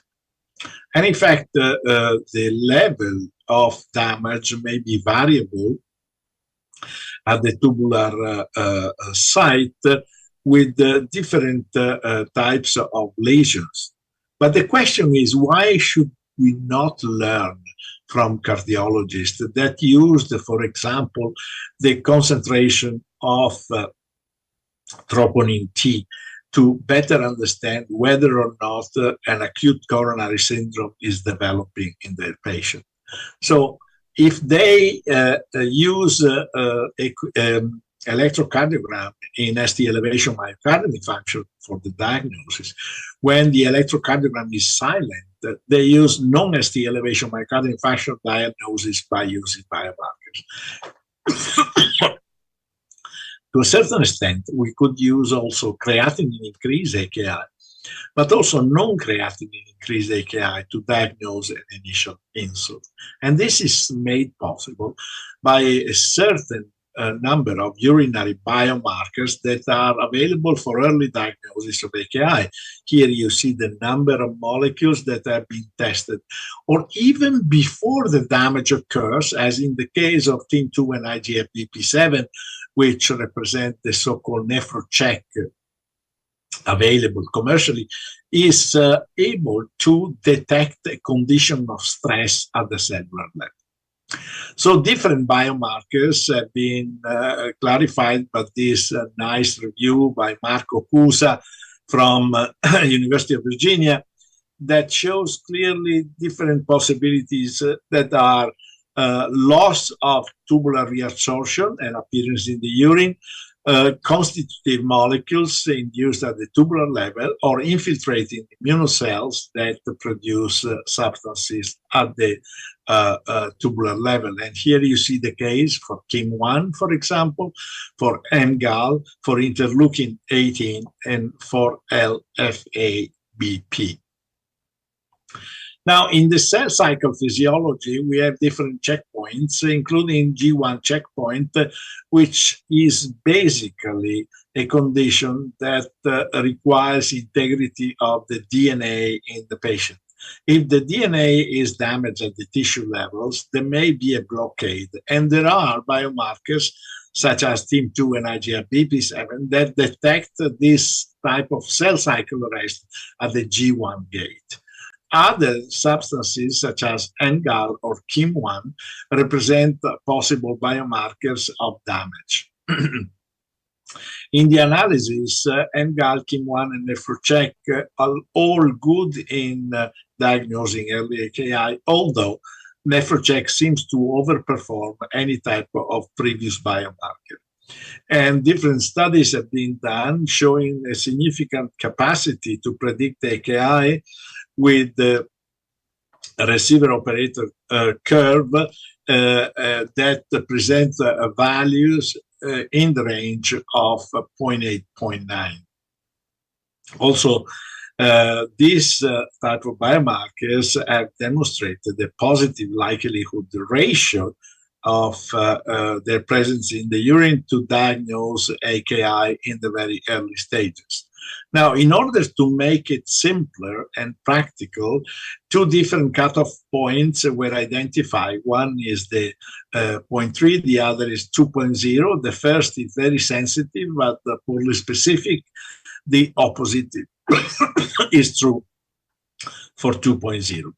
So, in the era of biomarkers, we have a continuum of AKI that goes from a normal kidney to a dead kidney, and biomarkers can identify susceptibility, injury, they may identify dysfunction, or even track progression. It is certain, however, that beyond what is stage 1, 2, and 3, which is clearly identified by creatinine, we have an area called biomarker domain in which acute kidney stress or subclinical AKI are developing, and we only have either biomarker or an increase in serum creatinine that never exceeds 0.3 milligram per deciliter. It is important because we have seen that even in patients with negative creatinine, positivity of biomarkers characterize high incidence of requirement of dialysis, high mortality, and also this combined two endpoints. For this reason, we developed this 2x2 diagram showing the red arrow moving from non-AKI to damage or to dysfunction or both in response to risk modifiers such as inflammation, nephrotoxic drugs, contrast media, etc. Or volume depletion, sepsis, hemodynamic instability. But also we have blue arrows that may help to mitigate through interventions with volume optimization, hemodynamic stabilization, correction of anemia, control of inflammation, the level of damage even before the damage occurs if stress is detected. So what are the implications of clinical chemistry and laboratory medicine diagnosis of AKI? Starting from 2021, when we did this special ADKI meeting and consensus at the Padua University, which this year is having 800 years of activity. We recommended the use of biomarkers for different utilization in AKI, and we came up with a very important step in stage 1, that is stage 1S, where only biomarker positive is present and no change in serocreatinine is occurring. This stage somehow depicts the typical condition of subclinical AKI. At the same time, every stage is divided into 1 and B, depending on positivity or negativity of biomarker. So according to this, if we can detect early a stress condition, we can probably try to recover normal epithelium and do not lead to progression to necrosis and apoptosis. And John Kellogg describes very much the fact that now that we know how that this is possible, it's our duty to find more ways to do it. And Alex Zarbok in Germany did apply a specific bundle of therapeutic strategies in response to an early positive or negative response of the biomarker. And as you can see here, in the group of intervention where he applied specific KDIGO recommended interventions based on biomarker, was able to reduce the whole number of AKI and the number of moderate to severe AKI. We also started a program in our institute called Biomarker Alliance and the Nephrology Rapid Response Team. And the progression was to develop a clinical prediction model to additional value of biomarkers, to apply biomarkers plus an intervention called Nephrology Rapid Response Team, and then subsequently move into routine adoption.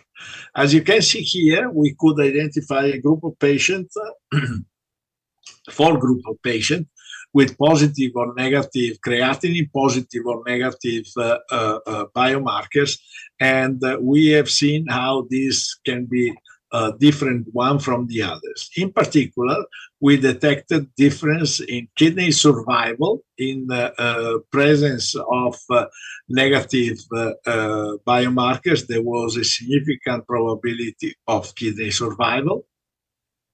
At the same time, we adjusted depending on admission categories. For example, in sepsis and trauma and respiratory failure, there was a significant dichotomy of the lines.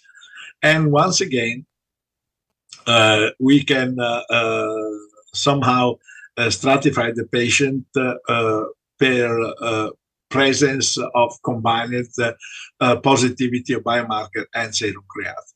Patients requiring CRRT are definitely higher in the both positive components, but still are requiring more therapies when they have only the NephroCheck positive. 2 minutes. The nephrology rapid response team was somehow something that we characterized by an immediate alarm of a positive NephroCheck that activated a specific app where we have different 4 aspects: clinical scenario, clinical history, physical examination, and clinical chemistry and biomarkers. And we provided our doctors with checklists and bundles immediately applicable at the bedside in intensive care. And we could actually reduce the number of cases, both in ICU and in cardiac surgery. But most of them, we reduced significantly the number of patients requiring renal replacement therapy. The same can be true when you couple your NephroCheck with procalcitonin, and this can also represent an important parameter to be considered to predict survival.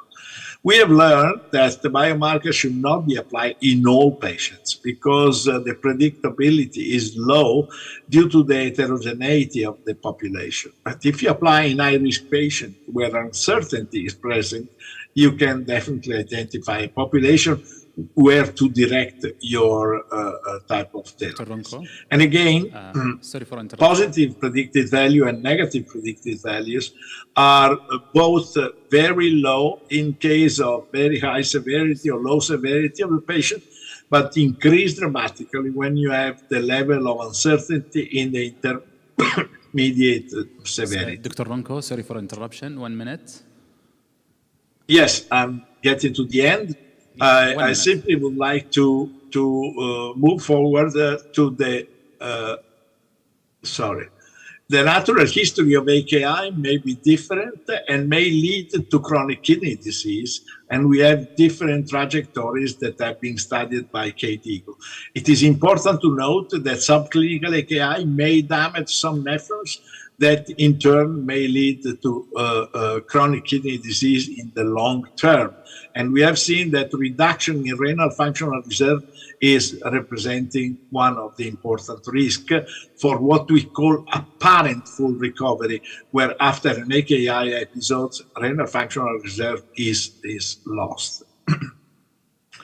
There is, in this case, a progressive scarring, and there is a high chance to develop chronic kidney disease, and the trajectory of the nephrocheck can be interesting. We have other biomarkers like CCL14 that describe persistence, and this has been studied in different studies, including the RUBY study, that shows increase in persistence in patients that have high level of CCL14, which represent a very specific prediction model. Again, major adverse kidney events and 98-day mortality. So today we have NephroCheck, we have NephroClear, and we can really predict the continuum of AKI, also analyzing what we call acute kidney disease. And we have a series of biomarkers available for this.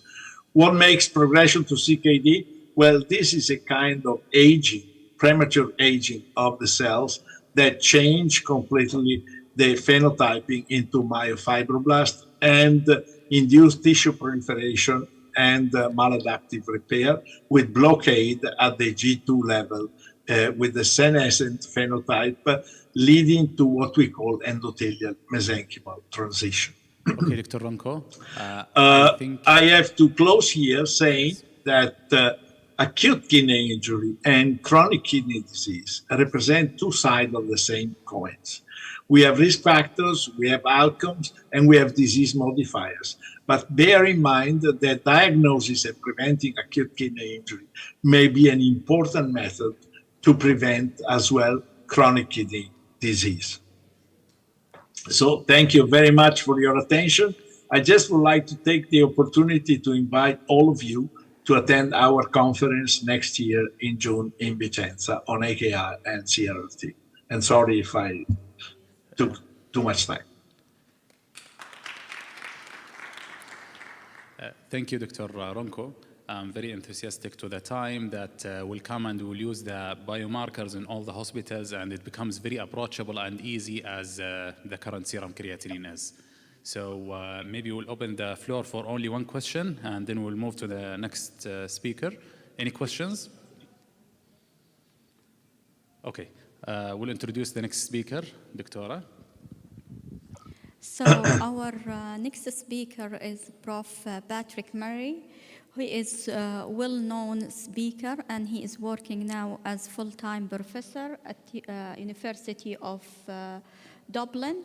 Also, he is working as a clinical consultant, clinical pharmacologist and nephrologist at the MMUH at Dublin. He has a special interest in nephrology, in acute kidney injury and toxicology, and also he has a lot of presentation about this topic.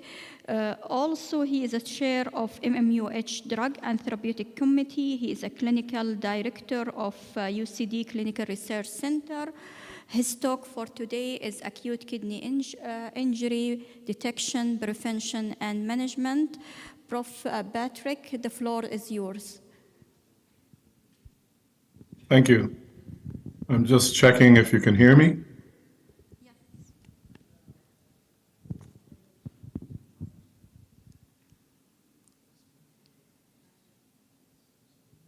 Okay, well, go ahead. Well, first of all, thank you for the introduction and the invitation to speak to you today.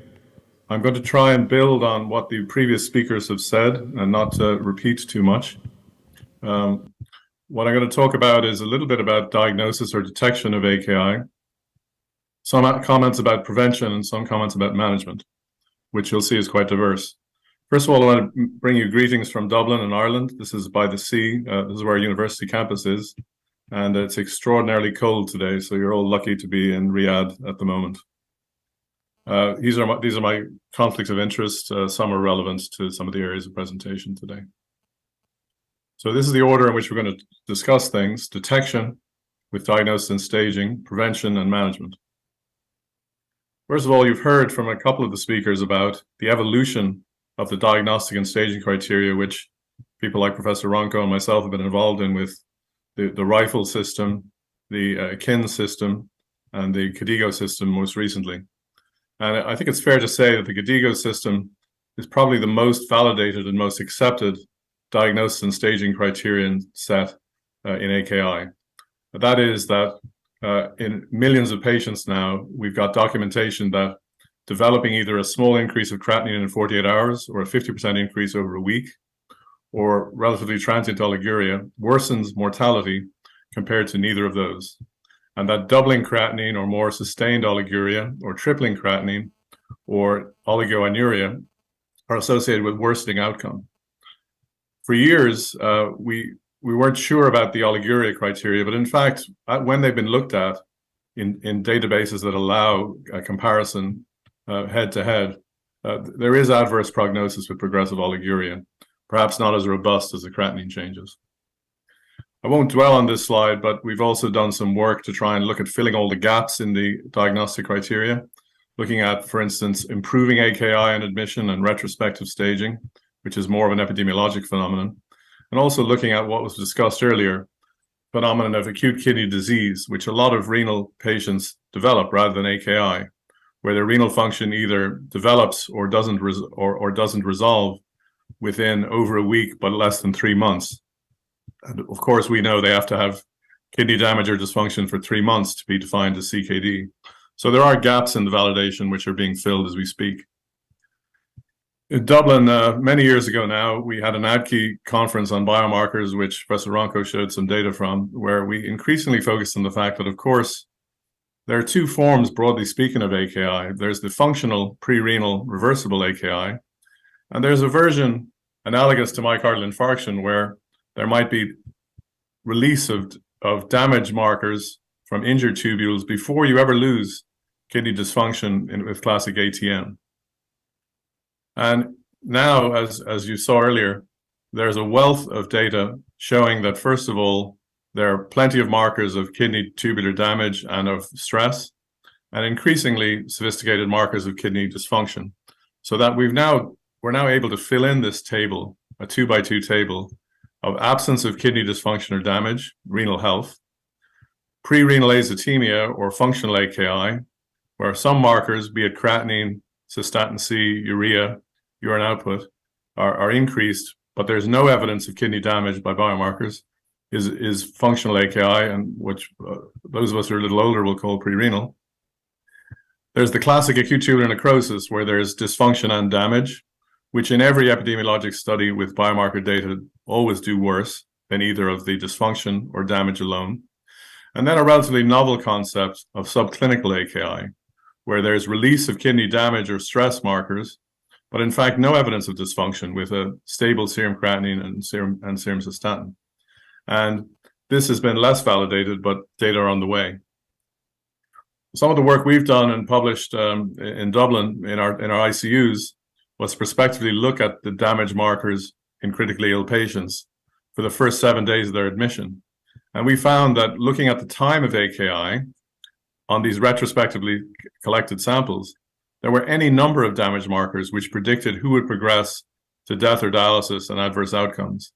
And in fact, even at 30 days, a small number of markers still predicted death or dialysis at 30 days.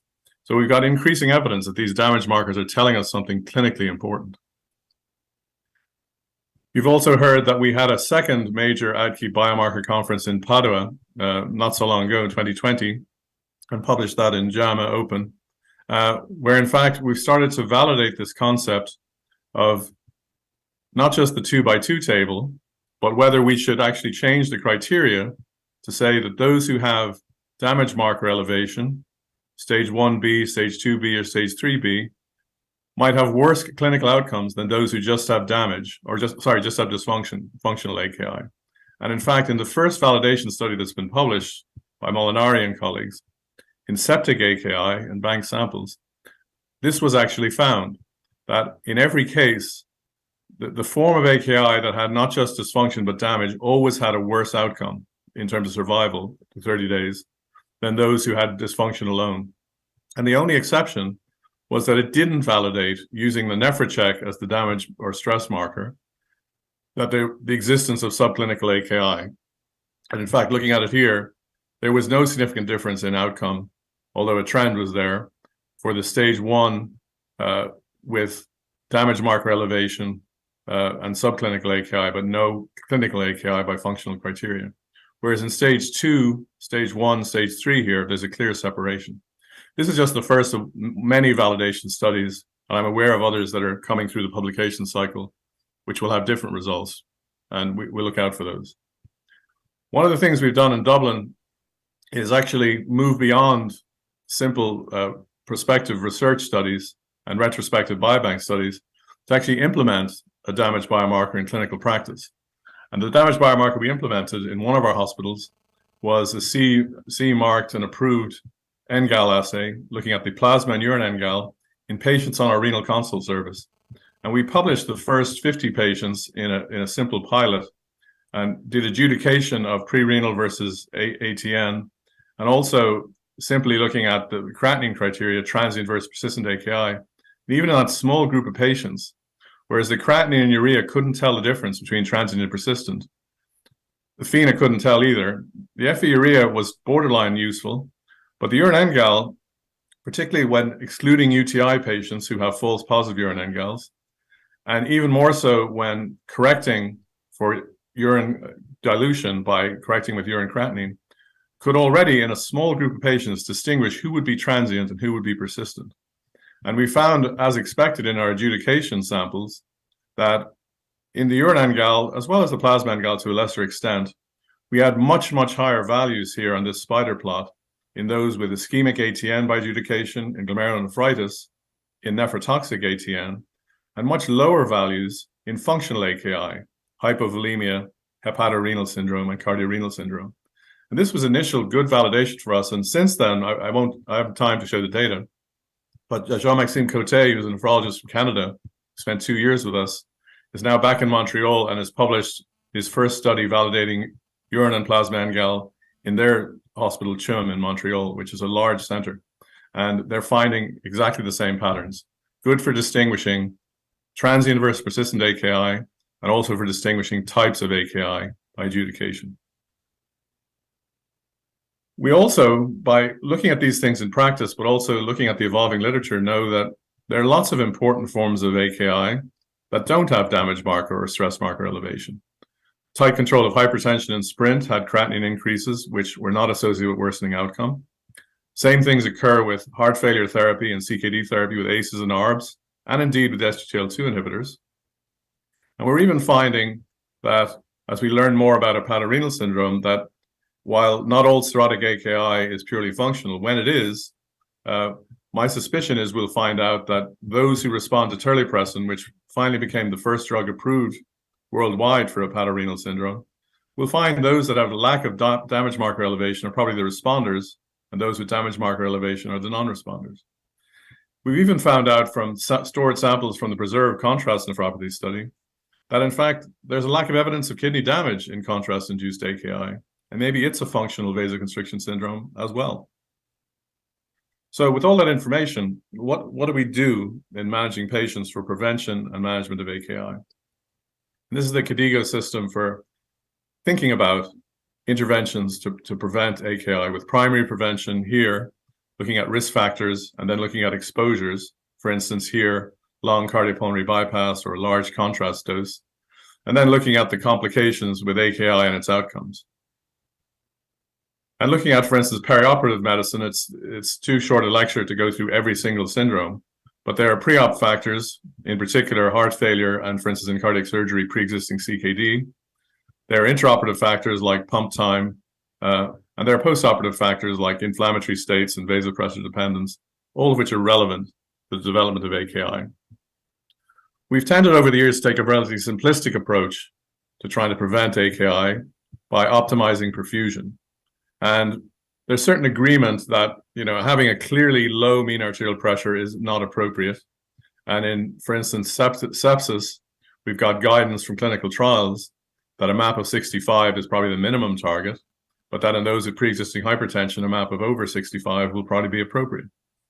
Similarly, as you heard earlier, having an adequate cardiac output is important, but it's important to remember that fluid loading or indeed giving inotropes to increase cardiac output makes no difference to prevention of AKI unless you actually get an increase in cardiac output and renal blood flow.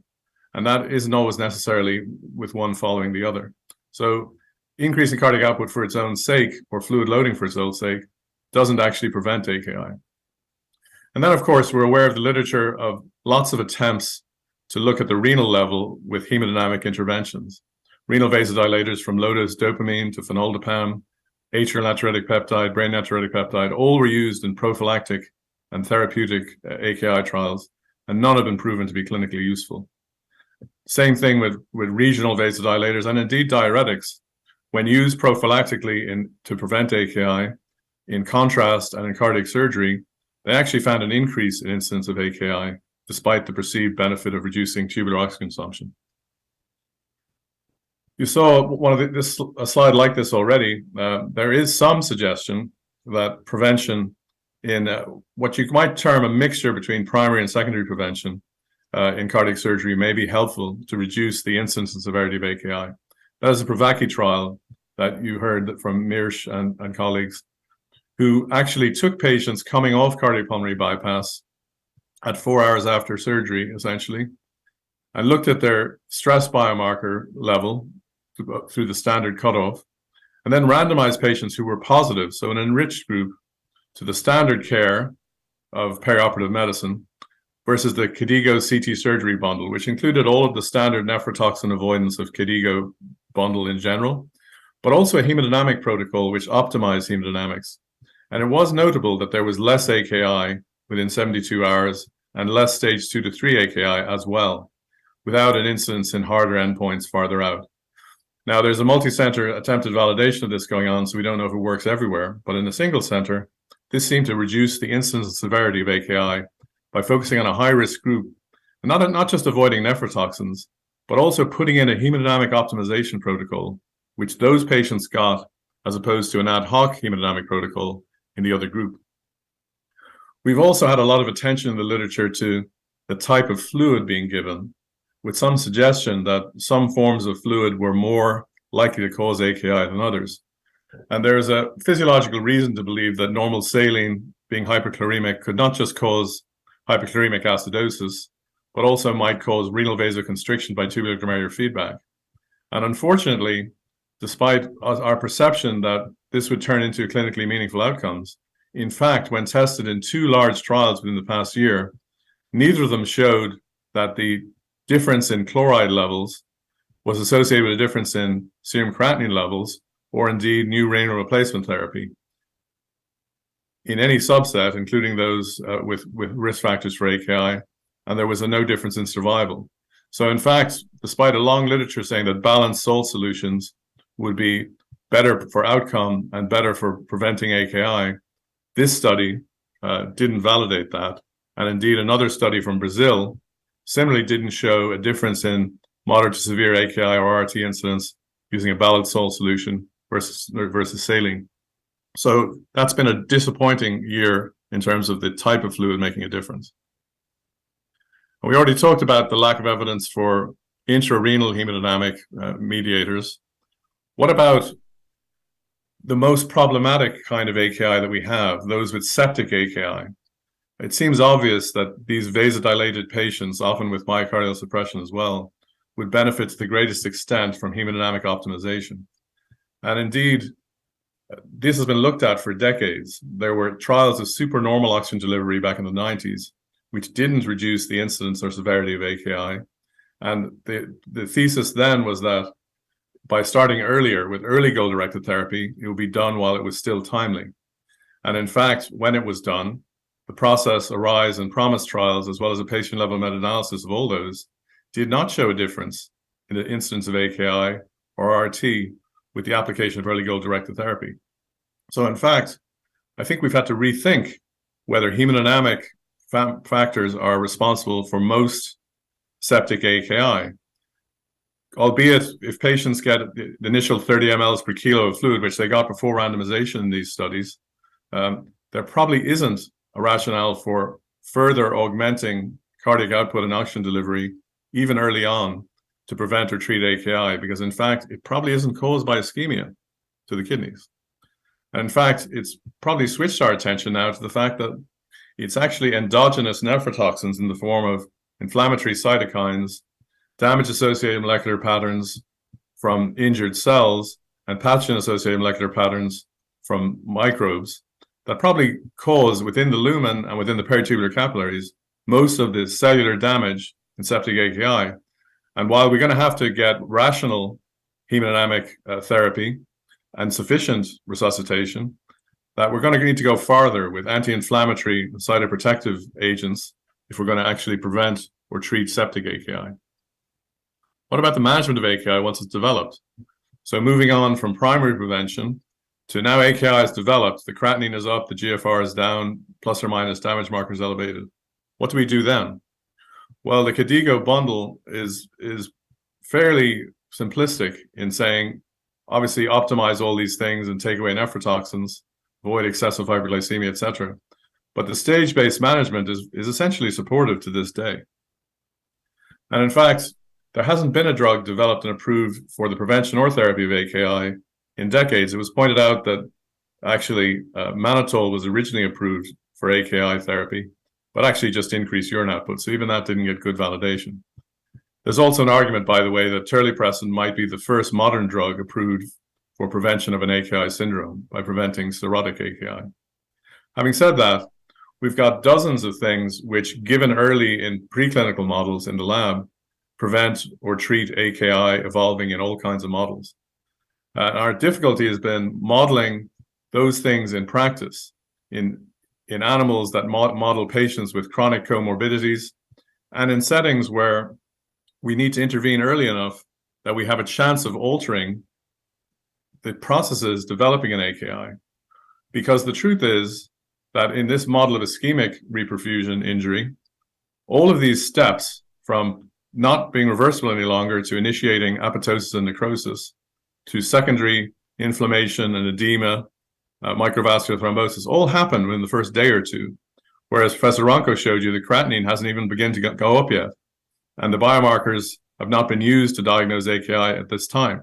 So we haven't had a fair test of early interventions with targeted therapies guided by information from this early 1 to 2 day period. We've had lots of things go in through phase 2 and in some cases phase 3 clinical trials. But even since this was published, most of these have already fallen out of development. And in fact, in an update, which I did with Dr. Cote and Dr. Rosner a couple of years ago, most of the drugs that were in development even then do not continue in development now, having failed in phase 2 trials. Alkaline phosphatase, which I've personally been involved in to treat septic AKI, has had a trial in phase 3 with an outcome, 28-day outcome endpoint, and it failed for futility on the mortality endpoint, but actually interestingly improved 90-day MAKE which is death, dialysis, and persistent renal dysfunction, and is probably going to continue for a renal indication in the future. So watch out for that. That's following up on the initial findings, which had trends towards improved renal function and better survival in STOP AKI with alkaline phosphatase to decrease the impact of DAMPs and PAMPs in septic AKI. My final point that I'll make is, of course, while we're waiting for things that specifically treat the AKI injury and either result in regeneration of tubules or at least lessen injury with anti-inflammatory or other mechanisms, we do provide support of renal replacement therapy. And the guidance from the KDIGO guidelines, which are 10 years old now, has been very general to date, basically saying that you should start RRT when you feel like, in your judgment, it's needed. And the traditional start points, particularly in nephrology, have been for complications of uremia or inability to manage other complications of acute decrements in kidney function. There's been a trend, particularly driven in critical care, towards trying to be more aggressive with renal replacement therapy, try and prevent uremia complications and uncontrolled positive fluid balance, and perhaps even modify the inflammation associated with AKI and sepsis. But to summarize a big literature, including the most recent START AKI trial, which we participated in Dublin, we haven't had, since the Elaine trial in a single center, a trial which showed a benefit of early initiation of renal replacement therapy in AKI. And in fact, I've had much bigger multi-center trials, including 2 in France and 1 worldwide in the START AKI, which are convincing and not demonstrating either an improvement in mortality or actually an improvement in recovery of renal function. Mortality signal is very clear, and START AKI is a much bigger trial than all the others put together. And not only did it have a negative primary endpoint, but actually early START AKI renal replacement therapy had more RRT dependence at 90 days than late START or standard START. There was a tendency for early START to result in shorter ICU stay, and you could say that's a trade-off. But some of the other factors or complications didn't favor early START either. And no subset did any better with the aggressive approach. What was also shown, in addition to more persistent renal dysfunction and dialysis dependence, was actually more adverse events in accelerated versus standard RRT.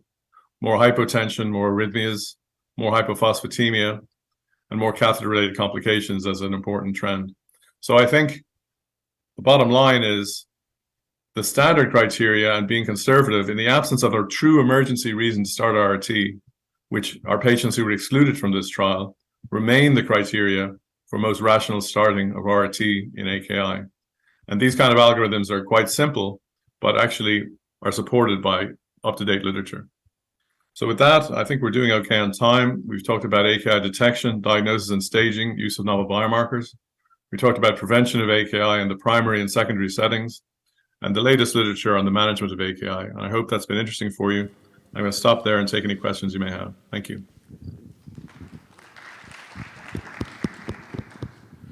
Thank you, Prof. Patrick, for this comprehensive presentation about acute kidney injury, detection, prevention, and management. So anyone has a question for Prof. Patrick?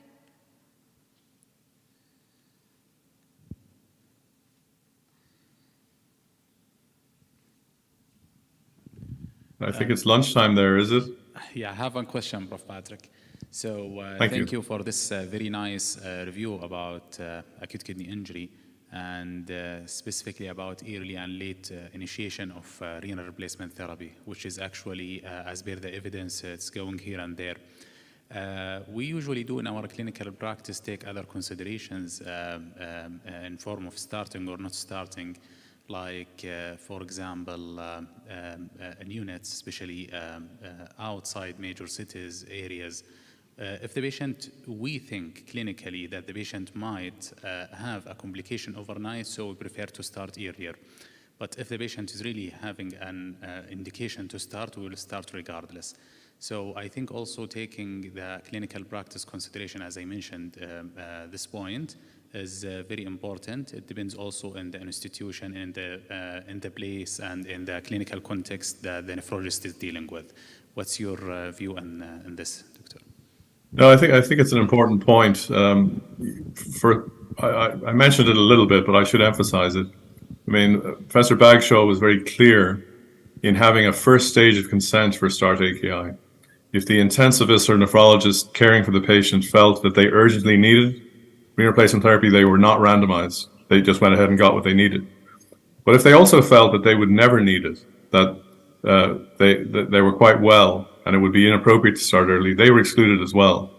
So clinical judgment was included in the trial up front, and therefore only patients with equipoise for early versus late start were randomized. I do take your point that there are other practical considerations. Hospitals may or may not have either continuous renal replacement therapy or indeed renal replacement therapy at all.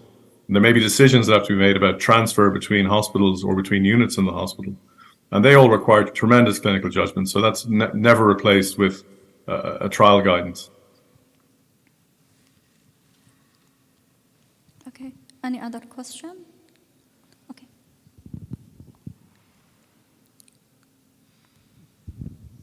Thank you, Professor Murray. The question is, can we use combination of biomarkers as predictive value of anticipating acute kidney injury and then setting preventative measures? Yeah, it's a good question. I suspect that there won't be one biomarker that's good for everything.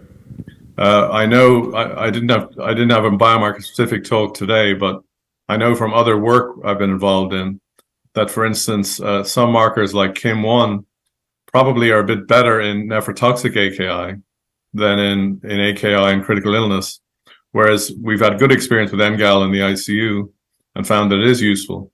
So I actually think that, you know, we're in an artificial period with the clinical availability of biomarkers. We shouldn't have to restrict ourselves to one to work for every syndrome of AKI.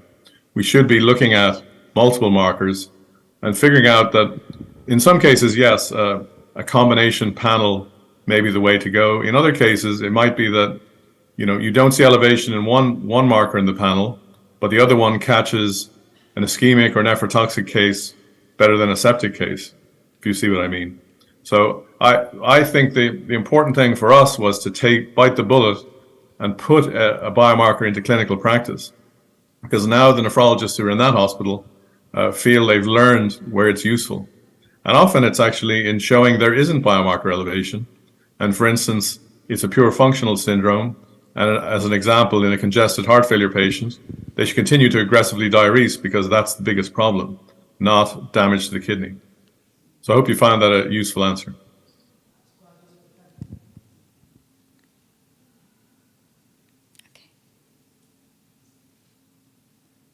So if there is no other question, then thank you, Prof. Patrick, and thank you, everyone. I hope you enjoy the rest of the day, and see you tomorrow. Thank you. Inshallah. Thank you all. Bye.